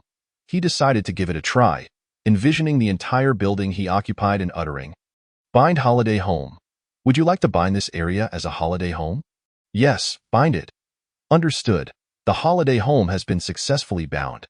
Instantly, a sophisticated 3D model appeared in the holiday home module, mirroring the building before him, with each room on every floor clearly visible. He experimented briefly, finding that he could manipulate the 3D model at will, even entering the model to inspect every room's details. Additionally, there was a gray upgrade icon next to the model, but it was currently unavailable, likely to be unlocked later. It seemed he would need to delve deeper into this system in the future, as it offered a plethora of functions. After considerable exploration, Lin Yu finally grasped the operational methods. By simply clicking on the model with his thoughts, he could select the areas he wished to renovate and choose the corresponding materials and styles. The system would automatically calculate the required costs, and upon confirmation, the renovation could commence. Rubbing his hands together, excitement gleamed in his eyes as he embarked on the grand endeavor of transforming his shelter. His first task was to replace all the load-bearing structures of the building with high-strength alloy materials. This material boasted a strength 10 times that of ordinary steel, along with excellent toughness and corrosion resistance. In 9 days, this building would need to withstand the onslaught of shockwaves and floods, making structural integrity paramount. As he executed his commands, the system's notification sounds rang out continuously. Load-bearing column replacement successful. Cost: 1,000 yuan. Load-bearing beam replacement successful. Cost: 800 yuan. Floor reinforcement completed. Cost: 1,200 yuan. These expenses were essential. Lin Yu felt no regret, prioritizing safety above all. Money could always be earned back. But once life was lost, nothing else mattered. Before long, he had replaced the entire building's load-bearing structures. Now, not even a flood, or a bulldozer, could cause it to budge. Next, he focused his attention on the 13th to 15th floors. The areas he intended to utilize, he planned to connect these 3 floors and install a staircase, utilizing the 13th floor as a living room and recreational space, the 14th for bedrooms, and the 15th as a storage area for essential equipment. It was a perfect plan. With determination, he proceeded to replace the exterior walls of the 13th to 15th floors with specialized materials that were both bulletproof and blast-resistant, capable of withstanding rocket attacks. He also replaced the windows with high-strength bulletproof glass that provided one-way visibility. From the outside, it appeared as a mirror, concealing the interior's activities, while allowing a clear view of the outside from within. This significantly enhanced security. Lin Yu nodded in satisfaction. Next came the internal renovations. Shifting his focus to the interior design of the rooms, he recalled the design sketches he had prepared over the past few days. He combined several suites on the 13th floor into a spacious living room, while partitioning the other sections according to his preferences. Although the renovation system alleviated the need for manual labor, he still had to finalize the design of each room, which remained a considerable workload. Today, it is undoubtedly impossible to finish everything. He plans to first establish the overall framework, and only then will he proceed with the intricate renovations of each room. Approximately 2 hours later, Lin Yu finally delineated the various areas of the 13th and 14th floors. Next, he turned his attention to the modifications of the 15th floor. This layer is crucial, as it is essential to have all the basic utilities such as water, electricity, and gas fully operational. Otherwise, no matter how exquisite the design, it would merely serve as a façade. He initially selected the distribution box located on the first floor and subsequently relocated it to a room on the 15th floor. This way, even in the event of a shockwave or flood impacting the first floor, the electricity supply would remain unaffected. He then purchased a large diesel generator from the marketplace, placing it beside the distribution box, and thoughtfully added a soundproof cover to mitigate the generator's noise. Once he connected the distribution box and the generator, the entire electrical system of the building was complete. After a simple test, as the generator roared to life, the entire room illuminated, and all circuits became operational. Quite satisfactory, Lin Yu remarked to himself. Next came the water. In another room on the 15th floor, he installed a massive stainless steel water tank and connected the piping to the water supply line below, ensuring an ample reservoir of 10 cubic meters to sustain them for an extended period. Then came the gas. He procured an abundant supply of natural gas cylinders, neatly arranging them in the living room of the 15th floor, linking them with gas pipes. Finally, he repeated the process of connecting the water pipes, ensuring the natural gas pipeline was linked to the main gas line, by closing the gas supply valves on other floors and sealing the main intake valve of the entire building. He successfully established a gas closed loop existing solely between the 13th and 15th floors. This should suffice. Lin Yu nodded in satisfaction regarding his renovations. Exiting the modification mode, he entered the room to inspect. And indeed, the layout had transformed remarkably based on his adjustments. However, due to the miniature model scale, the visual impact was not particularly striking. It was only upon stepping into the room that he realized it had morphed into a grand castle. Although it lacked the numerous stories of a castle, its size was certainly comparable. Previously spacious areas like the screening room and gym were retained wherever possible, but many more rooms had become chaotic due to the shifting of walls. Everywhere lay an assortment of televisions, beds, and sofas in disarray, rendering the space somewhat cluttered. This would require a gradual tidying process. He would retain what was useful and dispose of what was unnecessary. As even the smallest mosquito is still meat. After a brief respite on the sofa, Lin Yu resumed his finishing tasks. The busy day swiftly passed. By evening, Lin Yu returned home, after a long day of labor. The renovation progress of the new shelter was remarkably swift, and he believed it would be completed within 3 days. The total expenditure for the day was approximately 120,000 yuan, which paled in comparison to the income from recycling vehicles earlier that day. Tomorrow, he intended to replicate today's schedule, searching for non-scrapped parking lots in the city during the morning, and then returning to the new shelter for further renovations in the afternoon. This way, he could both expedite the improvements to the shelter and accumulate more gold coins. Ensuring a secure future, if he did not act quickly to recycle now, all would be rendered worthless once the flood struck in a few days. However, this arrangement would leave him quite busy. With little leisure time each day, Lin Yu felt indifferent. On the contrary, he found joy in the busyness, as it was all in preparation for a comfortable life ahead. A little fatigue was a small price to pay. Chapter 31. The surprise prepared by Chu Mingyao upon arriving home, Lin Yu paid particular attention to the iron gate. Noting no new signs of tampering, it seemed that Ma Er and his gang had not come today. He wondered what schemes they were concocting in secret. The feeling of being in the light while the enemy lurked in the shadows was unsettling. Should he eliminate them all tomorrow to eradicate future troubles? It would be worth it, Lin Yu mused, contemplating whether to take decisive action and put an end to it once and for all. He returned the diamonds at the entrance to the marketplace. Receiving half the purchase price, it appeared that the marketplace's pricing policy dictated that the complete item would be valued at half its original price, while flawed items would have their value diminished according to the extent of the defects. If a critical component was missing, the price would plummet significantly. In truth, he need not solely focus on vehicle recycling. There were likely numerous other items in the city that could be salvaged. For instance, if the owner of the technology museum had perished, the various advanced technologies within should be worth quite a sum, shouldn't they? Ascending to the second floor, Zhang Wanting cheerfully greeted him. Little Yu? You're back? Yes, Sister Wanting. I'm home, Lin Yu replied, taking a seat at the dining table and glancing around, noticing Chu Mingyao's absence. Sister Wanting, where's Mingyao? Zhang Wanting approached him mysteriously, lowering her voice with a smile. Mingyao is in the kitchen, preparing a surprise for you. She's making dinner and won't let me help at all. Oh, that young lady can cook? Lin Yu exclaimed in surprise. With that, he rose and cautiously opened the kitchen door, only to be engulfed by an acrid odor of something burnt. The scent was so potent it nearly knocked him out. Struggling to suppress his discomfort, he peered into the kitchen, where Chu Mingyao was frantically wielding a spatula over a blackened pot. Thick smoke billowing from within. Mingyao, what on earth are you doing? Lin Yu could not help but inquire. You're back. Chu Mingyao exclaimed, startled by his voice, nearly sending the spatula flying. I'm making dinner for you. Just wait a moment. It will be ready soon. Are you sure this is cooking and not alchemy? Lin Yu quipped, eyeing the charred pot. Hey, don't worry about it. You'll find out soon enough, Chu Mingyao replied. Pouting. Initially intending to surprise Lin Yu, she felt utterly dismayed that everything had gone awry. Previously, watching Sister Wanting cook seemed so simple. How had it turned into such a disaster in her hands?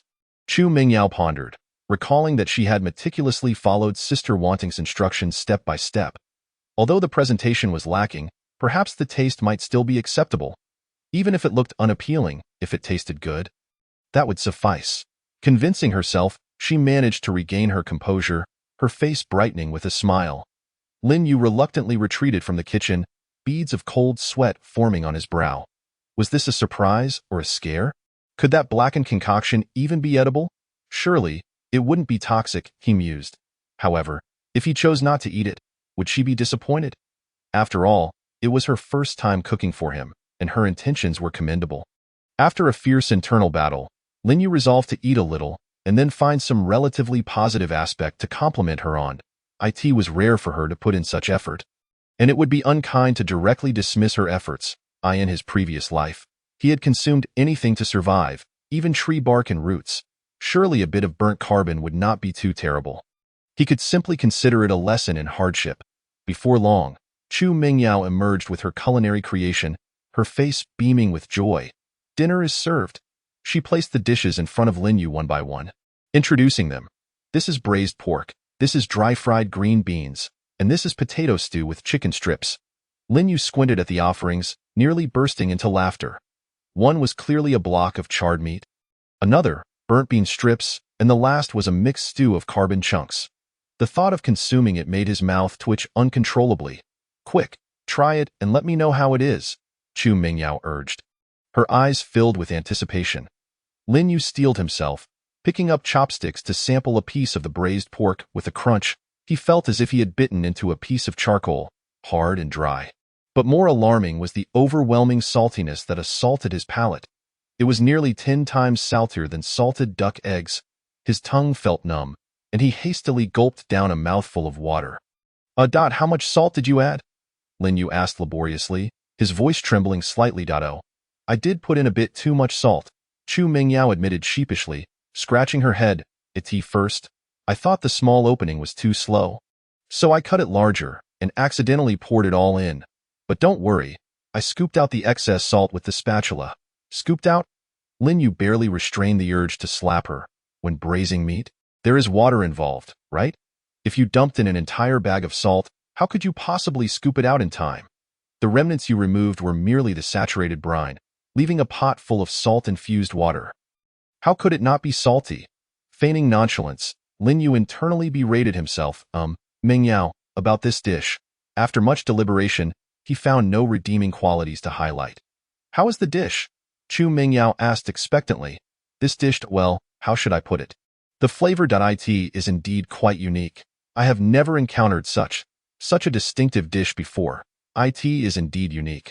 One might say it is unparalleled in the entire world. Is that true? The eyes of Chu Mingyao instantly sparkled with excitement. Yes, indeed, Lin Yu replied with a hint of reluctance. However, I am feeling rather unwell today, perhaps due to the exhaustion of the day. As he spoke, Lin Yu clutched his stomach, feigning discomfort. I might not be able to eat. So you and Sister Wanting should indulge yourselves. I will go wash up first. Is that so? Well, all right then. Chu Mingyao felt a tinge of disappointment but nodded obediently. After all, it was not appropriate for her to insist when Lin Yu was unwell. Lin Yu hurriedly retreated to the bathroom, letting out a long sigh of relief, having successfully evaded the situation. The dishes prepared by that girl were more terrifying than biological weapons. He resolutely decided never to let her into the kitchen again. After meticulously rinsing his mouth, Lin Yu finally emerged from the restroom. As he stepped out, he saw Chu Mingyao squatting beside the trash can, retching incessantly while continuously gulping down water. Lin Yu couldn't help but chuckle at the sight. Alas, one reaps what one sows. He approached her and gently patted her back, inquiring with concern, How are you? Are you all right? I'm fine. Chu Mingyao lifted her head, her small face scrunched up in distaste. It's just a bit salty. Indeed, it is rather salty. Perhaps we should refrain from making it next time. Chapter 32. The loud conspiracy of Ma Er and his lackeys. Chu Mingyao pouted, looking quite aggrieved. She had intended to surprise Lin Yu. Inspired by seeing Sister Wanting cook and how much Lin Yu enjoyed her meals, she too anticipated a similar outcome. She wished for Lin Yu to relish her cooking as much as he did Wanting's. Followed by praising her. During the day, she had specifically sought advice from Wanting on how to cook deliciously, and she had earnestly practiced. Initially, she had hoped to discover a hidden talent for cooking, only to realize she possessed none at all. She was utterly astounded by her own culinary skills. After merely tasting a bite, she had immediately vomited, and now her gums felt numb. For Lin Yu to consume an entire piece without batting an eye was already quite flattering for her. Thus, she resolved to heed Lin Yu's invaluable suggestion. Very well, if we shall not cook, I had hoped to surprise you, but who knew it would turn out like this? All right, I appreciate your intentions. Lin Yu responded eagerly to Chu Mengyao's acquiescence to cease her culinary endeavors. nodding fervently, fearful she might suddenly change her mind. Hemph. Observing Lin Yu's delight, Chu Mingyao turned her head away, feeling a renewed sense of grievance. How about this as a gesture of gratitude? I shall cook for you next time. All right, Lin Yu consoled her. That sounds much better. Chu Mingyao finally broke into a smile. Now you're being good, Lin Yu chuckled, ruffling Chu Mingyao's hair. All right, your mouth must be quite salty now. Hurry and wash up. Upon feeling Lin Yu's hand on her head, Chu Mingyao's face flushed crimson. She wanted to push his hand away but felt a bit reluctant, lost in the moment as she allowed him to continue. Once Lin Yu finished speaking, she quickly nodded and dashed to the bathroom. After Chu Mingyao entered, Lin Yu turned to Zhang Wanning and said, Sister Wanning, could you please deal with these dishes and boil some hot water? Let us settle for instant noodles instead. Oh, all right. Zhang Wanting, who had been enjoying the spectacle, stifled her laughter, finding the couple amusing. It seemed they would no longer have to worry about boredom in the future. As Zhang Wanning cleared the table, Lin Yu hastily retrieved 3 containers of instant noodles from the storage space and placed them on the table. Soon after, Chu Mingyao emerged from the restroom, and Zhang Wanning had boiled the water. Lin Yu addressed both of them. This evening, let us have this. It seems the kitchen's food has run out. Tomorrow, I'll bring back some ingredients after I go out. So we'll have to make do for lunch as well. No problem. Zhang Wanning nodded. Chu Mingyao also nodded in agreement. However, Xiao Yu, do you really have that much food? Zhang Wanning inquired, voicing a lingering doubt. Lin Yu waved his hand reassuringly. Rest assured, I have plenty. Before the calamity struck, I had stored a substantial amount of supplies in a secure location, enough to last us for 8 lifetimes. Everyone can eat without worry. Not only do I have food, but I also stocked various other necessities. If you need anything, don't hesitate to let me know. Zhang Wanning nodded with a smile. Good. You are the head of our household. We will follow your lead, so we won't hold back. Well, I do have a request. Chu Mingyao raised her hand. I want to take a shower, but I'm afraid of wasting water. For the past few days, I've only dared to wipe myself with a towel, yet it never feels clean. Zhang Wanning looked at Lin Yu with anticipation, as she too longed for a shower. Lin Yu pondered for a moment before responding. The senior activity center we are currently residing in does not have a shower installed. We can only heat water using a stove, which is rather inconvenient. How about we endure for another couple of days? I will go out again tomorrow. By then, we should be able to set up the shelter, and the day after, we can move in. Our new refuge will have showers, hot water, and even a bathtub for soaking. At that point, you can use it however you like, without concern for water, as there will be plenty. What does everyone think? Sounds good. We can wait another couple of days. Chu Mingyao nodded. She had seen the new shelter Lin Yu mentioned, and the decor was indeed quite nice. However, she was curious about how he would resolve the hot water issue, considering gas and electricity had long been cut off. Zhang Wanting patted her chest. That sounds wonderful. I thought I would never have the chance to take a shower again. Just waiting a couple more days is fine. As night fell, the city was plunged into darkness without electricity. Lacking electrical appliances, people felt as if they had returned to ancient times, where darkness signaled sleep, leaving them unable to do anything else. No homework could be done, nor could overtime be worked, except for Lin Yu. In his room, Lin Yu nestled on his bed, sketching the design blueprint for each room of the new shelter on paper, illuminated by a small battery-operated lamp. Suddenly, he heard a faint rustling sound. He listened intently, confirming the noise was emanating from downstairs. Someone is coming. Lin Yu's heart raced. Could it be Ma Er and his gang? He quietly rose and approached the window. Peering through, he spotted several figures moving below, soon making their way into the first-floor hall. Indeed, it was Ma Er and his crew. A glimmer of murderous intent flickered in Lin Yu's eyes. He had initially planned to confront them the next day, but they had come knocking at his door instead. In that case, he would not hold back. Lin Yu stealthily opened the window and retrieved Frost Moon from his storage space, cutting a small opening in the security grate through which he could pass. Then, he purchased a set of climbing gear from the system shop, tying one end of the rope to the security grate before slipping through the opening and sliding down to the first floor. Using the dim light of the night, he approached the entrance. Mayer was quietly instructing his lackeys about precautions. Lin Yu was instantly intrigued. He placed his heavy machine gun at the doorway, adjusting his equipment while eavesdropping on their plot, even finding a small stool to sit on. Listening intently, one of them declared, "This time, we found a chainsaw. This door will no longer hold us back." But the noise from the chainsaw will surely wake that guy up. He has a gun. So when the door opens, we must rush in swiftly and subdue him while he is still dazed. Then we'll cripple him first, before forcing him to reveal where the instant noodles and water are hidden. What about the two women? One lackey inquired. The two women, a glimmer of lewdness flickered in Ma Er's eyes. Of course, we will keep them alive. I have yet to encounter such beautiful girls. I intend to savor them thoroughly. Hee. Rest assured, once I grow weary of them, I will hand them over to you all for your enjoyment. Ha, thank you, Brother Ma. Several lackeys laughed heartily. Ma had not anticipated that Lin Yu would flourish so splendidly after parting ways with Lu Ruyan, not only hoarding such abundant supplies, but also returning with two extraordinarily beautiful girls, one stunningly enchanting, the other exuding sensual charm. Additionally, there was an impressively formidable-looking vehicle. His life was undeniably delightful by comparison. Reflecting on his own circumstances, he toiled daily to scavenge supplies, having raided over a dozen houses today, only to find a meager few packets of biscuits and some bottles of water, hardly enough to share among his subordinates, in stark contrast to Lin Yu, who lived in paradise while he toiled in hell. Just then, a lackey in the crowd squinted at the entrance, murmuring, "I feel like there is someone at the door." Chapter 33.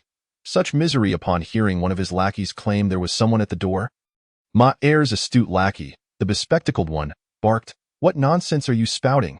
It's late. Everyone should be asleep. How could there be anyone? But, fine, maybe I misjudged. I must have mistaken something else for a person," the lackey replied weakly.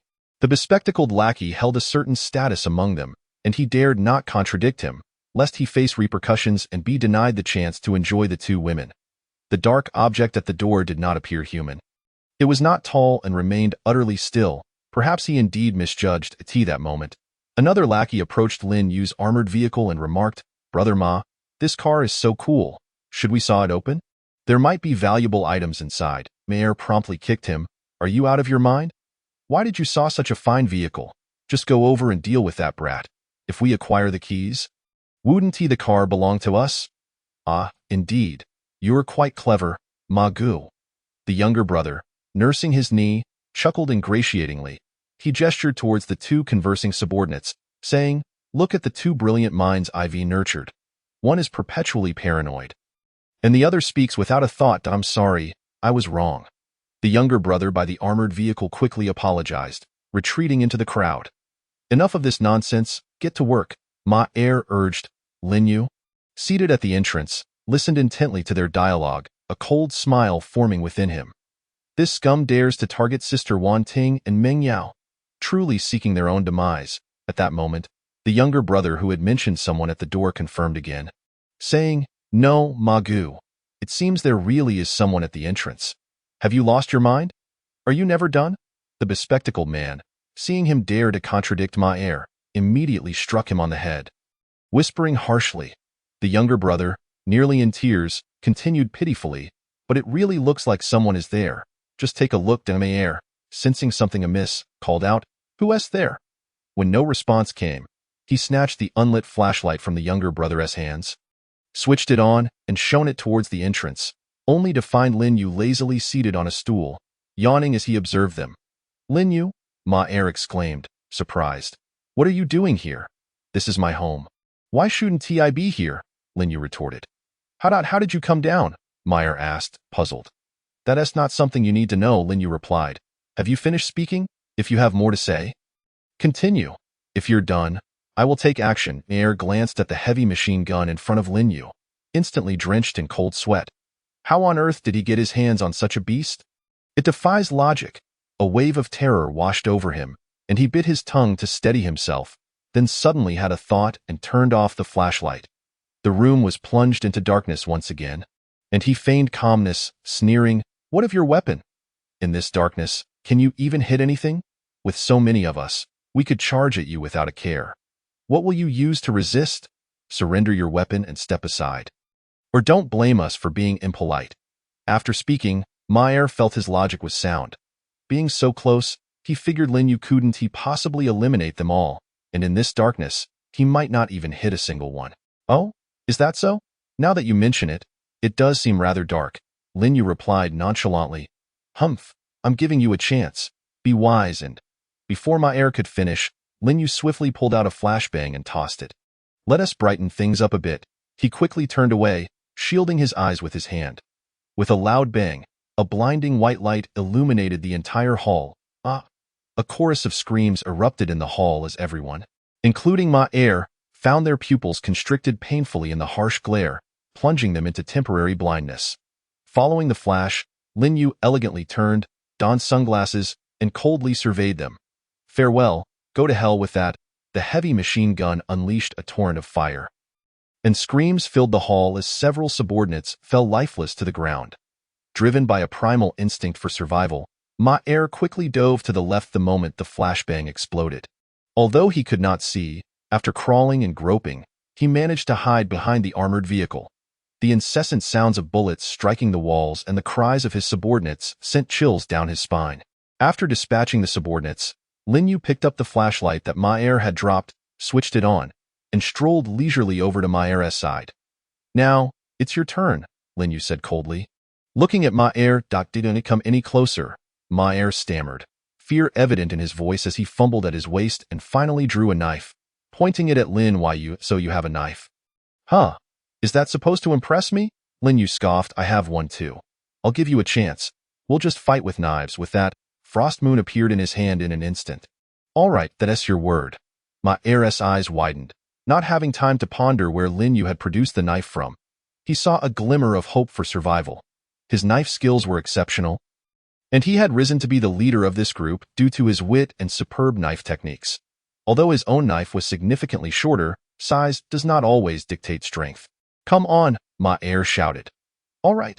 Lin Yu raised his knife and swung down at Ma Er's head.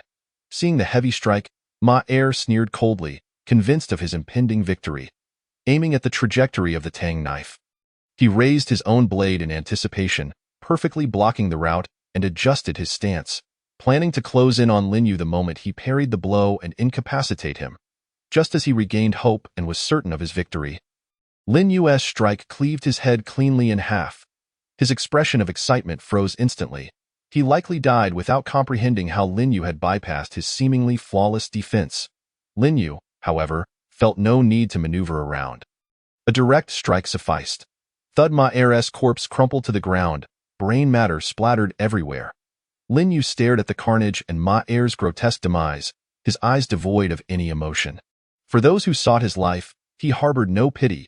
He approached the armored vehicle, noting that the heavy machine gun had struck it several times, leaving a few indented bullet marks. Lin Yu felt a pang of distress. "Oh no, my beloved car, you've suffered so." Chapter 34.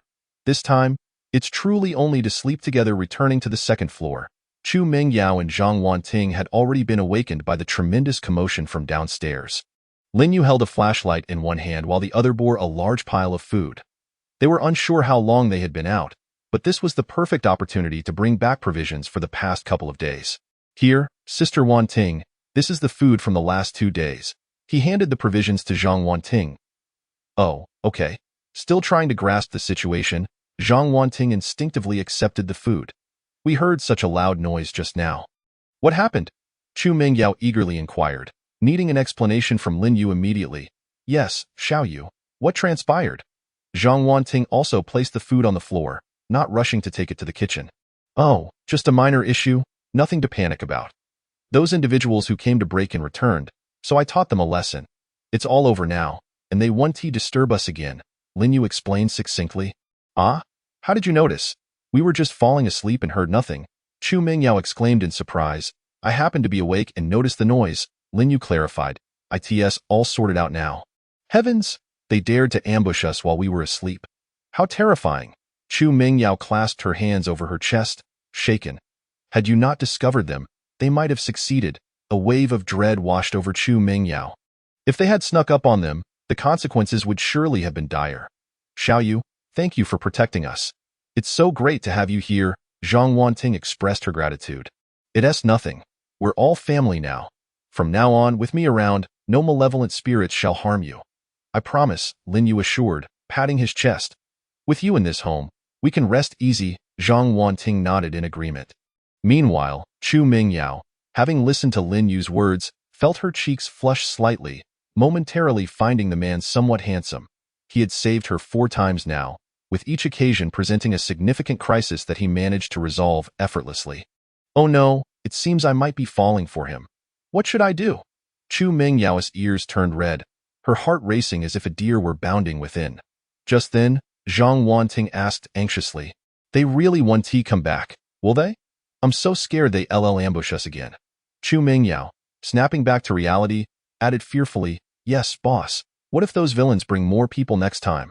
I can't even sleep."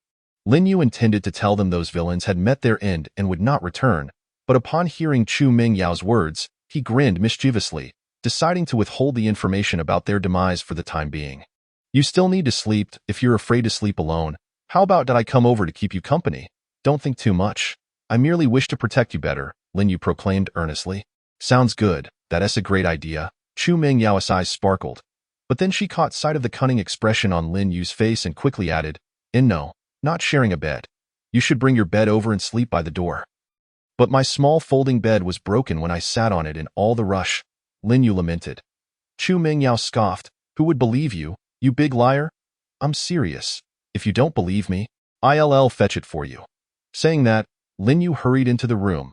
He slightly adjusted the flashlight's beam, not directly illuminating the folding bed, and quickly retrieved Frost Moon from his spatial storage, deftly slicing through the supporting steel pipe of the folding bed. That moment, Chu Mingyao and Zhang Wanting also entered the room.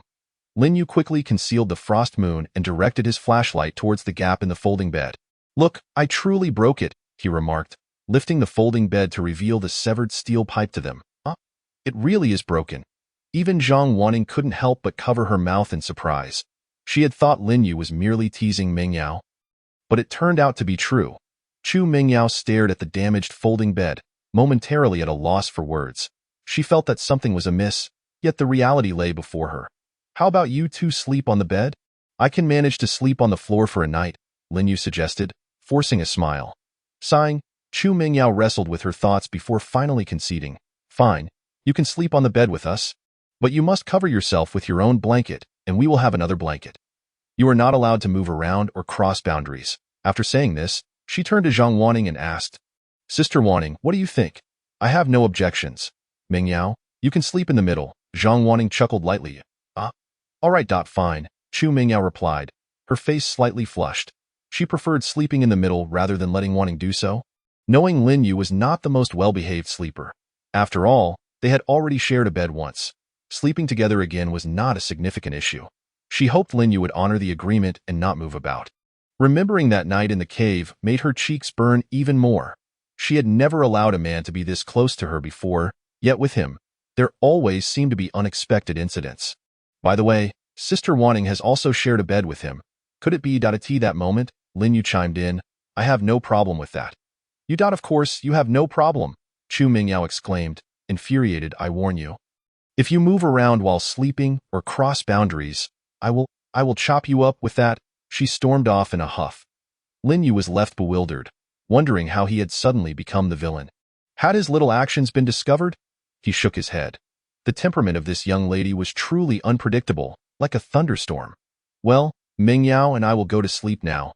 You should come over soon," Zhang Wanting said with a smile, finding these two amusingly easy to provoke. "All right, Sister Wanting, you go ahead.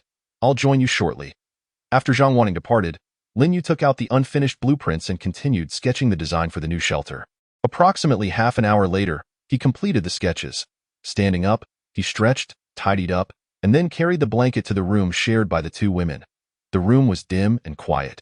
It appeared that both had already fallen asleep. Approaching the bed, he noticed that Zhang Wanting was sleeping on the innermost side, while Chu Mingyao occupied the middle, having left a space beside her for him.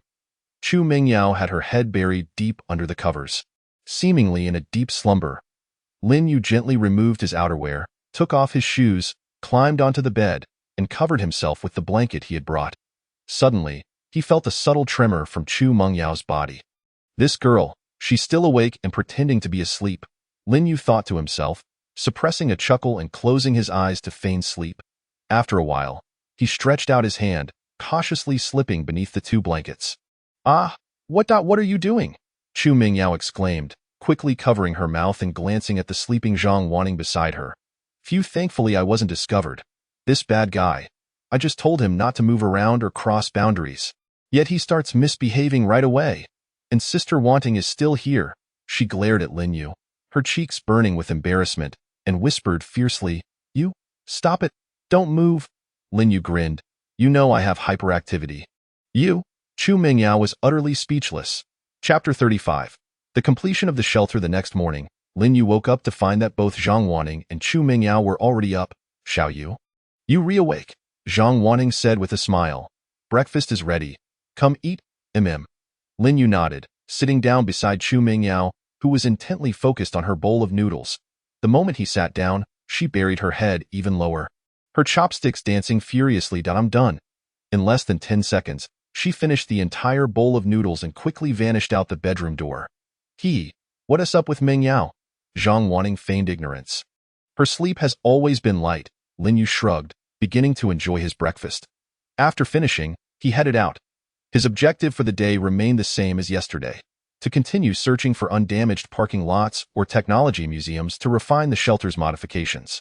Just 2 blocks away, Lin Yu spotted someone. Lu Zhenghao, the younger brother of Lu Ruyan, who had played him like a puppet. He stood hesitating in front of a pile of household garbage, contemplating whether to rummage through it. After a moment of indecision, he shook his head and walked away. Lin Yu was not surprised to encounter him here, knowing his family resided nearby. What astonished him was how Lu Zhenghao was still alive. He was well aware that this pseudo-brother of his was the type who never lifted a finger. In his previous life, he had perished quickly. How was he surviving so long this time? Back when the acid rain had not yet ceased, his entire family had perished. When Lin Yu went to investigate, he found only 3 skeletal remains, those of Lu Zhenghao, his father Lu Kaimin, and his mother Zhang Suhua. Lu Kaimin had multiple burns on his body, likely from venturing outside during the acid rain. The only explanation for their survival this time was the people surrounding them. The only variable capable of altering this outcome was Lu Ruyan, who had escaped her own home. In his previous life, Lu Ruyan had never ventured outside, leaving her parents' fates for Lin Yu to investigate. This time, she had left, and Lu Zhenghao's family had survived, undoubtedly linked to Lu Ruyan. Lin Yu coldly smirked. "Found you." He did not stop but drove past. He had matters to attend to today and planned to visit them properly tomorrow. During the morning, Lin Yu managed to locate only one parking lot, recovering over 100 vehicles. However, a pleasant surprise awaited him. He discovered a factory producing generators, and the owner had already passed away. The recovery price for each generator was quite decent, approximately 500 each.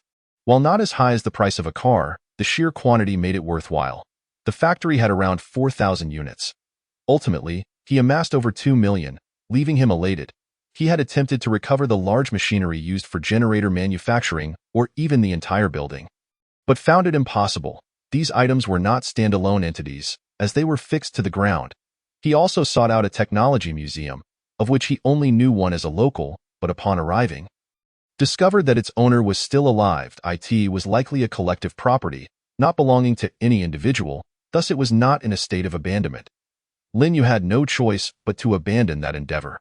In the afternoon, after a simple lunch, Lin Yu returned to Xingfu Road to commence the modifications on his shelter. Having pre-designed the blueprints for each room, he worked efficiently. By the end of the afternoon, all modifications were complete. Satisfied, Lin Yu nodded at the fruits of his labor over the past 2 days. As the day came to a close, Lin Yu returned home to inform Zhang Wanting and Chu Mingyao that the shelter was finished. "Wow! We can finally move in. How wonderful!" Chu Mingyao exclaimed, bouncing with excitement, her eyes sparkling with joy. "Finally, I can take a proper shower."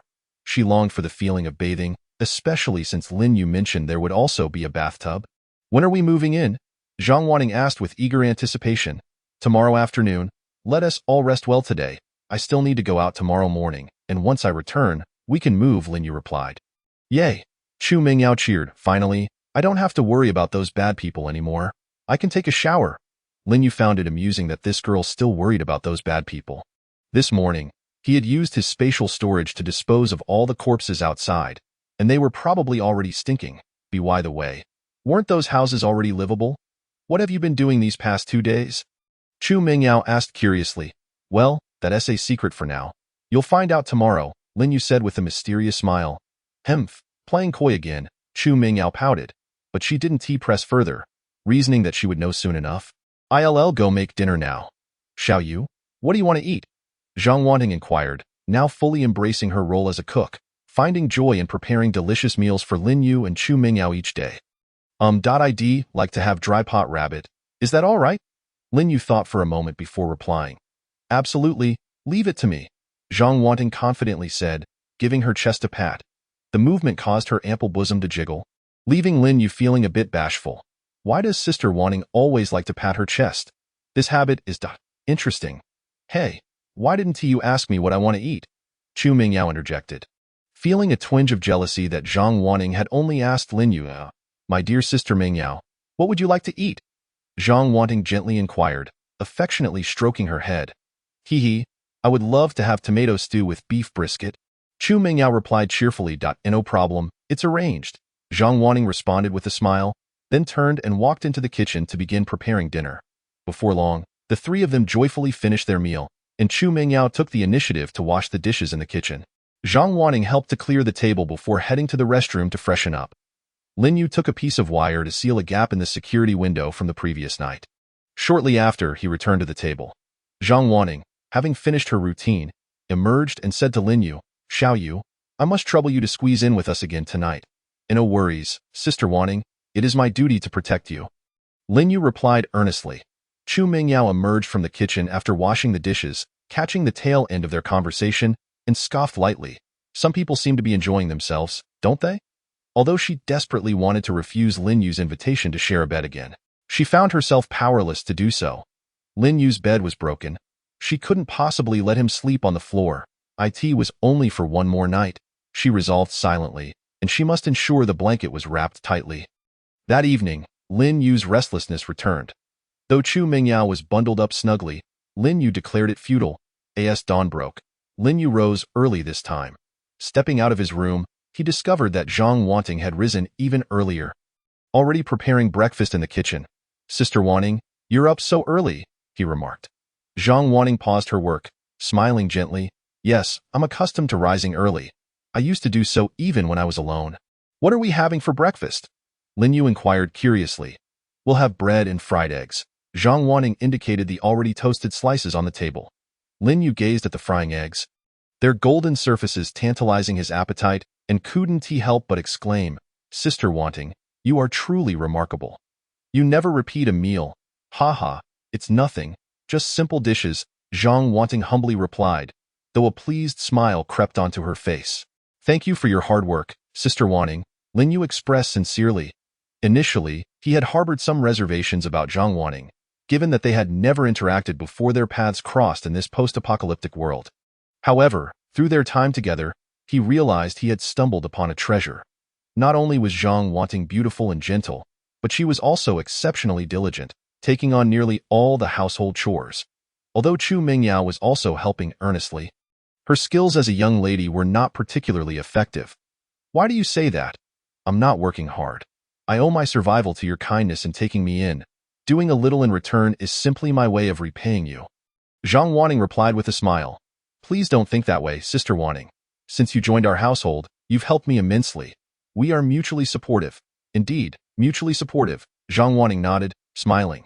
Sister Wanting, in the future, please take some time to teach Mingyao. Let her assist you with the basics. If she struggles, just let me know. Don't hesitate. Zhang Wanting chuckled. You just love to tease Mingyao. She has been trying her best to learn, but some things are indeed not her forte. At that moment, Chu Mingyao emerged, rubbing her sleepy eyes and yawning. You're all up so early.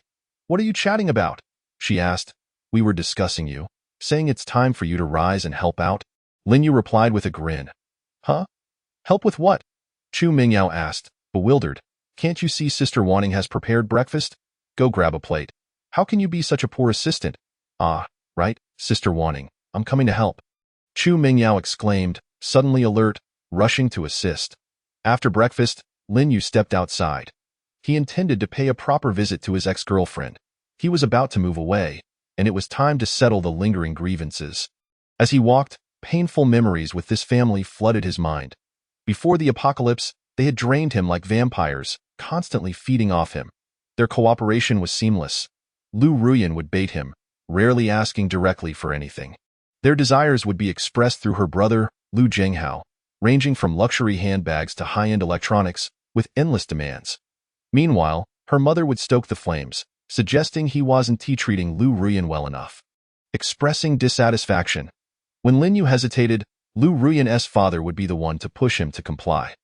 Under their relentless pressure, Lin Yu felt utterly exhausted, like prey ensnared in a spider's web. The more he struggled, the tighter the bonds became.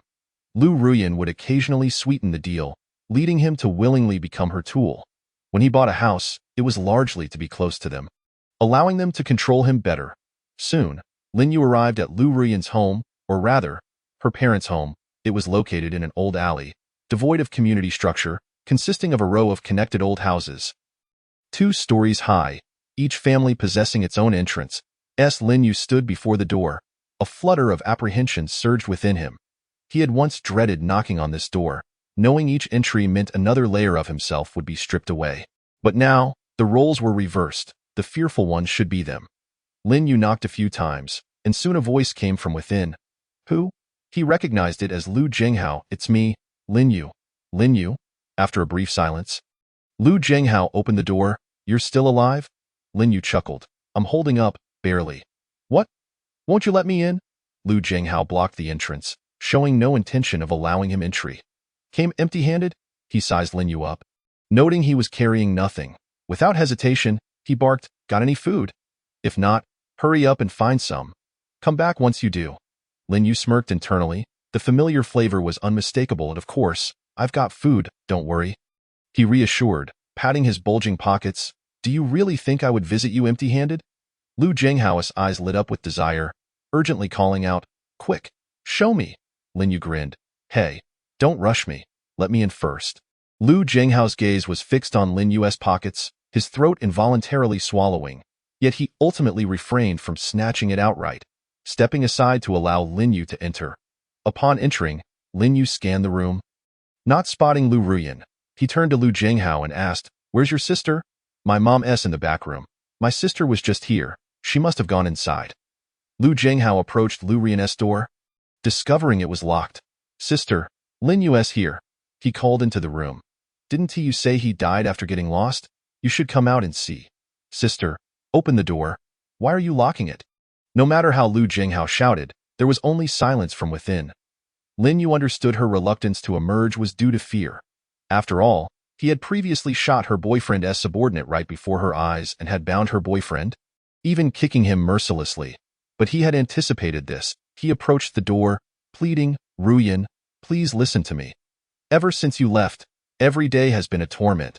Though I can find food, I've realized I cannot live without you. Ruyan, please open the door. I was wrong that I shouldn't have been so violent or struck you. But it was all because of Deng Gang's relentless pressure. I had no choice. I know this has nothing to do with you. Please forgive me, all right? As he reached the end, his voice quivered with emotion. To his surprise, a rustling sound came from within the door. He sensed Lu Ruyan approaching. At that moment, her mother, Zhang Suhua, emerged from another room upon hearing the commotion. Well, you little brat. You still have the face to come here. She approached Lin Yu, her mouth opening in a tirade. Where have you been all this time? Now that the situation has worsened, you've abandoned us? Haven't you? Think you're too good for us now? You think Ruyan can't reach your heights anymore? Why didn't you wait until we were all starving to death before showing up? Lin Yu almost wanted to give her a thumbs up. She was impressive. He had just been thinking about his own acting skills, but she had outdone him with her opening barrage of accusations. Claiming the moral high ground, Auntie, I've realized my mistakes. I came here specifically to seek Ruyan's forgiveness, Lin Yu replied awkwardly. He had no desire to engage in a duel of words with Zhang Suhua. His goal was to lure Lu Ruyan out. As Zhang Suhua appeared, Lin Yu noticed something crucial. He had yet to see Lu Ruyan's father, Lu Kaimin. Lu Jinghao had also not mentioned him at all. He began to piece together how this family had managed to survive. Upon entering, he caught a faint whiff of decay, likely that of Lu Kaimin in his previous life. Lu Kaimin had been injured during the acid rain. It was no different in this life. The subsequent events were easy to guess. A mere 2 days after his injury, Lu Ruyan returned home, only to find her family on the brink of starvation. Overcome with fear, she dared not venture out in search of sustenance. Ultimately, under her suggestion, the family was compelled to abandon Lu Kai-min now. His lifeless body might be concealed within these very walls.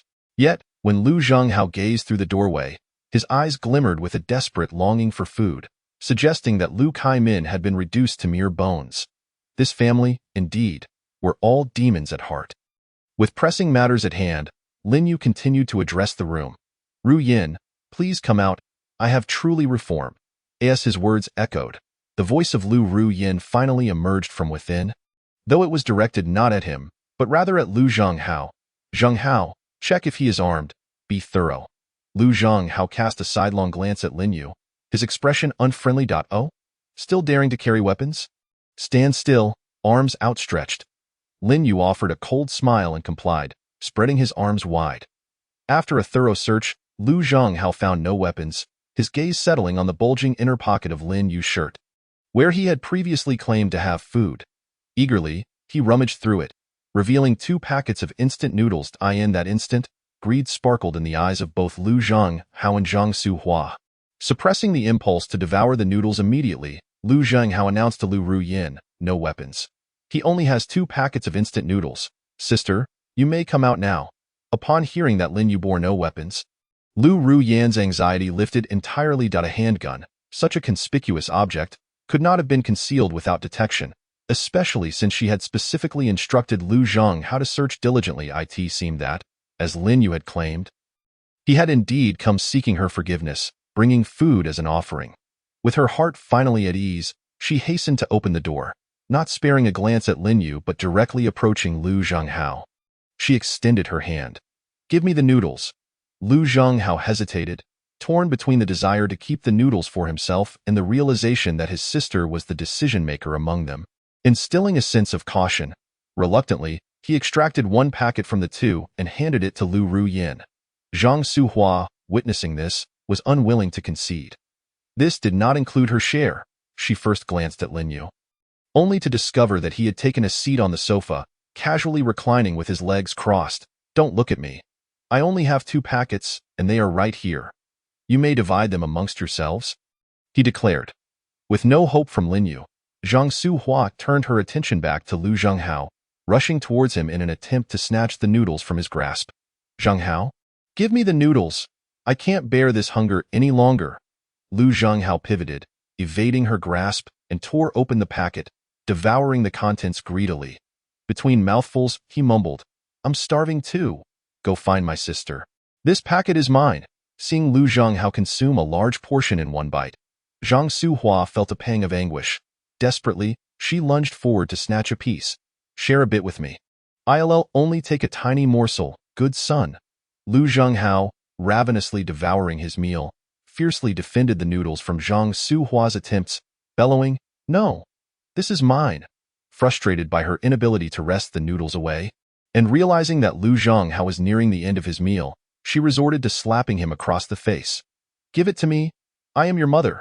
Lu Zhenghao, unyielding, responded with a kick to Zhang Suhua's abdomen, sending her sprawling backwards.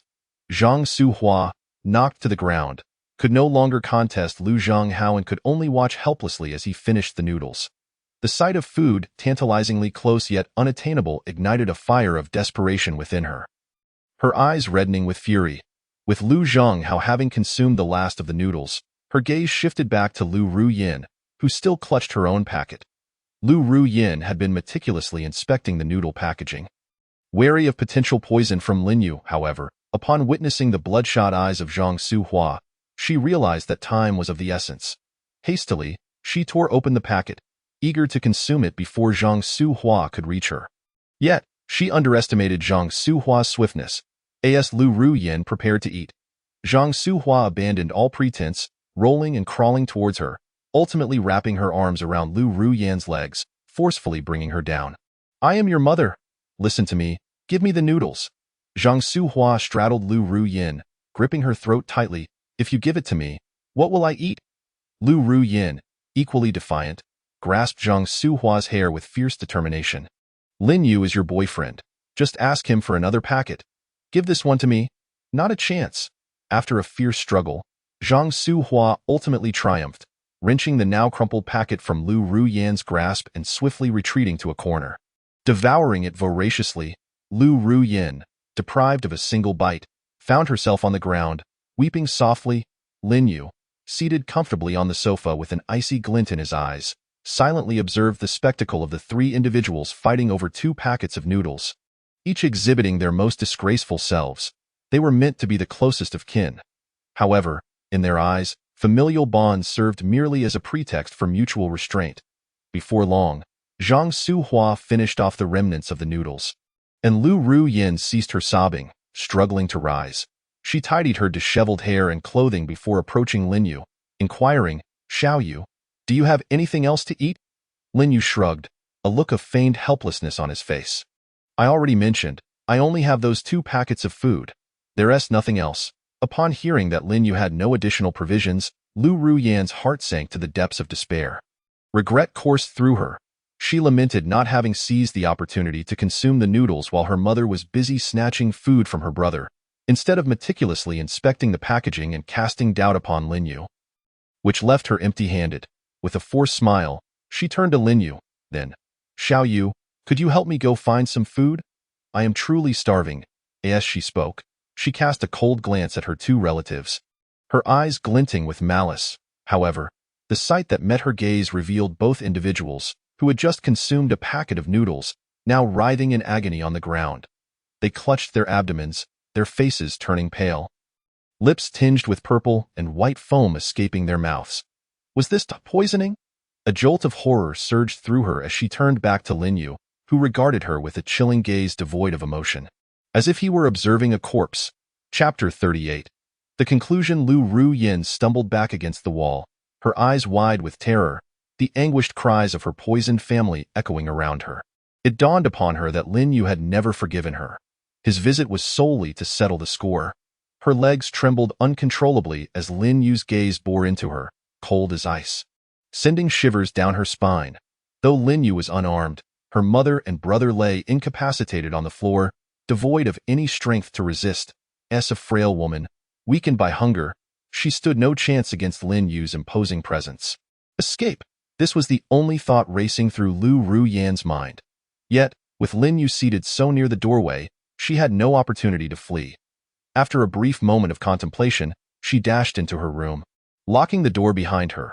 Observing Lu Ruyan retreat to her room, Lin Yu's lips curled into a cold smirk. He rose from the sofa and approached the door with deliberate calm. "Lu Ruyan, do you truly believe that a flimsy door can hinder me?"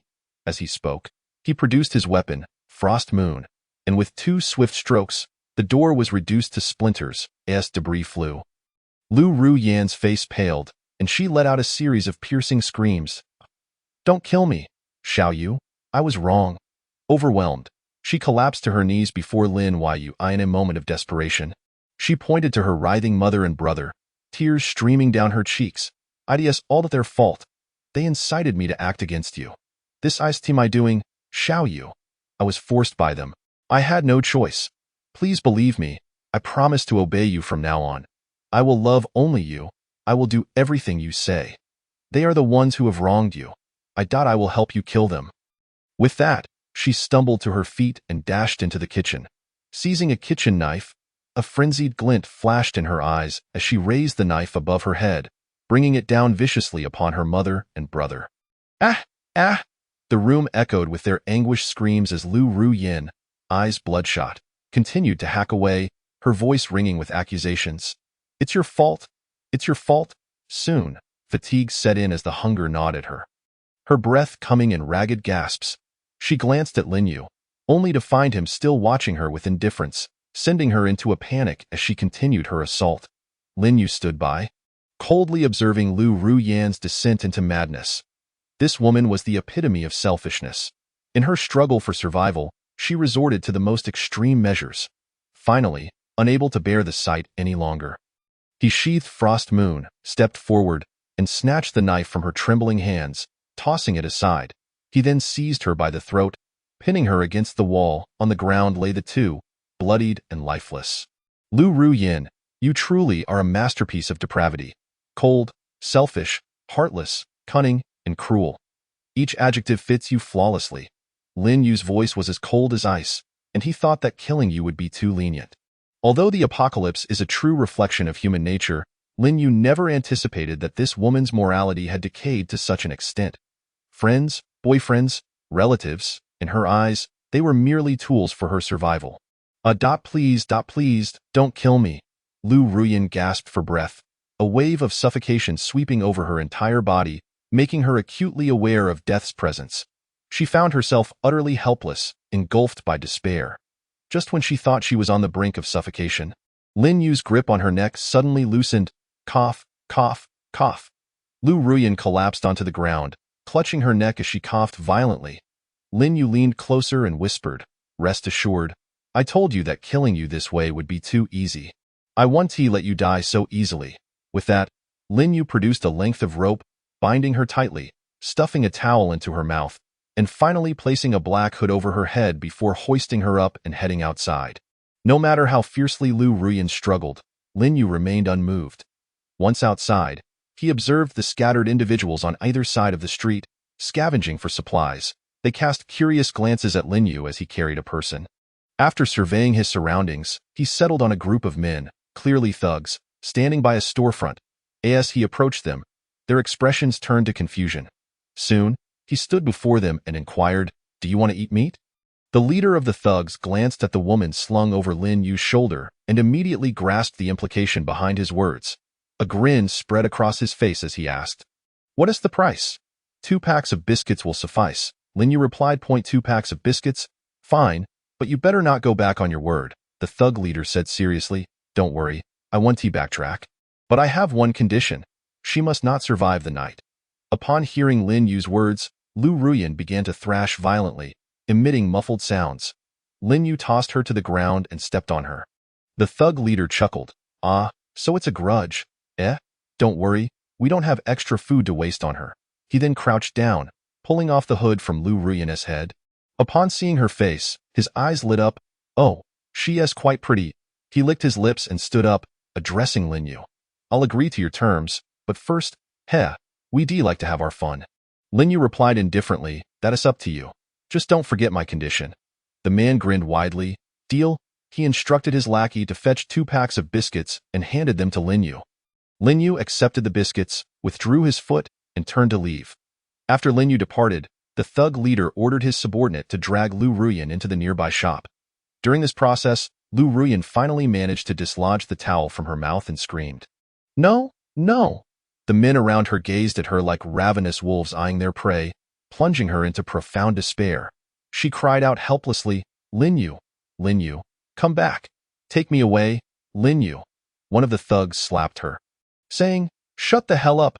Lu Ruyan was pulled into the shop and soon, chilling screams echoed from within. The cries persisted for 2 hours before abruptly ceasing. Lu Ruyan had perished. From the second floor of the opposite shop, Lin Yu quietly witnessed the entire ordeal. He did not immediately leave. One, to ensure that the thugs would not renege on their word, and secondly, he wished to observe the fate of Lu Ruyan.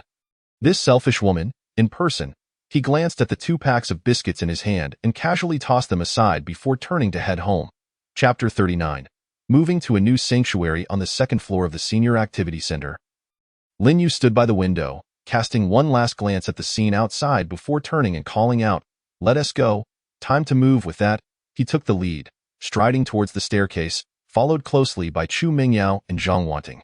Without carrying any belongings, Lin Yu assured them that their new home had everything they needed, and the 2 women readily agreed.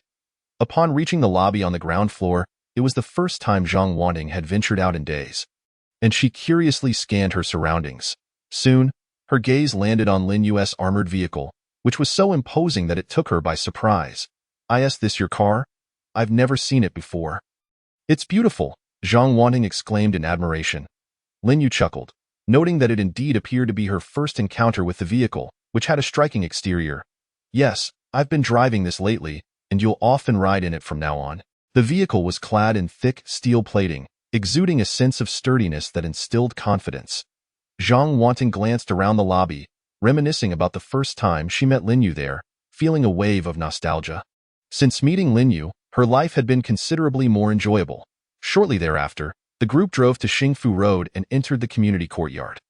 The original property management office had been transformed into a garage by Lin Yu, complete with a newly installed steel mesh roll-up door.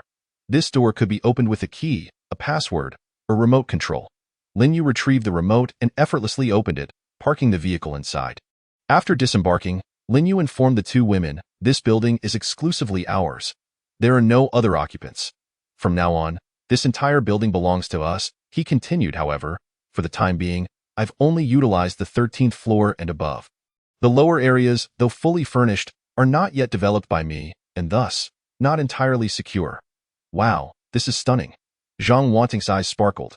It was her first time witnessing such a spectacle. However, Chu Mingyao's expression quickly turned to one of dismay. "What? Are we supposed to live on the 13th floor and above? Isn't that going to be exhausting?" She recalled the last time she accompanied Lin Yu, and they had only ascended 3 floors. If they were to reside on the 13th floor without electricity, the trek up and down would be utterly exhausting. That moment, Zhang Wanting noticed something odd. "Wait, when we just entered, that door opened automatically, right?" She turned to Lin Yu with surprise, asking, "Does this place have electricity?" Chu Mingyao finally connected the dots and exclaimed, "Yeah, how is there electricity here?" Lin Yu, seeing that they had finally realized, chuckled softly, "Indeed, there is electricity. I installed a large generator on the top floor, but for now, it only powers the 1st floor and above the 13th. As he spoke, Lin Yu pulled out the remote from his pocket and pressed a button. The roll-up door began to close slowly with a deep rumbling sound. Chu Mingyao stood by, wide-eyed. The scene resembled something straight out of a movie. In an instant, both women gasped in astonishment.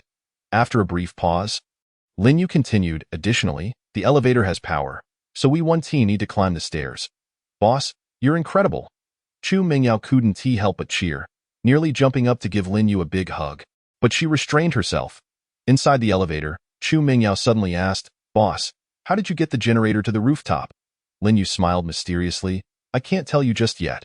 I'll explain after we finish touring the house." Upon reaching the 13th floor, they stepped out of the elevator to find a short corridor leading to a double-opening door. Chu Mingyao's eyes widened in disbelief. It was completely different from what she had seen before. Even the layout had changed. "Let us go in and take a look." Lin Yu pushed the door open and stepped inside first. What greeted them was a spacious and bright living room. Spanning over 200 square meters, Lin Yu walked to the center of the living room, arms outstretched towards the two women. "What do you think? Not bad, right? This will be our new home." "Wow," both women exclaimed in shock, covering their mouths. For a moment, they were utterly stunned, though for different reasons. Zhang Wanting was amazed by the home's decor, which was both grand and beautiful. She found it hard to believe that she would be living here. Conversely, Chu Mingyao was astonished by the transformation of the space. It was completely different from when she had previously scouted with Lin Yu, leading her to question whether she had entered the correct place. "Boss, what happened here?" Chu Mingyao stammered, her eyes as round as saucers. Lin Yu chuckled and recited the explanation he had prepared. "This is just how the layout on the 13th floor is. We didn't come up to check last time, and I only discovered it later. Is that so?" Chu Mingyao questioned, even more puzzled. "But the facilities weren't this complete, right? Wasn't this place still under construction? Many things should still be missing, and the generator you mentioned earlier was already here?" "Well, I'll tell you later. Let me show you around our new home first." Lin Yu realized that it seemed impossible to keep the system a secret. At least, withholding all information wouldn't work. He planned to explain it as having awakened a storage space, preferring not to divulge the details of the system just yet, as it would require more thorough explanation. Ignoring Chu Mingyao's incredulous expression, Lin Yu guided the two women around the living room, providing an overview of the house's layout before leading them to the dining area. The dining room was connected to the living room, separated by a bar counter. The dining table was a long rectangular wooden table, large enough to accommodate 10 people at once. "This will be where we eat. What do you think? Not bad, right?" Lin Yu inquired. "Not just good. It's absolutely fantastic," Zhang Wanting exclaimed sincerely. "I never dreamed that one day I would reside in such a splendid house." Chu Mingyao nodded in agreement, expressing her delight that this place was considerably more spacious than her home in Kyoto. "Haha, as long as you were satisfied, that's what matters." The dining room is directly connected to the kitchen. "Sister Wanting, allow me to show you around. I want to come too." Chu Mingyao quickly followed suit. The kitchen was expansive, equipped with an array of culinary tools, and featured a double-door refrigerator. Lin Yu opened the fridge, which was brimming with an assortment of food. Vegetables, fruits, meats, beverages, everything one could desire. Wow! So many delicious things. Chu Mingyao's eyes sparkled with excitement. Lin Yu, with a flourish, said, "Take whatever you fancy. If we run out, I'll restock. Then let us have a feast tonight to celebrate our move into the new home." Zhang Wanting suggested that, of course. Lin Yu replied with a smile, "Let's celebrate in style tonight." "Yay! We can have a grand dinner," Chu Mingyao cheered. She then turned to Zhang Wanting and said, "Sister Wanting, I'll help you prepare." "All right, let us work together," Zhang Wanting replied with a gentle smile. After touring the kitchen, Lin Yu led them upstairs. "The second floor is primarily for the bedrooms," he explained, pointing to a room in the center. "That's my room. The others are up for grabs. Each room has a different style, so choose whichever you like." Ultimately, Chu Mingyao selected the room next to Lin Yu, while Zhang Wanting opted for the one across from him. "Sounds good," Lin Yu responded. "By the way, didn't you say you wanted to take a shower? Go ahead. Each room has its own shower, and there are pajamas in the wardrobes, so it's quite convenient." "Really? That's wonderful," Chu Mingyao exclaimed, pulling Zhang Wanting as they dashed to their respective rooms. Chapter 40. The celebration. After moving and watching their excited expressions, Lin Yu chuckled. Once the two had left, he made his way to the top floor alone. He checked the generator, water tank, and gas canister to ensure everything was functioning properly. The generator was running smoothly, the fuel was plentiful, the water tank was full, and the gas canister was in good condition. Satisfied, he returned to the living room, where he waited for the two while watching a movie on television. Perhaps it was the long wait for a shower, combined with the allure of a soaking bath, that led Lin Yu to wait a full 2 hours before hearing the sounds of laughter from upstairs. Hearing the television from downstairs, the two girls descended together. Lin Yu peeked over, and to his astonishment, he saw Chu Mingyao and Zhang Wanting emerging from the bath, their hair still damp with steam. Perhaps due to the extended soak, their exposed skin glowed with a hint of rosy warmth, and their pajamas, illuminated by the soft light, exuded an ethereal beauty. The two had distinctly different styles. Zhang Wanting wore a silk nightgown that accentuated her graceful figure, while Chu Mingyao donned a bear-themed pajama set that showcased her long, slender legs, radiating both cuteness and a touch of playful allure. Lin Yu found himself momentarily entranced, forgetting to avert his gaze. "We're done washing up, boss. You should hurry and take a shower too," Chu Mingyao urged. However, receiving no immediate response, she blinked her large eyes and called out again, "Boss? I'm not hungry yet," Lin Yu stammered as he snapped back to reality. "Who asked if you were hungry? I meant for you to wash up," Chu Mingyao replied, a bit exasperated. "You're hearing just for show. How could you not hear me from so close?" "Oh, okay." Lin Yu intended to obediently rise and take a shower. But before he could get up, he sat back down. Clearing his throat, he said, "Why don't you both prepare dinner first? I'll watch some television and join you shortly." Zhang Wanting smiled gently, pondering momentarily before nodding. "All right, Mingyao, let us head to the kitchen." As they walked, Chu Mingyao glanced at the black subtitles scrolling on the television, puzzled. Haven't they finished playing? What's so interesting about the credits? Once the two entered the kitchen, Lin Yu finally exhaled in relief, switched off the television, and hurried upstairs. In the bathroom, Lin Yu stood under the shower, closing his eyes and silently chastising himself for his lack of composure. What's the big deal about seeing beautiful women after a bath? Why be so flustered? If I can't handle this little turbulence, how will I ever navigate the storms ahead? He took deep breaths, gradually calming himself before focusing on his shower. Relaxing in the massive bathtub, Lin Yu reveled in this luxurious lifestyle. His taste was rather limited. During the renovations, he prioritized two aspects: size and opulence. This house renovation had cost him over $1 million, significantly exceeding his initial estimate of $200,000. However, he was unconcerned, having over $2 million remaining, with 6 days until the impending calamities. This city still held many places to explore, and he could earn substantial money through scavenging, so he felt no anxiety. After showering, he opened his wardrobe, which differed from those of Chu Mingyao and Zhang Wanting. Theirs contained only pajamas, while his was filled with a variety of clothes in his size. It wasn't that he didn't want to buy them outfits. He simply didn't know their sizes yet and would need to ask later. He chose a black nightgown from his wardrobe and headed downstairs. In the kitchen, the two were still busy. Lin Yu arrived at the dining area, placing 2 bottles of red wine on the table he had purchased from the shop. Since we're celebrating, how could we possibly do so without wine? We must indulge, he called into the kitchen. Let us have some wine tonight to toast our new beginnings. Sounds great. Both girls agreed without hesitation. Soon, a sumptuous feast was laid out, sweet and sour ribs, steamed fish, pan-fried lotus root cakes, garlic vermicelli, steamed shrimp, honey-glazed chicken. All dishes were visually appealing and fragrant. Come, everyone raise your glasses to celebrate our new home, Lin Yu proclaimed, lifting his glass. Cheers! The 3 clinked their glasses and downed the red wine in one go. What a fine wine, Chu Mingyao remarked appreciatively. Let us eat before the food gets cold, Lin Yu urged. The trio enjoyed their meal, sipping wine and engaging in lively conversation. The atmosphere was exceedingly harmonious. Before long, all 3 began to feel a bit tipsy. By the way, boss, you haven't told us how this house came to be. Chu Mingyao suddenly recalled her earlier question. Yes, Xiao Yu, how did you manage to move the generator to the top floor? Zhang Wanting inquired as well. Lin Yu chuckled softly before finally revealing, actually, I have a secret. What secret? Both girls paused their eating, their eyes wide with curiosity.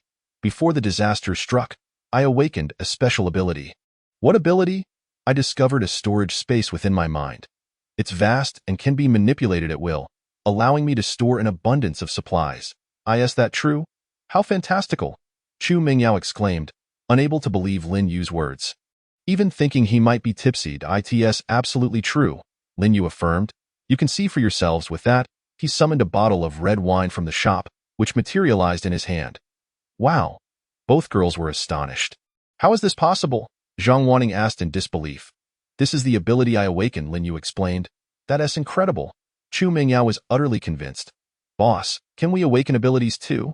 I suppose so, but I'm not entirely sure. Lin Yu replied ambiguously, concocting a story as he went. However, this reminded him of something from his previous life. While searching for supplies, he had seen a remarkably powerful individual from a distance, effortlessly dispatching a large animal zombie by scaling walls. Yet, since he was far away, he hadn't seen the details clearly and had thought he might have imagined it. Now, reflecting on it, there might indeed be some truth to the existence of awakened abilities. That would be wonderful. I wish I could awaken an ability too. Perhaps something like teleportation, Chu Mingyao mused with a dreamy expression. To dispel her unrealistic fantasy, Lin Yu remarked, that's probably quite difficult. I've yet to meet anyone else who has awakened an ability like mine. So let us not get our hopes up too high for now. For now, let us enjoy our new home. Oh, all right, Chu Mingyao responded, disappointed. Zhang Wanting, however, felt indifferent. As long as Lin Yu possessed the ability, it didn't matter whether she did or not. Come, let us continue drinking, Lin Yu said, pouring the freshly opened red wine for the 2. Huh? We're still drinking? I'm already feeling a bit tipsy, Chu Mingyao exclaimed in surprise. Since it's out, we can't just put it back, can we? Cheers, moreover, he couldn't return the wine. There were only a few storage slots, and wasting it would be foolish. If he returned it to the shop, he would only receive half the price back, which was far from cost-effective. Chapter 41. I'm tipsy too in the dining area of the new shelter. The bottle of wine was empty, and remnants of the meal remained on the table. Lin Yu discreetly observed Chu Mingyao. Although her cheeks were slightly flushed, her eyes remained bright and clear. Do you drink often? Lin Yu asked curiously. Not really. I used to drink very little. Today is just a happy occasion, Chu Mingyao replied with a cheerful smile. Seeing her unusually spirited demeanor, Lin Yu felt a sense of foreboding.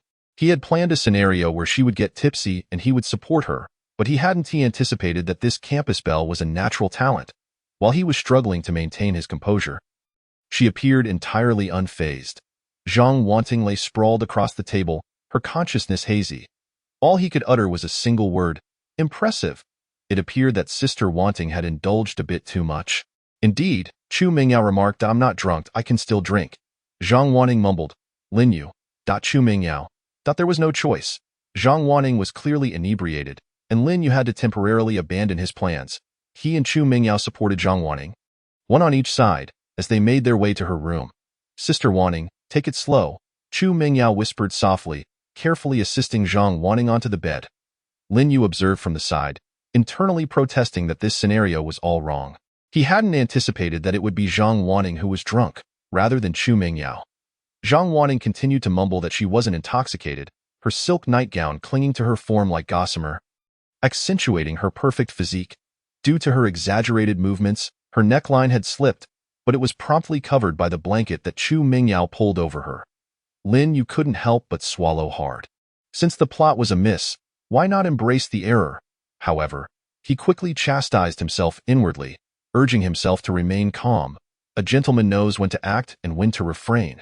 He glanced at the lively Chu Mingyao, and an idea sparked in his mind. If there was no opportunity, he would create one. He suddenly spoke up, "Mingyao, I'm feeling a bit dizzy as well. Could you assist me?" "Huh? Are you drunk too?" Chu Mengyao's eyes widened in disbelief. "Aren't you quite the drinker?" "Not feeling well today. Just not in top form." Lin Yu feigned weakness. Chu Mingyao pondered. This guy had so much energy when helping Sister Wanning, yet now he could barely stand?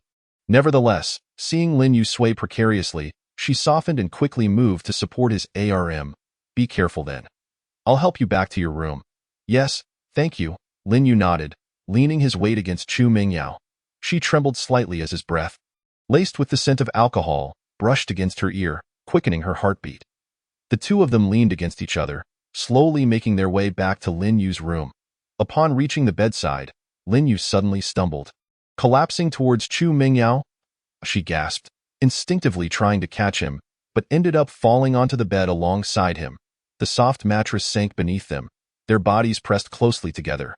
Chu Mengyao's face flushed a deep crimson, akin to a ripe apple, as she attempted to rise, only to be firmly held in Lin Yu's embrace. You tricked me." Chu Mengyao's voice trembled, tinged with a hint of playful reproach. "And what if I did?" Lin Yu grinned mischievously.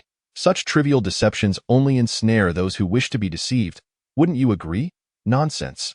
I never wanted to be tricked by you." Upon hearing Lin Yu's admission, Chu Mengyao's heart raced even faster. To be deceived was one thing, but to hear him rationalize his actions was a different matter entirely. Lin Yu suddenly leaned in closer, whispering, "Do you want me to get up?" I don't know."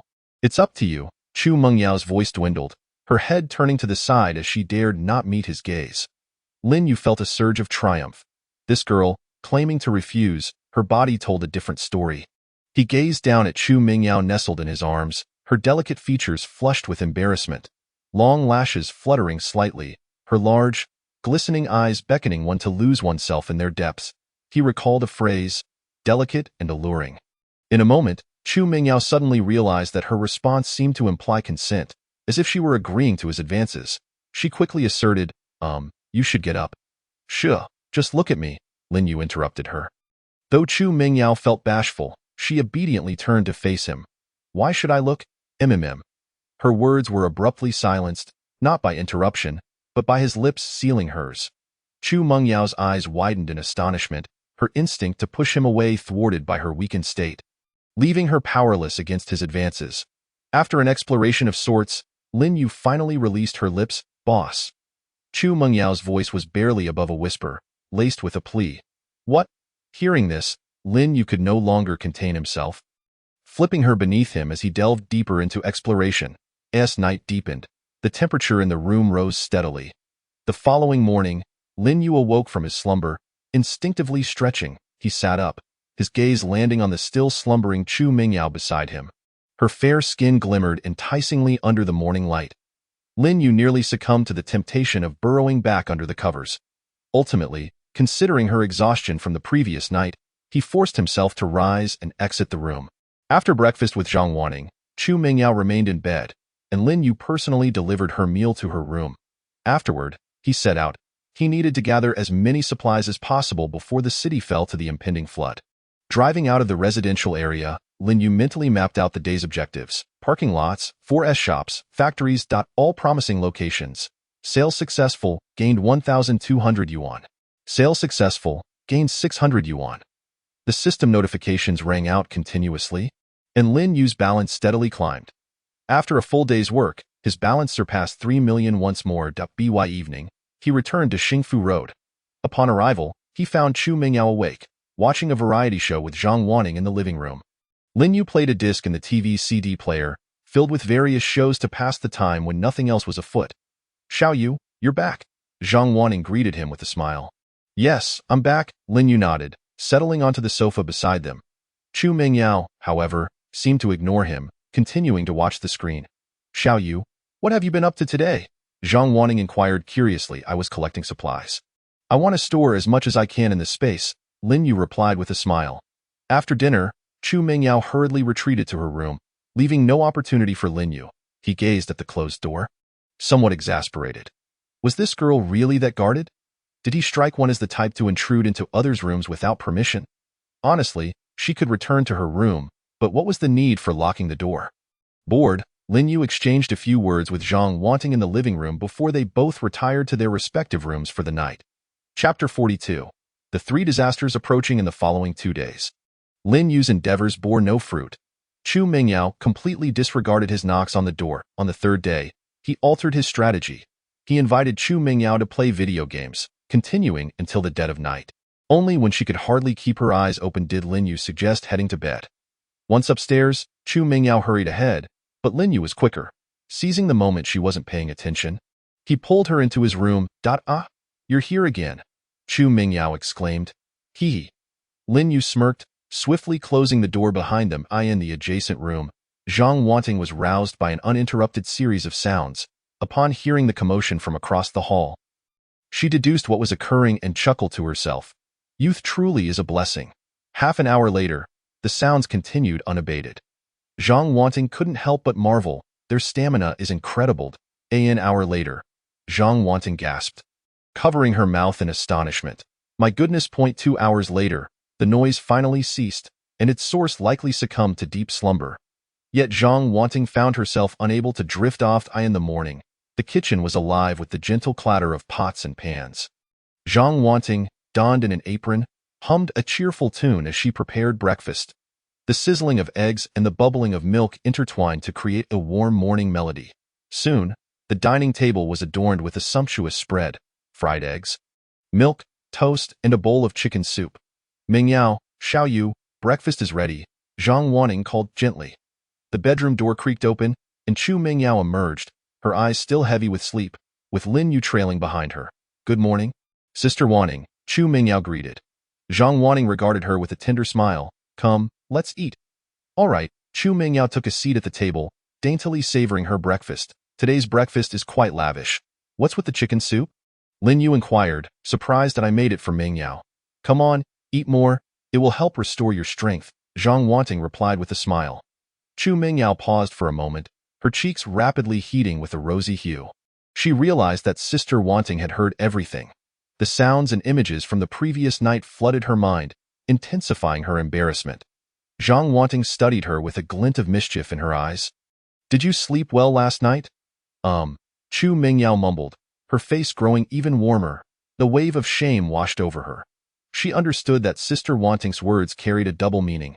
In the last 3 days leading up to the impending disasters, Lin Yu maintained a steady routine, driving to various corners of the city each day, scavenging for recoverable supplies.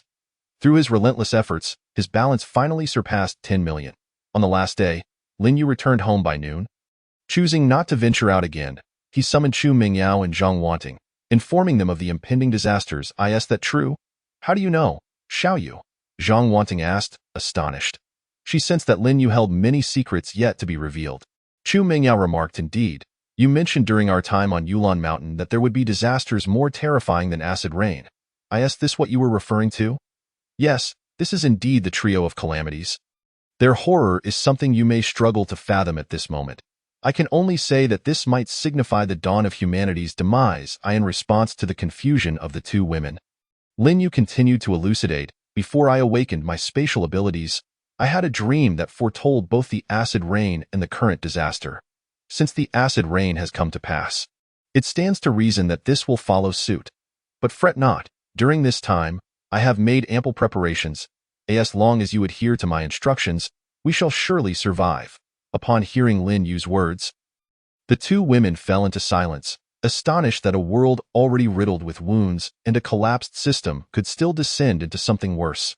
After a moment of quiet contemplation, Zhang Wanting gazed earnestly at Lin Yu, saying, Yes, I believe in you. As long as I can stay by your side, I fear nothing. I feel the same. Chu Mingyao chimed in. Rest assured, as long as we remain within this house, we will be safe. As for the days to come, I have already made arrangements, Lin Yu stated thoughtfully. When the time comes, it is likely that I will not be venturing out alone. I will need you both to accompany me. But what if I encounter malevolent individuals each time I go out? I hope I won't be a burden to you, Chu Mingyao replied, her expression tinged with melancholy. She felt like a hindrance. Unable to assist Lin Yu while Zhang Wanting could at least cook and manage the household. Do not worry. It will be exceedingly rare to encounter any ill-intentioned individuals in the future. Lin Yu assured, pausing momentarily. Or rather, it may become difficult to encounter anyone at all. What? Is it really that extreme? Chu Mingyao asked in astonishment, momentarily forgetting her gloom. Does this mean humanity is facing extinction? Zhang Wanting questioned Lin Yu with concern. Not quite. It is merely that the population will drastically diminish. Do not worry. I will handle everything, Lin Yu responded. All right. The two women felt a wave of relief wash over them. Grateful to have met Lin Yu, who not only ensured their survival in chaotic times, but also provided a semblance of comfort. Now, since it is still early, shall we go watch a movie? Afterward, I will take you to see the meteor shower, Lin Yu suggested. Sensing the atmosphere had grown somewhat tense, is the first disaster the meteor shower? Chu Mingyao inquired. Yes, but we shall wait until nightfall. Come, let us go watch a film. Sounds good. Lin Yu led Chu Mingyao and Zhang Wanting to the private cinema within the shelter. After a careful selection, they unanimously chose a film centered around the theme of an apocalypse. Chu Mingyao and Zhang Wanting settled on either side of Lin Yu to watch a movie titled I Am Legend, which depicted the protagonist's struggle for survival in a desolate city overrun by zombies. Accompanied only by his dogs, the film reached its climax. Lin Yu was met with the excited gasps of the two women beside him. Although Zhang Wanting usually exuded maturity and composure, she resembled a frightened young girl during the more gruesome scenes, evidenced by her gripping Lin Yu's arm tightly. Immersed in the apocalyptic narrative, both women occasionally voiced their concerns about whether their own world would eventually mirror the film. Receiving affirmative reassurances from Lin Yu, however, they were no longer afraid. Their resolve to follow Lin Yu only strengthened. Before long, the movie concluded, leaving both women wanting more. Lin Yu glanced at the time and noted that there was still over an hour until nightfall. Deciding on a whim to watch another film, which elicited cheers of delight from the two women. As the second film neared its end, Lin Yu received a side quest from the system. The meteor shower is imminent. Such an opportunity must not be missed. Please invite your companions to witness the meteor shower together. Completing this task will reward you with a random item package. Isn't this fortuitous? Lin Yu thought to himself, elated. He had already intended to take Chu Mingyao and Zhang Wanting to see the meteor shower, and now he could conveniently fulfill a side quest as well. How considerate of the system to forewarn about the meteor shower. Would it also alert him to subsequent disasters? If the system could provide warnings for every major calamity, that would be truly advantageous. Lin Yu's past experiences were not particularly extensive, leaving him uncertain about how events would unfold in this world. Nonetheless, it could also be a mere coincidence that the system's tasks aligned with the disasters. Given that the meteor shower was indeed a captivating spectacle, the second disaster, a tsunami, was set to occur the following day, the details of which Lin Yu would soon uncover. 10 minutes later, the second film concluded. Lin Yu stood and addressed the two women. All right, let us go. The time is nigh for the meteor shower. Chapter 43. Witnessing the meteor shower together, Lin Yu guided the two women to the floor-to-ceiling windows in the living room, which he had transformed into a cozy lounge area adorned with soft cushions and a small wooden table. Soon, a crimson glow appeared in the sky, swiftly streaking across the heavens. It begins, Lin Yu remarked calmly. As the first meteor streaked by, countless meteors began to descend, tracing brilliant lines across the night sky. Wow, the meteor shower is truly happening, Zhang Wanting exclaimed, while Chu Mingyao, excitedly raising her hands to her chest, began to make wishes. Quickly, make your wishes, Lin Yu. Such a magnificent meteor shower is a rare sight. Noticing Lin Yu's lack of reaction, Chu Mingyao tugged at him to remind him, all right then, I shall make a wish as well. Though this was a disaster for many, for Lin Yu and his companions, it was merely a spectacle. Countless people ventured onto the streets or stood by their windows to admire the beauty of the meteor shower, oblivious to the calamity lurking behind the stunning display. As for warning them to evade disaster, Lin Yu had previously contemplated this notion. Yet, what good would it do? No one would believe him. There was scarcely any trust left in this world. Particularly regarding strangers, it was better to prioritize their own safety. The meteors continued to streak across the sky, showing no signs of abating. Lin Yu counted roughly. In the visible area alone, hundreds of meteors had fallen, and the barrage showed no signs of stopping. Suddenly, a distinct meteor appeared in the sky. Unlike the others, gradually growing larger in Lin Yu's eyes, it was heading toward Modu. As the meteor drew closer, the dark city was illuminated as if a sun had appeared, casting a bright light akin to daybreak. Soon, the meteor, trailing a long fiery tail, landed in the northern part of the city. Darkness enveloped the sky once more, followed by an even more intense flash of light, though it lasted only a moment. Be cautious and brace yourselves. A shockwave is about to hit, Lin Yu warned the two women. Upon hearing his caution, they quickly lowered themselves and clutched the small table in front of them. The tremendous shockwave followed, accompanied by a thunderous roar. The glass of the lower buildings shattered instantaneously, and those still on the streets were swept away. Many dilapidated structures could not withstand the immense force and collapsed with a deafening crash. Lin Yu's shelter also trembled, though this was due to the height of the building and the vibrations of its load-bearing structures, resulting in a far less severe shake than other buildings, merely causing some decorations to fall to the ground. The tremors subsided shortly, and it took some time for Chu Mingyao and Zhang wanting to recover from the shock. Astonished by the magnitude of the shockwave, Lin Yu, however, watched the sky, where the meteor shower was nearing its conclusion, and the meteors continued to land. Such a massive influx of meteors would undoubtedly cause instantaneous changes in air pressure around the globe, resulting in winds exceeding level 10. The true first disaster was about to unfold. Lin Yu cautioned, "Stay alert. The first disaster is imminent." Chu Mingyao gasped, covering her mouth. "What? Wasn't that just now? I thought the first disaster was the shockwave." Zhang Wanning remarked, observing the scene outside. Indeed, such destructive force must have already claimed many lives. How can this not be the first disaster? Lin Yu clarified, this is but one part of it, and a crucial one at that. Without this shockwave damaging the structural integrity of buildings and shattering windows, the lethality of the first disaster would be significantly limited. The first disaster, in truth, is the fierce winds. As Lin Yu's words fell, a howling sound echoed from outside.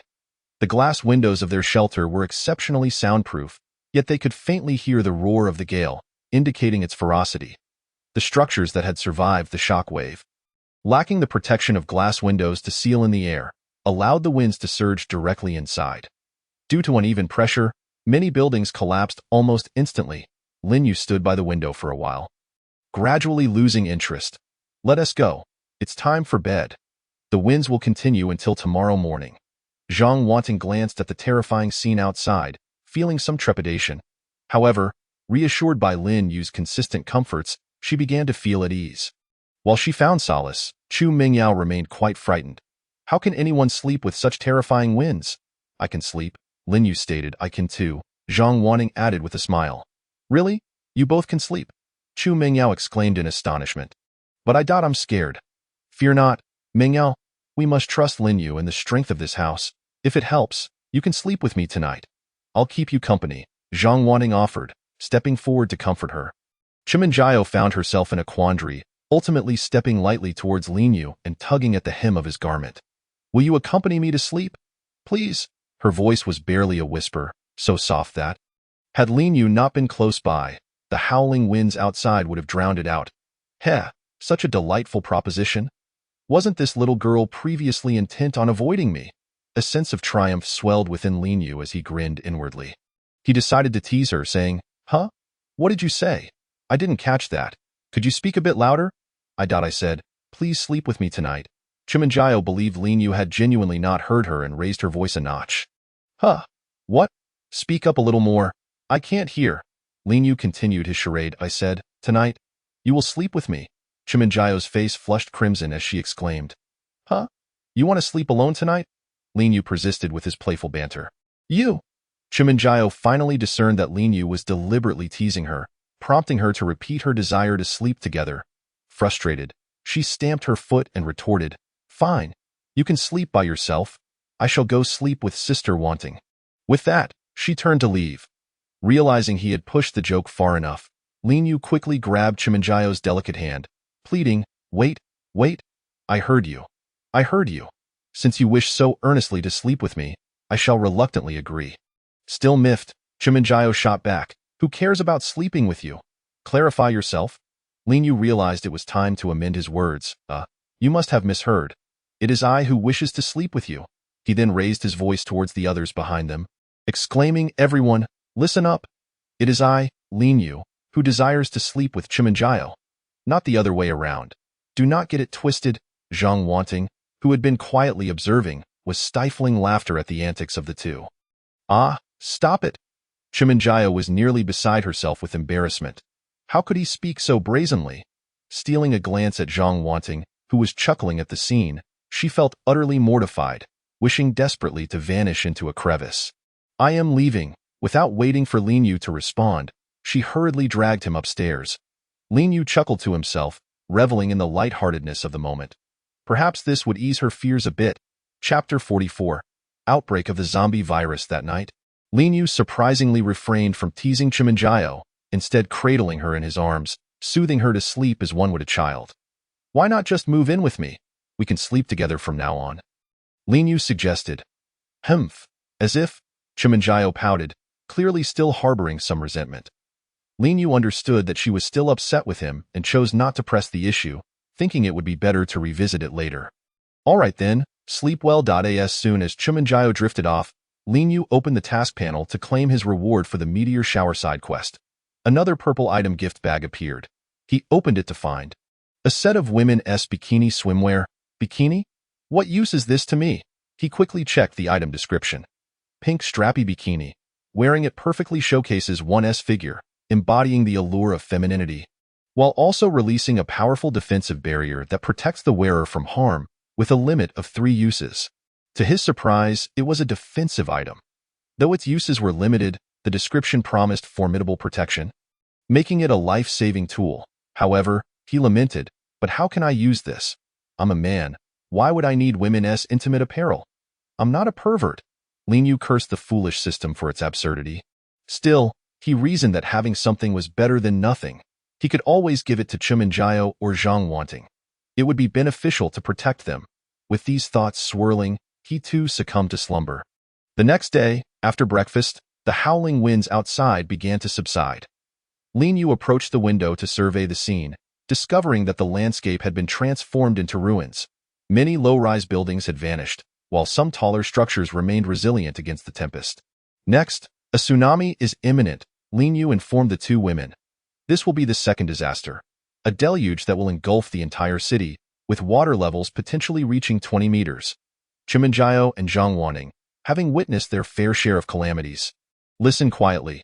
Once Lin Yu finished, Zhang Wanting inquired, "Will our building withstand it?" Lin Yu confidently replied, "No problem, it's a piece of cake. Our location is elevated. The water won't reach our floor, and I've reinforced the entire building beforehand." "Is that so?" Chimanjayo remarked enviously, "Having spatial abilities is truly convenient." Ahaha. Lin Yu could only chuckle awkwardly, feeling a bit embarrassed. He stood at the window, waiting for the tsunami to strike. "Tsunami is imminent. This may not bode well. Please take care, host."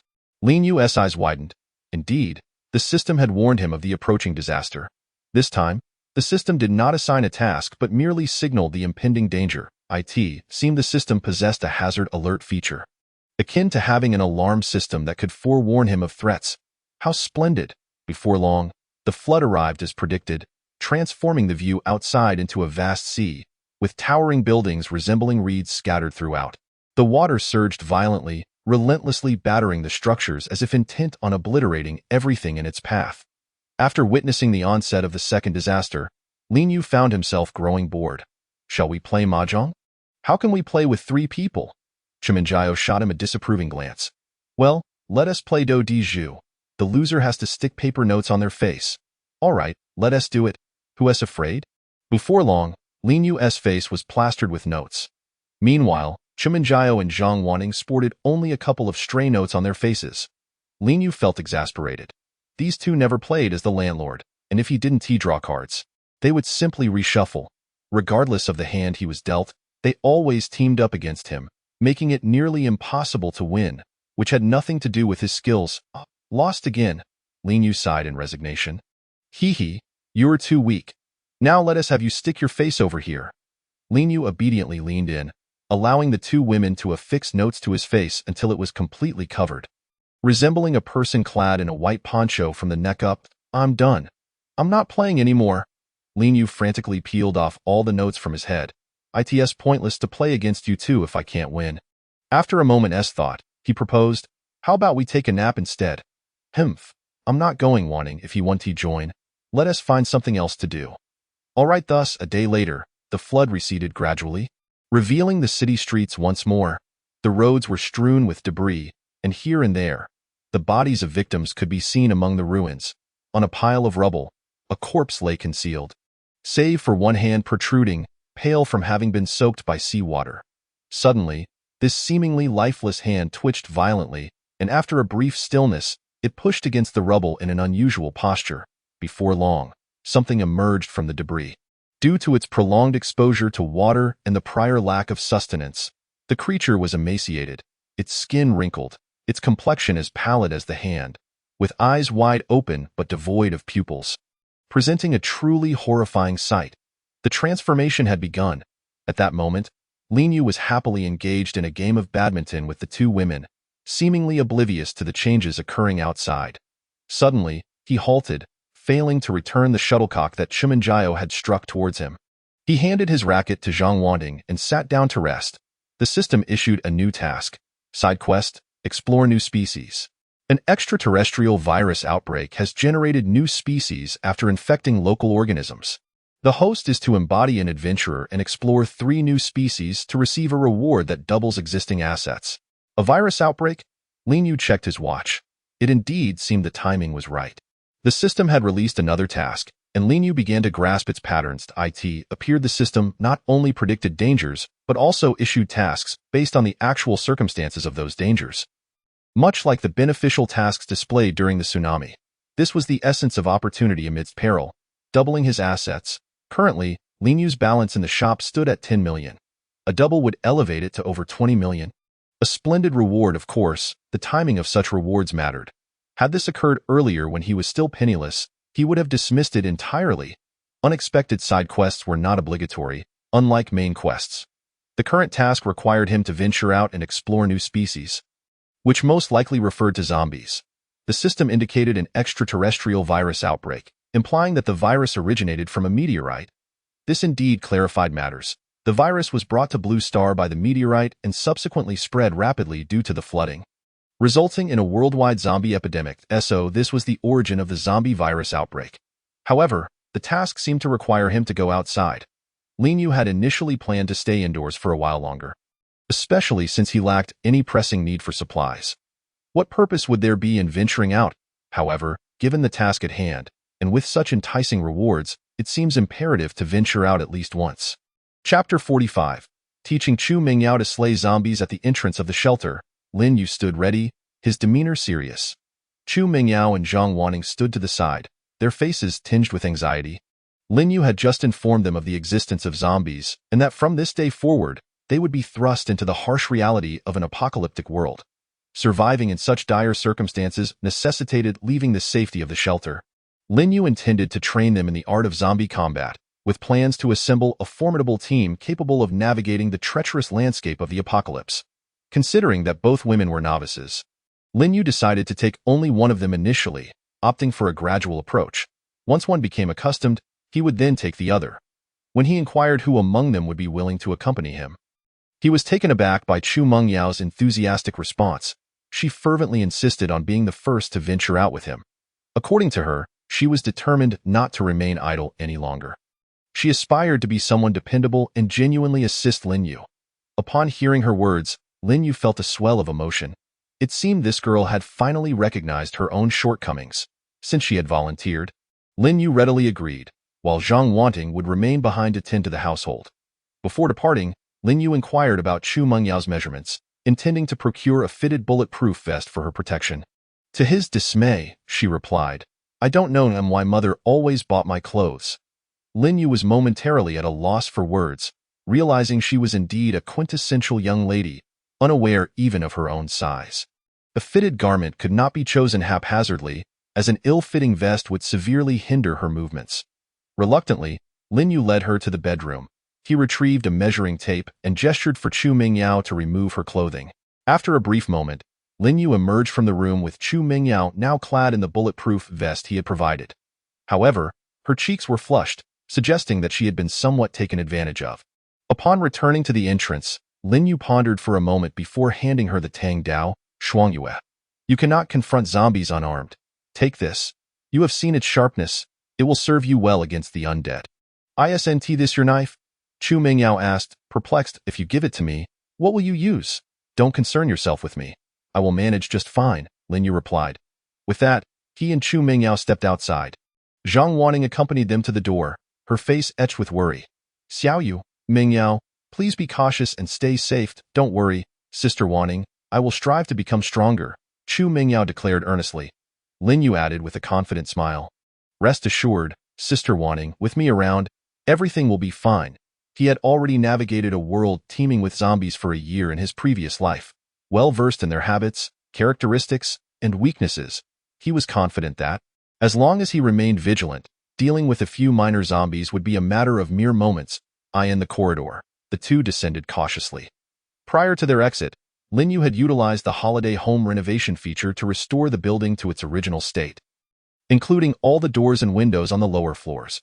However, while manipulating the 3D model of the building, he discovered that 2 zombies had already infiltrated it. The soundproofing of Lin Yu's shelter was quite effective.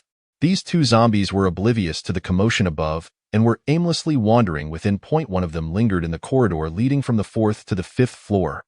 Lin Yu guided Chu Mingyao down the stairs with utmost care, striving to avoid making any noise that might alert the zombie in the corridor. As they walked, he kept track of the zombies' positions through the holiday home model to ensure they did not stray too far. Prepare yourself. There are 2 zombies in this building, one directly beneath us, Lin Yu cautioned Chu Mingyao. Their weak points are above the neck. You can sever the head or strike at the neck, but avoid targeting the torso. It will be ineffective. Do you understand? Chu Mingyao appeared visibly tense, her earlier bravado forgotten, her voice trembling. Boss, I'm a bit scared observing her pale complexion and quivering lips. Lin Yu sighed, realizing he could not rush her. They needed to proceed gradually. Hand me the knife. I will demonstrate. Taking the Shuangyue from Chu Mingyao, Lin Yu continued down the stairs. Upon reaching the 4th floor landing, he peered ahead, spotting the zombie now positioned at the entrance of the corridor. Chu Mingyao followed closely behind, her heart racing. Watch closely. I will only demonstrate once, he instructed. Lin Yu stealthily approached the zombie from behind, which was shambling forward, completely unaware of his presence. He turned to signal Chu Mingyao to observe carefully, then pointed to the zombie's neck, indicating this was the weak spot. He also gestured towards its head, signifying that it could be struck as well. Raising the knife, he seized the opportunity before the zombie noticed him, and with a swift motion, he beheaded it. The severed head fell, the zombie immediately collapsing to the ground, its brain matter spilling forth. As Lin Yu approached, he noticed a faint green crystal embedded in the zombie's neck.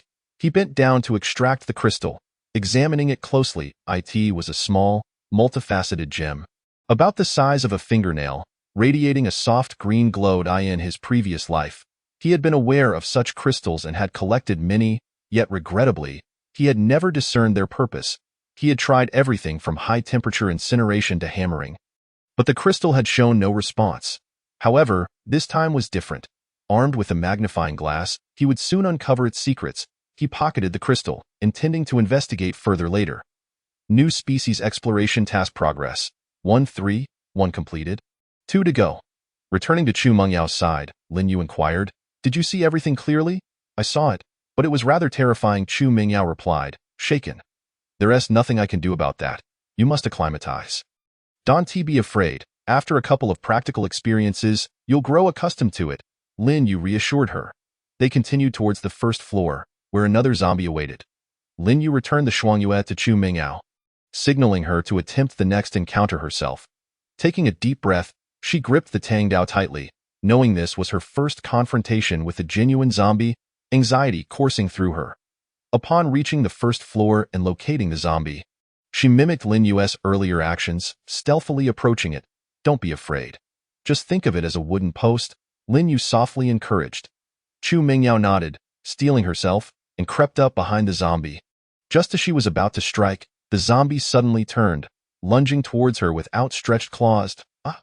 She shrieked, nearly dropping her weapon in fright. Stay calm. Lin Yu's voice rang out from behind, as he was well prepared for such a scenario. He drew a shotgun, equipped with a silencer, and fired at the zombie. Bang!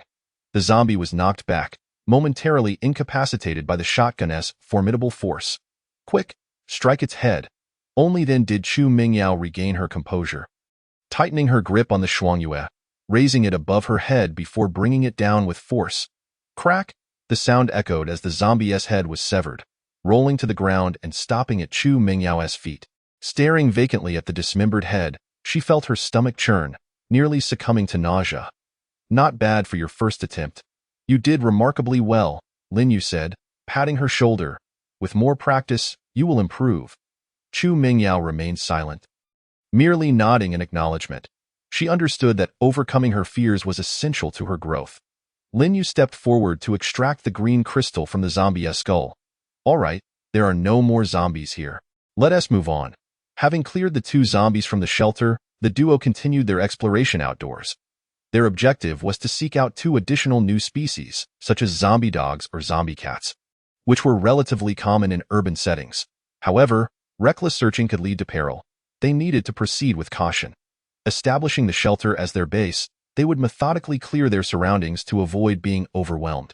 As they exited the shelter, they spotted 3 zombies wandering in the courtyard, 1 male and 2 females. Lin Yu gestured towards the nearest female zombie. Understanding his signal, Chu Mingyao cautiously approached the female zombie from behind, summoning her courage to raise her weapon and deliver a precise strike to its neck. However, due to her excessive force, the zombie's head flew off, landing on the ground with a thud. The sound startled the remaining 2 zombies, which swiftly turned their attention towards Chu Mingyao, lunging at her with outstretched claws. Lin Yu raised his shotgun, firing twice. Bang, bang. The 2 zombies collapsed. Chu Mingyao hurriedly approached to deliver the finishing blow. Just as she dispatched the last female zombie, the male zombie staggered to its feet, lurching towards her as Chu Mingyao prepared to turn and confront the remaining threat. She realized the zombie was already upon her, its hands reaching out towards her face. Caught off guard, Chu Mingyao was momentarily stunned, rendered completely speechless. In that critical moment, Lin Yu swiftly stepped forward, delivering a powerful kick that sent the zombie crashing to the ground, and then aimed his gun at its head, executing a clean shot. Bang! Lin Yu approached Chu Mingyao, gently patting her shoulder. Are you all right? I'm fine. Chu Mingyao finally regained her composure. Outside, one must multitask, remaining vigilant to potential dangers rather than focusing solely on a single task. Furthermore, even in the face of peril, one must not panic but instead respond calmly and swiftly to mitigate threats. This may prove challenging. For now, focus on maintaining composure in crises. Chu Mingyao listened attentively, nodding earnestly. Understood. She recognized the significance of these lessons. Had it not been for Lin Yu's intervention, she would have fallen prey to that zombie. Grateful for Lin Yu's presence, she felt she could swiftly learn the survival rules of the outside world, a task that would have taken an eternity if attempted alone. Once Lin Yu had collected all the crystals, he moved to a nearby building adjacent to the shelter. Clearing this area would signify the completion of the zombie eradication in this neighborhood. Lacking the vacation home transformation feature of the Mini 3D model, he had no way of knowing how many zombies lurked within, necessitating a cautious and gradual exploration. They proceeded slowly, with Lin Yu leading and Chu Mingyao following. Whenever they encountered a zombie, Lin Yu would first immobilize it with his shotgun before Chu Mingyao moved in for the finishing blow.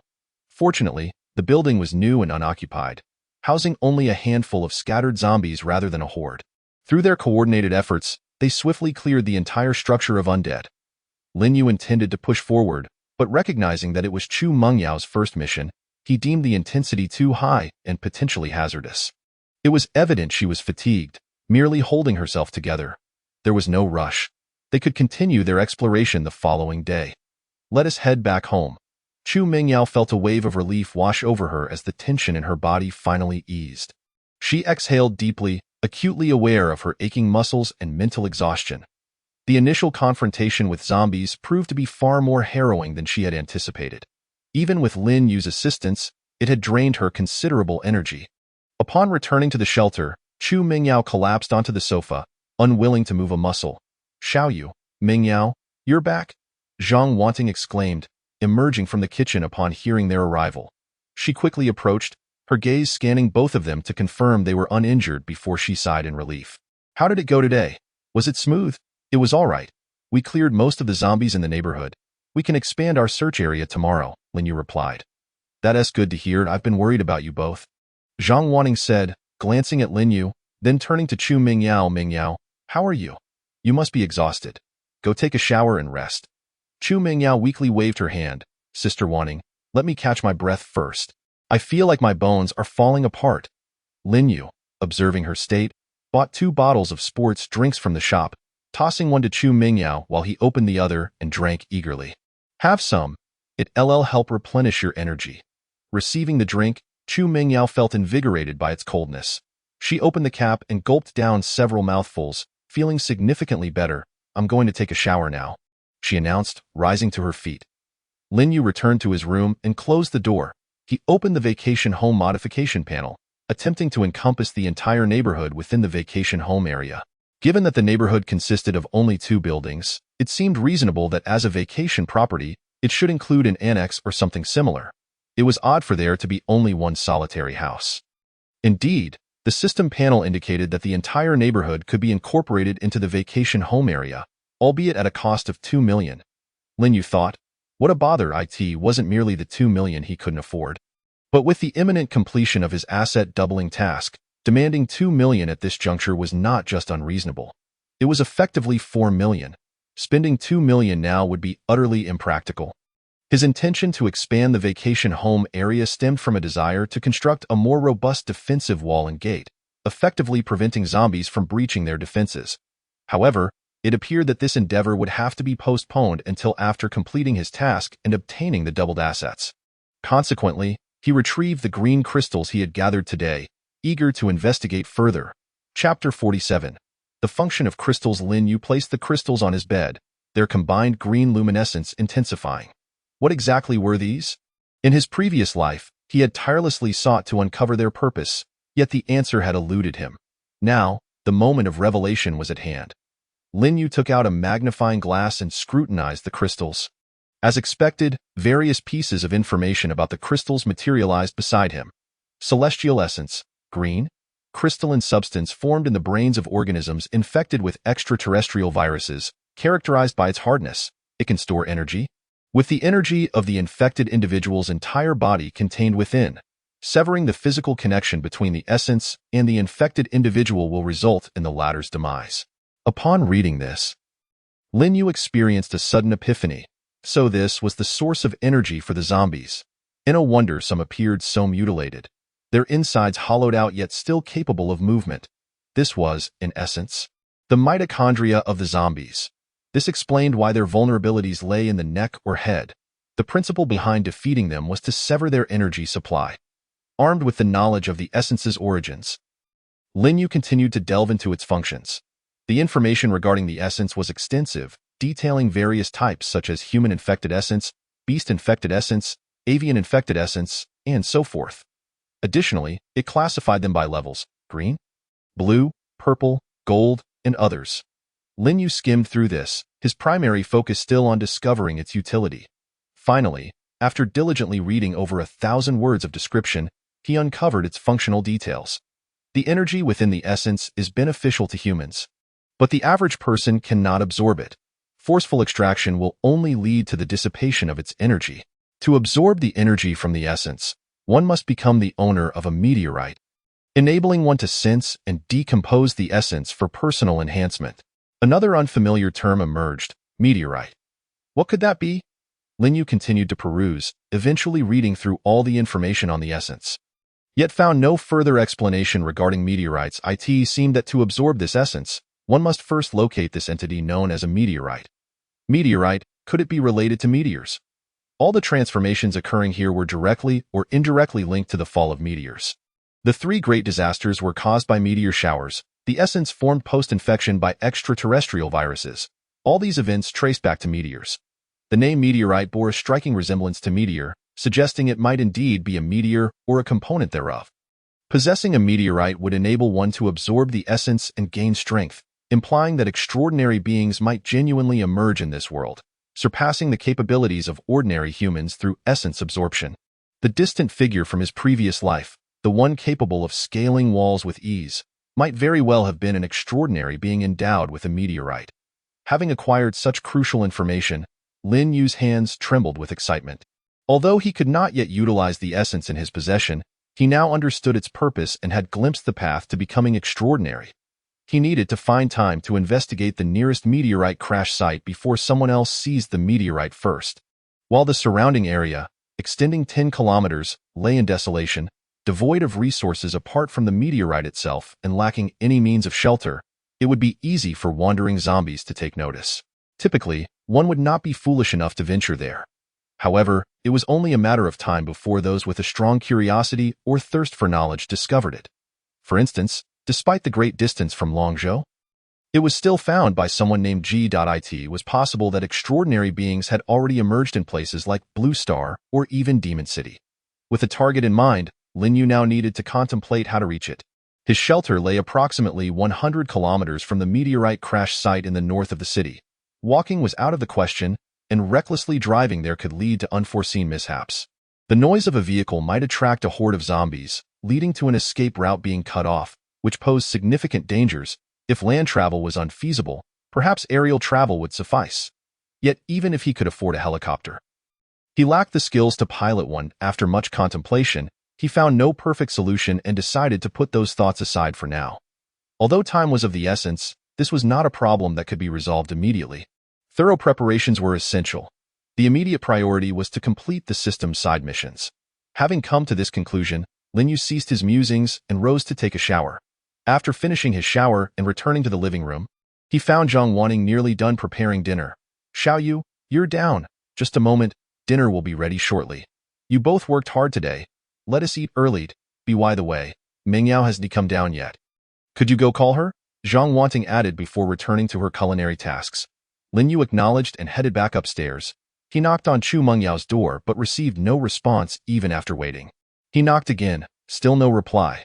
What on earth is she doing? Is she asleep? Lin Yu tested the doorknob and discovered it was not locked. So he opened the door and stepped inside. As he entered the room, he heard the melodious voice of Chu Mengyao emanating from the bathroom. It turned out she was still in the midst of her bath. Her singing was quite delightful, far surpassing his own rendition of Good Days. Unbeknownst to Chu Mengyao, who was blissfully unaware that Lin Yu could hear her and appreciated her singing, she had just rinsed off the grime from her body. Since there was still ample time before dinner, she decided to indulge in a little longer soak. Her spirits were exceptionally high. Today marked a significant milestone for her, transforming from a sheltered young lady with no skills to someone capable of single-handedly vanquishing a female zombie, a monumental leap in her personal growth. Finally, she felt she could assist Lin Yu, which filled her with joy, prompting her to break into song. Just then, the bathroom door swung open unexpectedly. Caught off guard, Chu Mengyao let out a shrill scream, quickly submerging herself in the water. "Boss, what are you doing here?" Upon recognizing her intruder, she realized it was none other than her insufferable boss. "This is my fault. I came to call you for dinner. I knocked several times, but you didn't answer, so I let myself in," Lin Yu replied helplessly. "You could have just entered the room. Knowing I was bathing, why would you come into the bathroom?" Chu Mengyao challenged him. "Don't blame me. You clearly have ulterior motives. Oh please, what haven't I seen?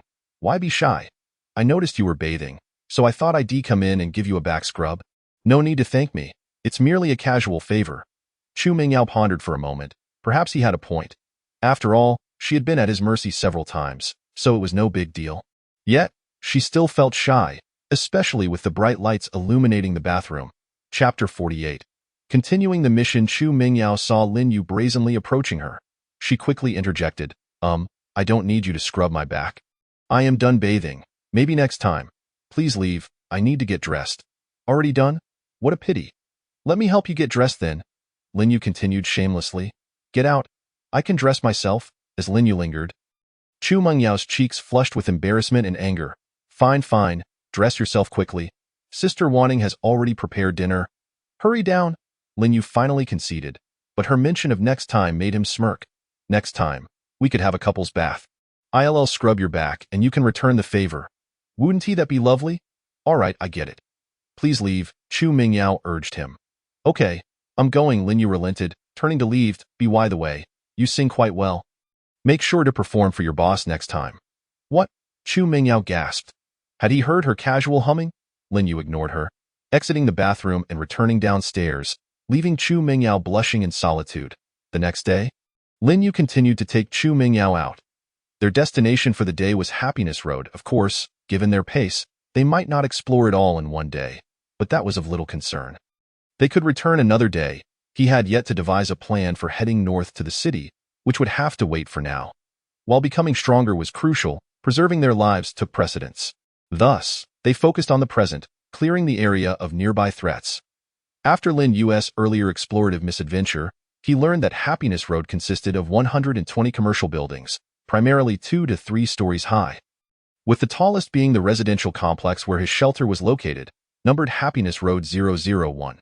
This meant there were still 119 buildings requiring inspection. Theoretically, at least. In reality, many had been ravaged by storms, leaving their inhabitants swept away. They only needed to clear the remaining structures, and Lin Yu didn't need to clear every single one, just the nearby houses to prevent a zombie horde from encroaching on the shelter. Zombie hordes were terrifying. Should they encounter one, given Lin Yu's current capabilities, even if he could take refuge in the shelter, venturing out again would be exceedingly difficult. Hence, the vicinity of the shelter had to be thoroughly secured. As for the distant areas, whether or not zombies lingered there was of little consequence. Upon exiting the building, a lone zombie wandered into the community courtyard, ambling near the wall. This was the downside of having no gate.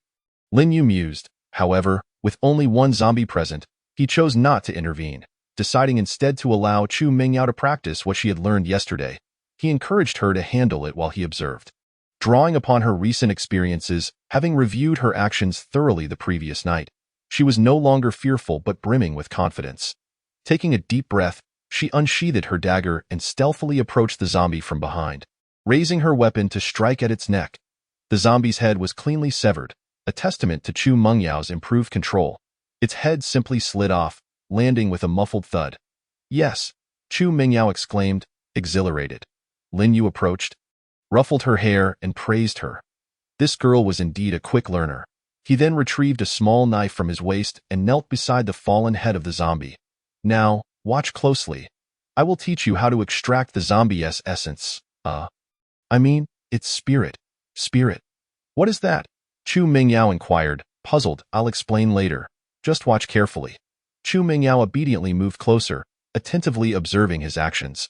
Before long, Lin Yu had opened the zombie's skull and extracted its spirit. Isn't this the stone you collected yesterday?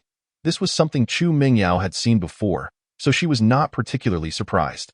Yes, this is the spirit, Lin Yu clarified. Its purpose is to enhance our physical capabilities. This thing is so miraculous. It can strengthen the human body? Chu Mingyao exclaimed in astonishment. Indeed, it is remarkable, but we cannot use it just yet. For now, we should focus on gathering as many as we can. After explaining the spirit's function to Chu Mingyao, Lin Yu turned to observe the situation outside the courtyard walls. Peering out, he noticed 8 zombies at the entrance of the community. Though they were not clustered closely together, the lack of cover made it difficult to launch a stealthy attack without being detected. Lin Yu contemplated the situation and decided to employ technology, given the distance and the open space. A weapon that required precise headshots would be most suitable. Of course, a sniper rifle. He made a quick selection, opting for a lightweight sniper rifle, which, when fitted with a silencer, produced an almost imperceptible sound unless one was extremely close. Moreover, it could fire in rapid succession, eliminating the need for frequent reloading, making it ideal for dispatching zombies. Holding the rifle, Lin Yu flipped over a suitable stone at the base of the wall. His proficiency with the marketplace had reached an impressive level. He discovered that simply by focusing his thoughts on the item he wished to purchase, he could instantly locate it and complete the transaction with remarkable speed. Climbing atop the stone, he set up the sniper rifle and donned a pair of specialized glasses. This technology was intricate, unlike a shotgun, which merely required a steady hand. After adjusting the parameters, he aimed at his target and pulled the trigger. Achieving a precise headshot, one zombie crumpled to the ground without alarming the others. Zombies with eyes could see, but they seemed to recognize their fallen comrade and exhibited no reaction. After eliminating one, Lin Yu continued to fire. Soon, all 8 zombies had bin dispatched, each shot landing squarely on their foreheads. All done. Let us go, Lin Yu declared, stowing away the sniper rifle and glasses as he and Chu Mingyao exited the courtyard. The 8 zombies lay lifeless in a pool of blood, and Lin Yu handed Chu Mingyao a small knife, instructing her to retrieve the spirits from each. Outside, he would use the sniper rifle, while indoors, he would rely on the shotgun and dagger, a flawless strategy. Currently, Lin Yu's 9 storage compartments held a sniper rifle, a shotgun, a heavy machine gun, a pistol, and additionally, the specialized glasses, a magnifying glass. And the spirits, 7 items in total. He had already stored instant noodles and water on the top floor of the shelter, deeming it unnecessary to carry them around. He could simply purchase whatever he desired. He had the funds. 2 compartments remained vacant, providing ample space for now. If it became insufficient, he could carry the pistol, glasses, and magnifying glass, freeing up 3 more compartments. Moreover, Lin Yu had a thought. The side quest he was currently undertaking promised a reward of doubling existing assets. Did that include resources? Weather guns, storage compartments, or specialized glasses? They could all be considered assets, right? Even the vacation property could count. Would completing the quest result in all of it being doubled? The prospect filled Lin Yu with excitement. If everything were to double, not only would he accumulate a wealth of resources, but his storage compartments would also be more than sufficient for the time being. The mere thought of it sent a thrill of anticipation through him. Chapter 49. Encountering a tough opponent before long, Lin Yu and Chu Mingyao had collected all the spirits. They officially proceeded to the first house, Happiness Road 002. Inside, there were 3 zombies, 2 adults, 1 male and 1 female, along with a child. Lin Yu retrieved the shotgun, and he and Chu Mingyao worked in close coordination, swiftly eliminating the 2 adult zombies. However, when it came to the child zombie, Chu Mingyao hesitated to strike. Lin Yu's expression turned serious. You must understand, they merely wear the guise of humanity, but they are no longer human. Whether child or adult, do not hesitate, aim for the head. Chu Mingyao grasped the reasoning behind his words, yet she ultimately found herself unable to muster the resolve. Gazing at the child zombie, which stood under a meter tall and appeared to be around 8 years old, she struggled to bring herself to swing the knife. Meanwhile, the child zombie, oblivious to her inner turmoil, lunged at her, teeth bared, intent on biting her. Chu Mingyao continuously retreated in an attempt to evade, but ultimately, a child zombie managed to tear a corner of her clothing. Observing that Chu Mingyao had heeded his warning yet still hesitated to act, Lin Yu stepped forward and delivered a powerful kick that sent the child zombie flying into a pile of debris, leaving it unable to rise for quite some time. Lin Yu turned to her with a grave expression and said, I will reiterate this once more. Out there, whether confronted by zombies or individuals who pose a threat to us, we must show no mercy whatsoever. Do you understand? If you continue to waver like this, it won't just be you who suffers. The lives of us all may hang in the balance because of your indecision. If you fail to take action against them, they will certainly take action against you. Although these child-sized zombies possess relatively weak offensive capabilities, a careless bite could lead to dire consequences. Do you comprehend? Lin Yu's voice was loud and stern. He needed to ensure that Chu Mingyao grasped the gravity of the situation. This was no trifling matter. A moment's inattention could lead to irreversible disaster. If she maintained this sense of mercy, he could never trust her with his back. Chu Mingyao was taken aback. She rarely witnessed Lin Yu express such fierceness towards her and realized she had made a mistake, promptly etching his words deeply into her heart. I don't understand. Seeing that Chu Mengyao's demeanor had shifted to one of seriousness, Lin Yu refrained from further anger and instead urged her to prove herself through action. He gestured towards the child zombie, clearing the path for her. Go, do not hesitate. Eliminate it. Chu Mingyao nodded solemnly and advanced with her blade. At that moment, the child zombie had risen from the debris and charged at her with a growl. This time, Chu Mingyao did not retreat, but instead sidestepped its reaching hands and swiftly swung her sword, severing them.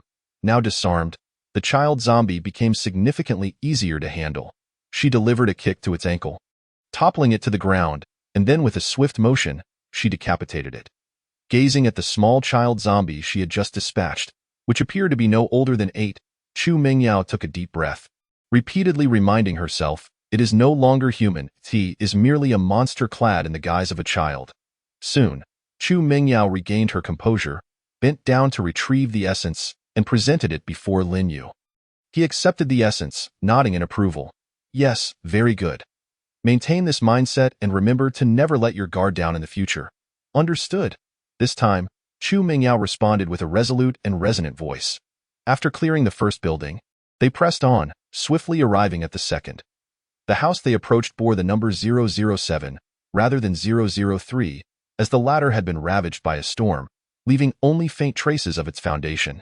Upon entering the second building, they were met with 3 zombies, but this time, they were an elderly person, a youth, and a dog.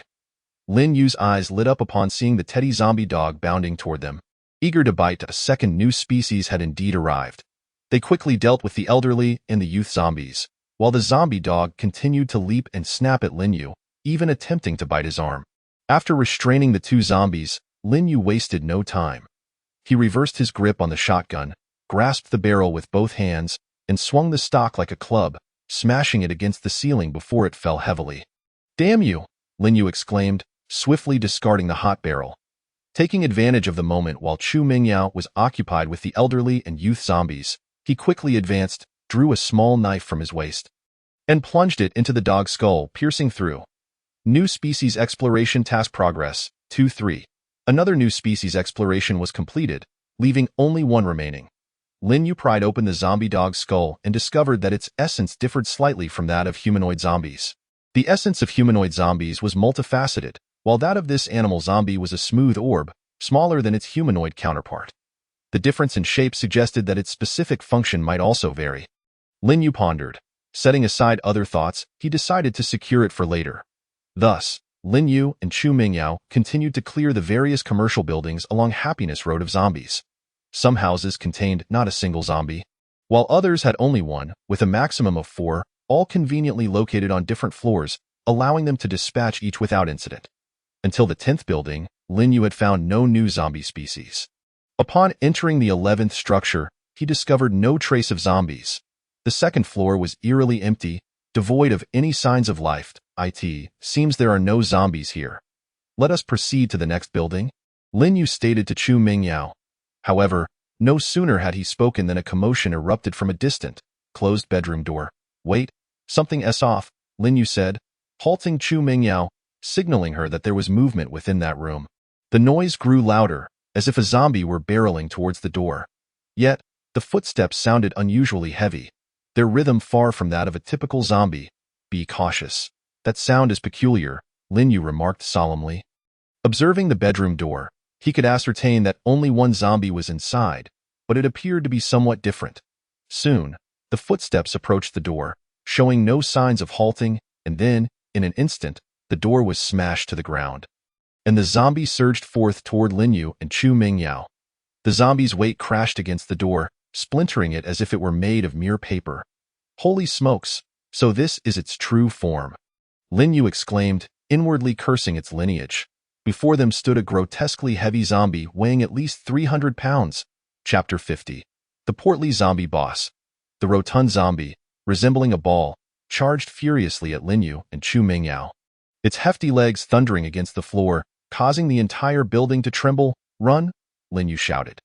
Chu Mingyao, startled by the zombie's size, snapped back to reality at Lin Yu's command and hurriedly fled down the stairs. However, it felt as though it was too late. Lin Yu remained rooted in place, raising his shotgun and unleashing 2 rounds directly at the portly zombie, but to no avail. It continued its advance undeterred. Quickly discarding the shotgun, he summoned a riot shield to his hands just in time. The portly zombie collided with the shield, slapping it repeatedly with its hands, but fortunately, it caused no harm to Lin Yu. Nonetheless, the force of the impact propelled him backward until he crashed hard against the wall behind him. Ugh, he groaned, raising one foot to brace against the wall, summoning all his strength to stabilize the shield against the zombie's onslaught. Just as Lin Yu contemplated how to extricate himself from this predicament, Chu Mingyao returned, appearing behind the zombie. She raised her tang knife, striking fiercely at the zombie's neck. However, the tang knife, despite its sharpness, was too slender to swiftly sever the multiple layers of the portly zombie's neck, leaving only shallow cuts. Realizing Lin Yu was struggling to defend himself, Chu Mingyao felt a surge of urgency.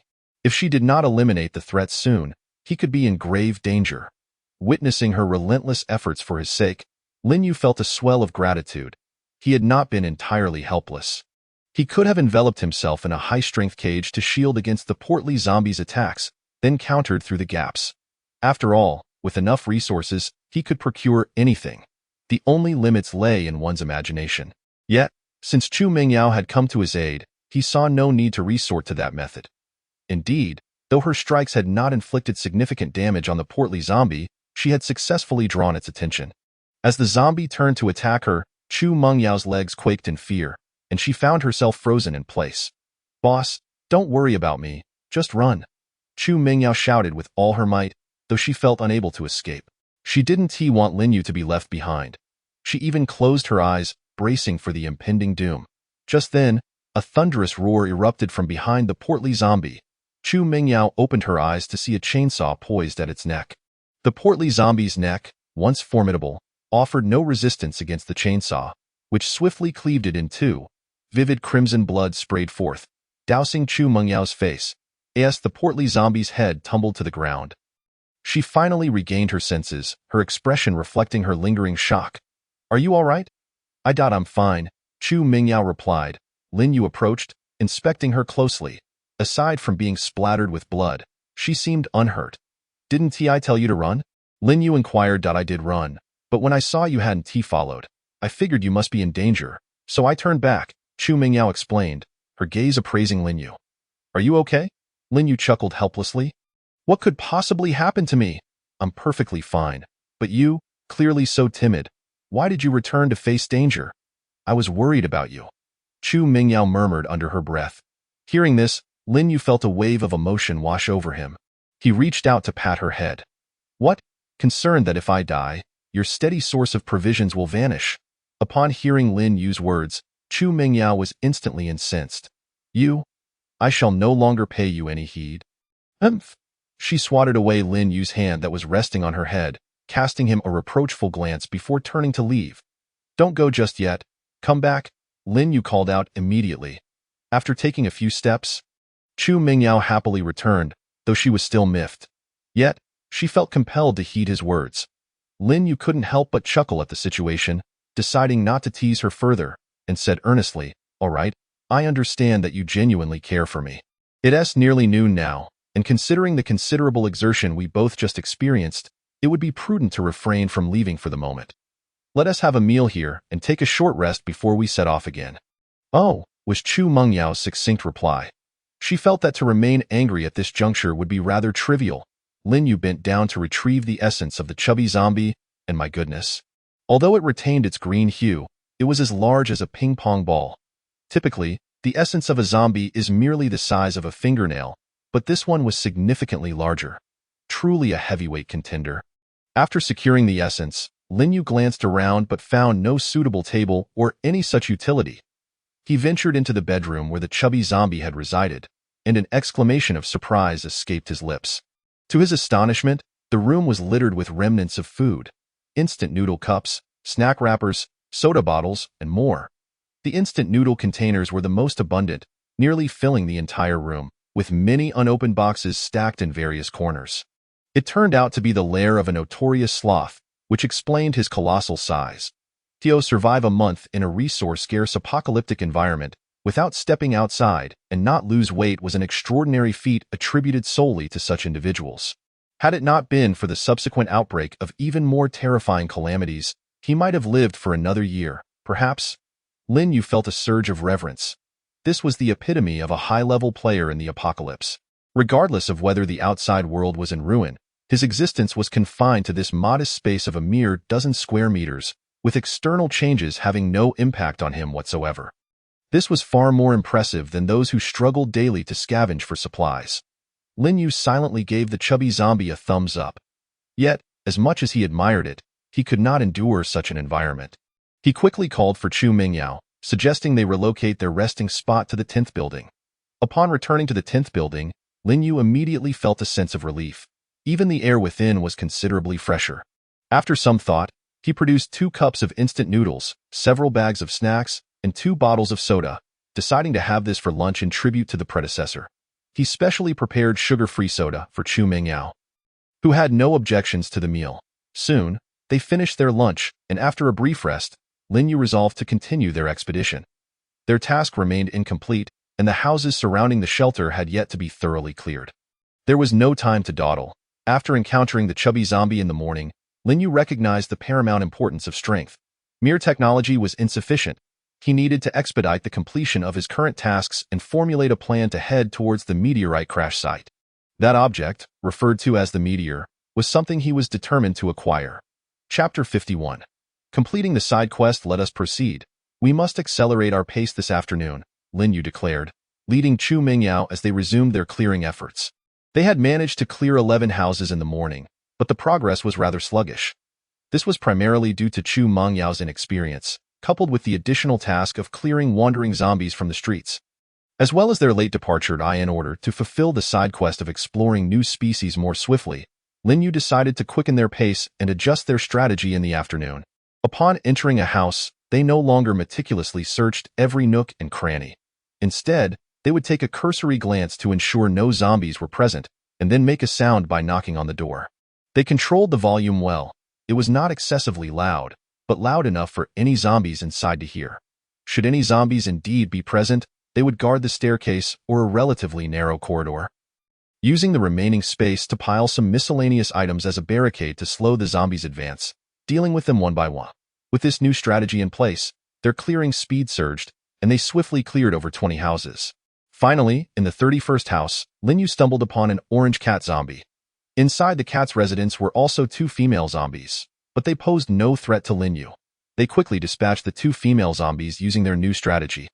Just as Lin Yu thought the house had been cleared, the orange cat zombie crawled down from the roof.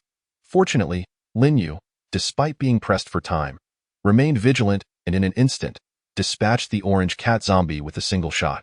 Congratulations, host, for completing the exploration task for a new species. Assets at the time of task acceptance have been locked. Would you like to claim them? Claim! Claim!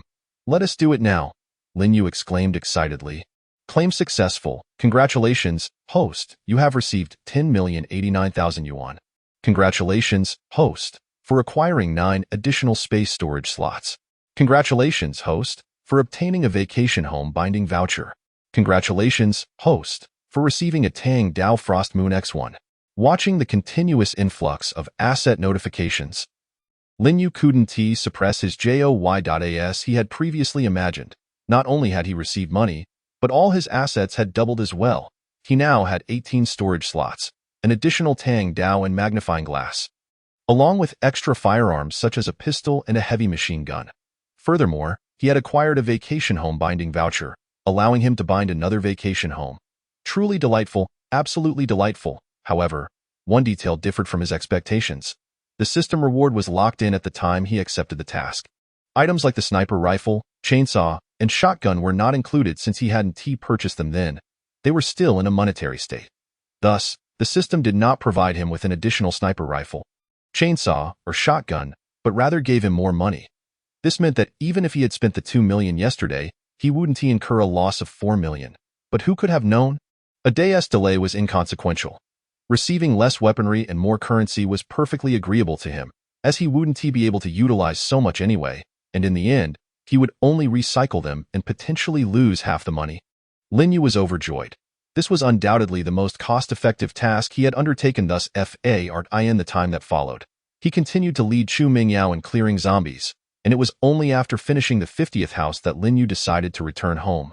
He was satisfied with their progress and planned to return the next day to nearly finish clearing the area around the shelter. Chu Mingyao had also become accustomed to the task, having dispatched over 100 zombies, along with 10 zombie dogs and 1 zombie cat. She had grown somewhat desensitized to it, no longer harboring any fear, and had made significant improvements in handling zombies. Requiring no constant supervision from Lin Yu, he felt it was about time to let Zhang Wanning step out to test her skills as well. Upon returning home, Lin Yu informed Zhang Wanning that they would be having hot pot for dinner and asked her to prepare some ingredients. He then took Chu Ming out to shower. Lin Yu, emboldened by Chu Mingyao's promise from the previous day, boldly entered the same bathroom as her. Chu Mingyao intended to protest, but Lin Yu was unyielding. I am not being unreasonable. You said it yourself that I should help you scrub your back the next time you shower. Look, we've been out and about all day, surely we're both covered in sweat. And it's unlikely we can wash thoroughly on our own. This is the perfect opportunity for us to help each other out, ensuring we're both clean and making back scrubbing convenient. Rest assured, I will be diligent in scrubbing your back, and I would appreciate your assistance in scrubbing mine as well. Under Lin Yu's earnest rhetoric, Chu Mingyao finally relented and agreed to wash together. In the end, although they did not use the bathtub, they spent 2 hours in the shower before emerging. Descending to the lower floor, they found that Zhang Wanning had already prepared a variety of hot pot ingredients: beef, tripe lamb, chicken gizzards, enoki mushrooms, potatoes dado, and 2 large kidneys. Xiao Yu Mingyao, the ingredients are ready. Come eat. Why have you been gone for so long? Zhang Wanning casually inquired while arranging the ingredients. Oh, we might have taken a bit longer to wash up thoroughly. Lin Yu replied nonchalantly. Chu Mingyao, feeling guilty, remained silent and headed straight to the table. Before long, the ingredients were in the pot, and Lin Yu produced several bottles of beer, placing them on the table. How can we enjoy such a delightful meal without beer? Come, let us have a drink. Here we go again. Chu Mingyao chided. No, don't misunderstand. This time I genuinely just want to enjoy a drink. However, Lin Yu quickly realized the implications of his words. Hadn't he indirectly acknowledged that his previous invitation for her to drink had ulterior motives? As expected, he was met with a glare from Chu Mingyao that could kill. Lin Yu hastily corrected himself. Last time, I was also purely looking to drink. It was just a celebration of our new home, so I might have indulged a bit. Rest assured, this time I'll drink less and won't cause a drunken scene. Humph. Chu Mingyao was not swayed by his excuses, silently beginning to serve herself. Now, whenever Lin Yu spoke, she could discern the truth from his words, as if she had developed an immunity to his fabrications. Come on, Xiao assistant, don't be skeptical. I'm speaking the truth, Lin Yu implored, feeling helpless as he noticed her disbelief. I genuinely just want to enjoy a drink. How can one have hot pot without beer? Why didn't she trust him? All right, I believe you. The food is ready, so let us eat, Zhang Wanning said, serving Lin Yu a dish affectionately. Alas, Sister Wanning understands me best, Lin Yu exclaimed dramatically. However, this sounded more like something one would say to a child. All right, eat up. The food in your bowl is getting cold. Lin Yu nodded, preparing to take this opportunity to enjoy a good meal. Upon glancing down, he was taken aback. The dish that Zhang Wanning had picked up was none other than the large kidney he had just seen. Chapter 52. The shelter officially opens its doors. Lin Yu stared at the kidney in his bowl, utterly speechless. They both seemed to have lost faith in themselves. Furthermore, with such a robust physique, did he really require this to replenish his strength? His spirit and body were now both under scrutiny. Alas, where had the dignity of the head of the household gone? Soon, the group finished their hot pot, and both Zhang Wanting and Chu Mingyao tacitly avoided the remaining kidney in the pot. Ultimately, both kidneys found their way into Lin Yu's stomach. Seizing the moment while the two women went to wash the dishes, Lin Yu activated the vacation home renovation system. He promptly spent 2 million to expand the binding range of the vacation home, incorporating the entire neighborhood into it. Then he began the transformation. He first relocated the entire power supply system back to the first floor. Powering the entire neighborhood from the top floor proved somewhat inconvenient. And after a few days, Lin Yu noticed that, despite the soundproofing cover, some noise could still be heard. After all, it was a large generator. Now that the flood had receded, placing it on the first floor would pose no further issues. Next, Lin Yu reinforced and raised the walls surrounding the community, and at the very top, he installed an electric fence to prevent climbing animals from sneaking in after becoming infected with the virus. As for the main gate, Lin Yu constructed a grand, castle-like archway made of high-strength alloy that would automatically rise when entering or exiting. Above the gate, he affixed a signboard. It was impractical to simply call the community by its generic name. It needed a title. Given that it was located on Happiness Road, he decided to name it Happiness Courtyard. As he engraved the 4 characters onto the sign, a formidable aura emanated. Lin Yu felt quite pleased with the new name for his shelter. From this day forth, it was officially registered. Should he cut a ribbon? After some thought, he decided against it. That would be too time-consuming and a bit over the top. As for the other aspects, Lin Yu made some modifications according to his preferences, adding a small pavilion, an outdoor swimming pool, and a patch of bamboo forest, among other things. He was not concerned about zombies hiding in the bamboo forest. Once incorporated into the vacation home, he could monitor it at any time, leaving the zombies nowhere to conceal themselves. After completing these tasks, Lin Yu exited the vacation home renovation system just as the two women finished washing the dishes. Sister Wanting, why don't you join us tomorrow? Lin Yu suggested. Meng Yao has made significant progress and no longer requires my constant supervision. Tomorrow, you can accompany us and seize the opportunity to practice. Sure, I've longed to go out. Watching you both leave every day makes my heart itch, Zhang Wanting replied with delight. She then took Chu Mengyao's hand and continued, I didn't realize that Meng Yao had such talent. She picked it up so quickly in just 2 days. It seems I need to work harder to avoid holding everyone back. Not at all, Sister Wanting. You can definitely do it. Just believe in yourself. The boss has taught us well, Chu Mengyao humbly remarked. While secretly feeling overjoyed, she had always sought recognition, and this time, her wish had finally been fulfilled. All right, I will do my best. I just wonder if my old bones can keep up with you too. Zhang Wanting sighed. Sister Wanting, don't say that. You're only 30, in the prime of your life. How can you be considered old? You mustn't say that again, Chu Mengyao exclaimed, linking arms with her. Lin Yu chimed in with encouragement. Exactly, Sister Wanting is in her prime. There are countless admirers for 30-year-old women like you. Please don't say you're old again. Hearing Lin Yu's words, Zhang Wanting cast him a meaningful glance. Is that really the case? She mused. All right, I won't say it anymore. I will certainly give it my all tomorrow. Seeing Zhang Wanting regain her smile, Chu Mengyao felt relieved and said, Sister Wanting, why don't we sleep together tonight? I can share some insights from my experiences outside. Great, that sounds wonderful. Let's head upstairs, Zhang Wanting said happily, linking arms with Chu Mengyao as they ascended the stairs, both in high spirits. Lin Yu extended his hand, but it was too late to intervene. It seemed he would once again be left alone in the empty room. A new day quickly dawned. After breakfast, Lin Yu instructed Chu Mengyao to wash the dishes while he pulled Zhang Wanting aside. Sister Wanting, what are your measurements? Zhang Wanting gasped, covering her mouth. Why are you asking that? Don't misunderstand. I was thinking of getting you a set of clothes to wear outside, similar to what Mengyao and I are wearing. Lin Yu quickly clarified, noticing Zhang Wanting's apparent misunderstanding. Wait, could it be that Sister Wanting doesn't even know her current measurements? He thought.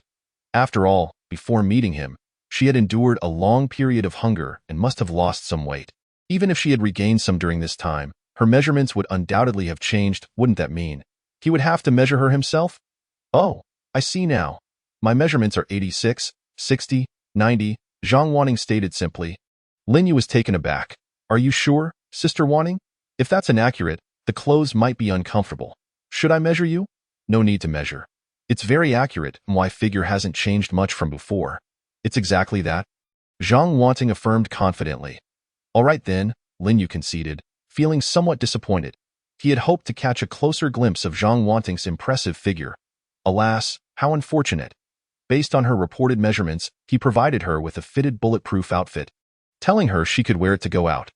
Zhang Wanting then returned to her room to change. Lin Yu resisted the urge to use the vacation home system to observe her. After all, through the system, he could monitor every corner of the vacation home in real time. This could serve as compensation for his earlier disappointment. Yet, a gentleman knows what to pursue and what to forego. Lin Yu was not that kind of person. Before long, Zhang Wanting emerged in her new outfit, her figure accentuated by the tight-fitting attire. Lin Yu couldn't help but steal a few glances, silently lamenting his earlier resolve to act as a gentleman. Nevertheless, he knew he shouldn't act inappropriately. That would be unfair to his little assistant. Returning to the present, Lin Yu realized he now knew the measurements of the two women at home, and he should buy them some clothes when he returned in the evening. Although they could wear pajamas at home, it was essential for women to have a sufficient wardrobe. Not buying them clothes would be unacceptable. No, even if they didn't wear them, the wardrobe needed to be filled. Otherwise, others might think he was mistreating them. Just then, Chu Mengyao finished washing the dishes, dressed and ready. Lin Yu tossed another tang dao to Zhang Wanting, and the three set off together. Chapter 53, Discovering Survivors. The trio exited the shelter and stepped into the courtyard. Chu Mengyao and Zhang Wanting were both astonished by the scene before them. In particular, Chu Mengyao, who had returned the previous day to find it unchanged, was utterly bewildered by the transformation that had occurred overnight. Did Lin Yu do this? How is it possible? Zhang Wanting was equally surprised. Although she had not ventured outside since moving in, she often admired the view through the living room's floor-to-ceiling windows. She was certain that these changes had occurred very recently. The two women simultaneously turned to Lin Yu, seeking his explanation. Lin Yu chuckled, "I did it last night." "What do you think?" "Not bad, right?" Chu Mingyao exclaimed in astonishment. "Your spatial abilities can achieve this?" "Of course. As I continue to develop them, I might even be able to accomplish even more outrageous feats in the future." "You are still too early in your surprise," Lin Yu replied, simultaneously boosting his own confidence to prepare for any future extraordinary occurrences that might leave them speechless. "Wow, Xiao Yu. This is so beautiful. It looks like a royal garden, even though I've never seen one." Zhang Wanting marveled as she wandered around, admiring the changes in the courtyard. "Well, it's not exactly that. Royal gardens have many rockeries, ponds, and ornamental trees. However, it is indeed much prettier than before," Chu Mingyao explained to Zhang Wanting, as it seemed she had some familiarity with what a royal garden looked like. Lin Yu's eyes sparkled with inspiration. Initially, his focus had been on the walls and gate, but now he considered the possibility of transforming the courtyard into a royal garden. Perhaps he could consult his little assistant for ideas in the future. Crafting a top-tier royal garden and erecting a statue of himself. What a marvelous plan! Yet, as thoughts swirled in his mind, he realized he had no time to waste and urged the two women to hurry out.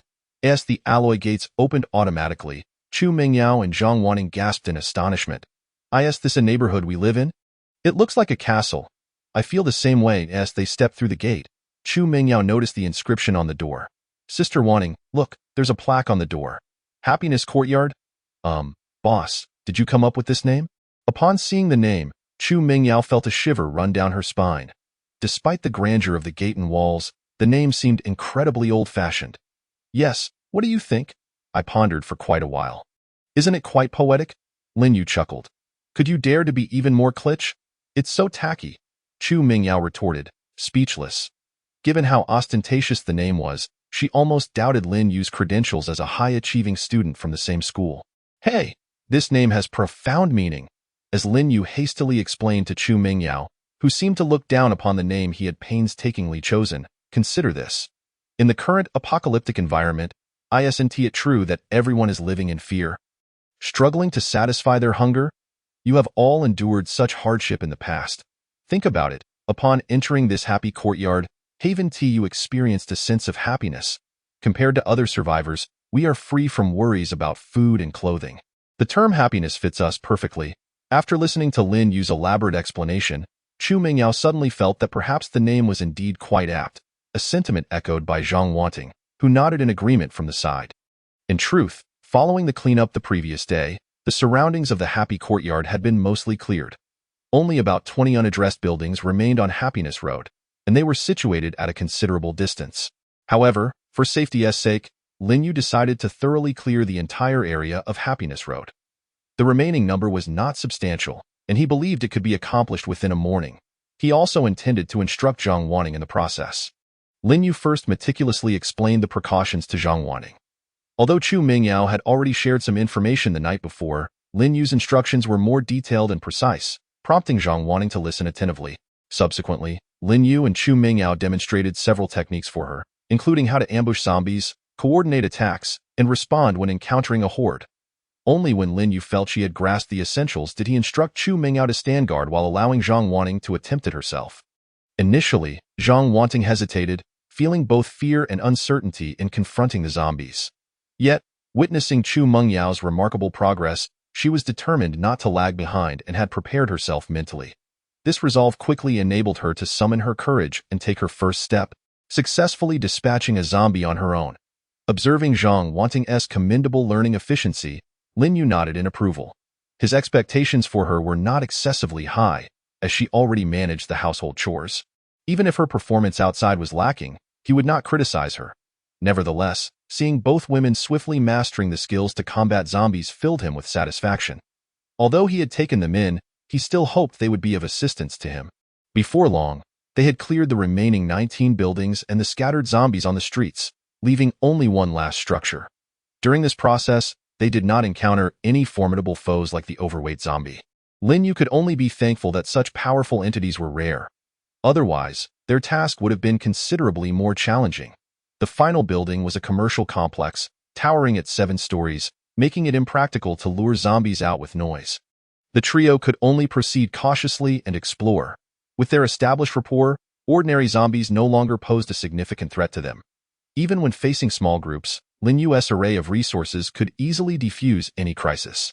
As Lin Yu set up some barricades to obstruct the zombies' path, both women realized just how versatile Lin Yu's space was, filled with everything one might need. After clearing the 6th floor, they reached the stairwell, where they stumbled upon a corpse. Lin Yu approached and discovered it was a zombie, its body riddled with dozens of stab wounds, indicating it had been brutally killed. Clearly, there were survivors still within this building. Having explored all floors below the 6th, it seemed the survivors were likely above them. Lin Yu retrieved a small knife and bent down to open the zombie's skull, noting that the essence had not been removed. Based on his past experience, even in the early stages, people typically collected the essence for research, indicating that the survivors upstairs had encountered very few zombies and remained unaware of its existence. There are people upstairs. You too should be cautious, Lin Yu advised the women. Survivors? Chu Mingyao exclaimed in surprise. I didn't expect there to be others around besides us. Don't celebrate too soon. In this environment, sometimes the living are more terrifying than the undead. Chapter 54. A bunch of scammers on the 7th floor, within a larger storefront, several thugs huddled in a corner, while muffled sounds of moaning emanated from the adjacent storeroom. One thug lamented, our leader is something else. At a time like this, he is still preoccupied with his pleasures while we're nearly starving. Another thug inquired, Xiao Qian, you manage the supplies. Since you've been to the storeroom, how much food do we have left? The storeroom was off-limits to most, accessible only to the thug named Xiao Qian and their leader. With hands raised in resignation, Xiao Qian replied, what food is left? The last of it was devoured by the boss. Now, there are only a few bottles of water remaining. Damn, are we all going to starve? One thug shouted angrily. Why don't we suggest to the boss that we kill that woman? Although she is thin, she should be enough to last us a few days. I think that's a feasible plan. Another thug agreed. Just then, the storeroom door swung open, and a burly man emerged, dragging out a woman dressed in a sales uniform. The man, their leader, had clearly been indulging himself at the expense of the woman, who was likely a survivor from the commercial complex. Enough with the chatter. I am not done with this woman yet. We can't kill her just yet. The robust man shot a glance at the thug who had proposed the idea, continuing, besides, she is the last woman left. If we kill her, how will we find pleasure? And no, I was just joking. Don't take it seriously, boss. The thug, realizing the implications of his suggestion, hurriedly backpedaled. But boss, we're all starving. Another thug complained. The thug leader tossed the woman aside, exclaiming, I'm already working on a solution. The thugs exchanged glances, silently assessing the woman, who was on the verge of collapse. Are you sure you were really working on a solution in there? Yet, they dared not challenge their leader's authority, accepting whatever he decreed. Under my brilliant leadership, we have successfully dealt with the monster downstairs. This marks the beginning of our dominance in this world. Surviving that catastrophe indicates that we are the chosen ones. We are destined for greatness. As long as you follow me, you will never go hungry. I have gathered intel. The monsters on the 6th floor are few. Soon, we will go clear them out and surely find food. Despite the thug leader's rousing speech, his followers felt no sense of joy. But we haven't even finished dealing with the monsters on this floor. Isn't that dangerous? The thug leader waved dismissively. Those few monsters are clustered together, making them tough to handle. We don't have the strength to take them on yet. But don't worry. IVE blocked that door. They want to get out. That moment, one thug shouted towards the stairwell, Boss, there are people coming. The thug leader turned to see a man and 2 women emerging from the stairs. Upon seeing the 2 women, his eyes widened in astonishment. These 2 women, one a pure and innocent girl, the other a voluptuous mature woman, were simply exquisite. The thug leader swallowed hard, thinking himself incredibly lucky to encounter 2 such beauties at once. As for the man in front, he dismissed him entirely, average in build, seemingly inexperienced in combat and unarmed. With their numbers, they could easily overpower him. However, to prevent them from escaping, he quietly instructed his subordinates, adopting a facade of amiability. The newcomers were, of course, Lin Yu and the 2 women. Upon discovering the presence of others on the top floor, Lin Yu stowed his shotgun and ascended the stairs directly. Upon exiting the stairwell, he spotted the group of unsavory characters huddled in the distance, comprising 8 men who were clearly troublemakers, alongside a woman who seemed to be their victim. Lin Yu had no intention of engaging with them. He merely wanted to confirm whether the zombies had been cleared and to issue a warning. While they could reside there, they should not encroach upon his happy courtyard. He desired solitude, and allowing them to dwell near his sanctuary posed a security risk. Approaching the entrance, he fixed his gaze on the group. "Did you clear out the zombies downstairs?" "Ah, you mean that monster?" "Yes, we took care of it." The thug leader replied politely. "Hello, I'm Yang Jian. You must be survivors from this building as well. How fortunate." That monster was quite formidable. With just 3 of you, it must have been a challenge to deal with. "Why not join us? We have food and water to share. Feel free to accept our hospitality. Don't misunderstand. We simply want to look out for one another, as surviving in this apocalypse is quite difficult." Lin Yu was taken aback. "Aren't you a bit hasty? I've barely said a word, and you're already asking us to join you in offering food? That woman behind you looks as if she is on the brink of death, and the others appear to have been starving for days. If you're going to deceive, at least apply some logic. Your scheme is even worse than mine." Chu Mingyao also appeared astonished. "That phrase sounds rather familiar, doesn't it? It seems like the boss used something similar to lure me in initially. Men, what a bunch of scammers. What are your thoughts?" As Yang Jian observed that several individuals remained unresponsive, he inquired once more, attempting to project an aura of kindness and affection. Lin Yu regarded his coarse, rugged face, which bore a smile more akin to a grimace, and felt a wave of darkness wash over him. Hastily gesturing with his hand, "Enough, we have no interest in joining you, so cease your pretense. You have no surplus provisions to offer. I did not anticipate you would see through my facade." Realizing that Lin Yu and his companions had caught on, Yang Jian dropped the act, casting a knowing glance at his underlings, who, understanding the cue, began to encircle Lin Yu and his friends. "This is preferable. I shan't waste my breath any longer. Listen, I can offer you an opportunity. If you present the 2 women behind you to me willingly, I shall accept you as my subordinate, allowing you to enjoy a life of luxury and indulgence. Otherwise, do not blame me for my lack of courtesy." With that, Yang Jian advanced toward Lin Yu, looking down upon him from his elevated position. Lin Yu, however, showed no fear, maintaining eye contact, for if this group sought their own demise, he would not stand in their way. At that moment, one of the saleswomen behind them, seizing the moment while everyone was preoccupied with surrounding Lin Yu, suddenly summoned her strength. She stood and dashed to the side, ultimately colliding with the wall with fatal consequences. "Boss, that woman has committed suicide." One of the underlings exclaimed. "Damn it, do not disturb me. Cannot you see I am asserting my authority?" Yang Jian glanced back at the deceased saleswoman, thinking, well, she is dead now, and I have no use for her anyway.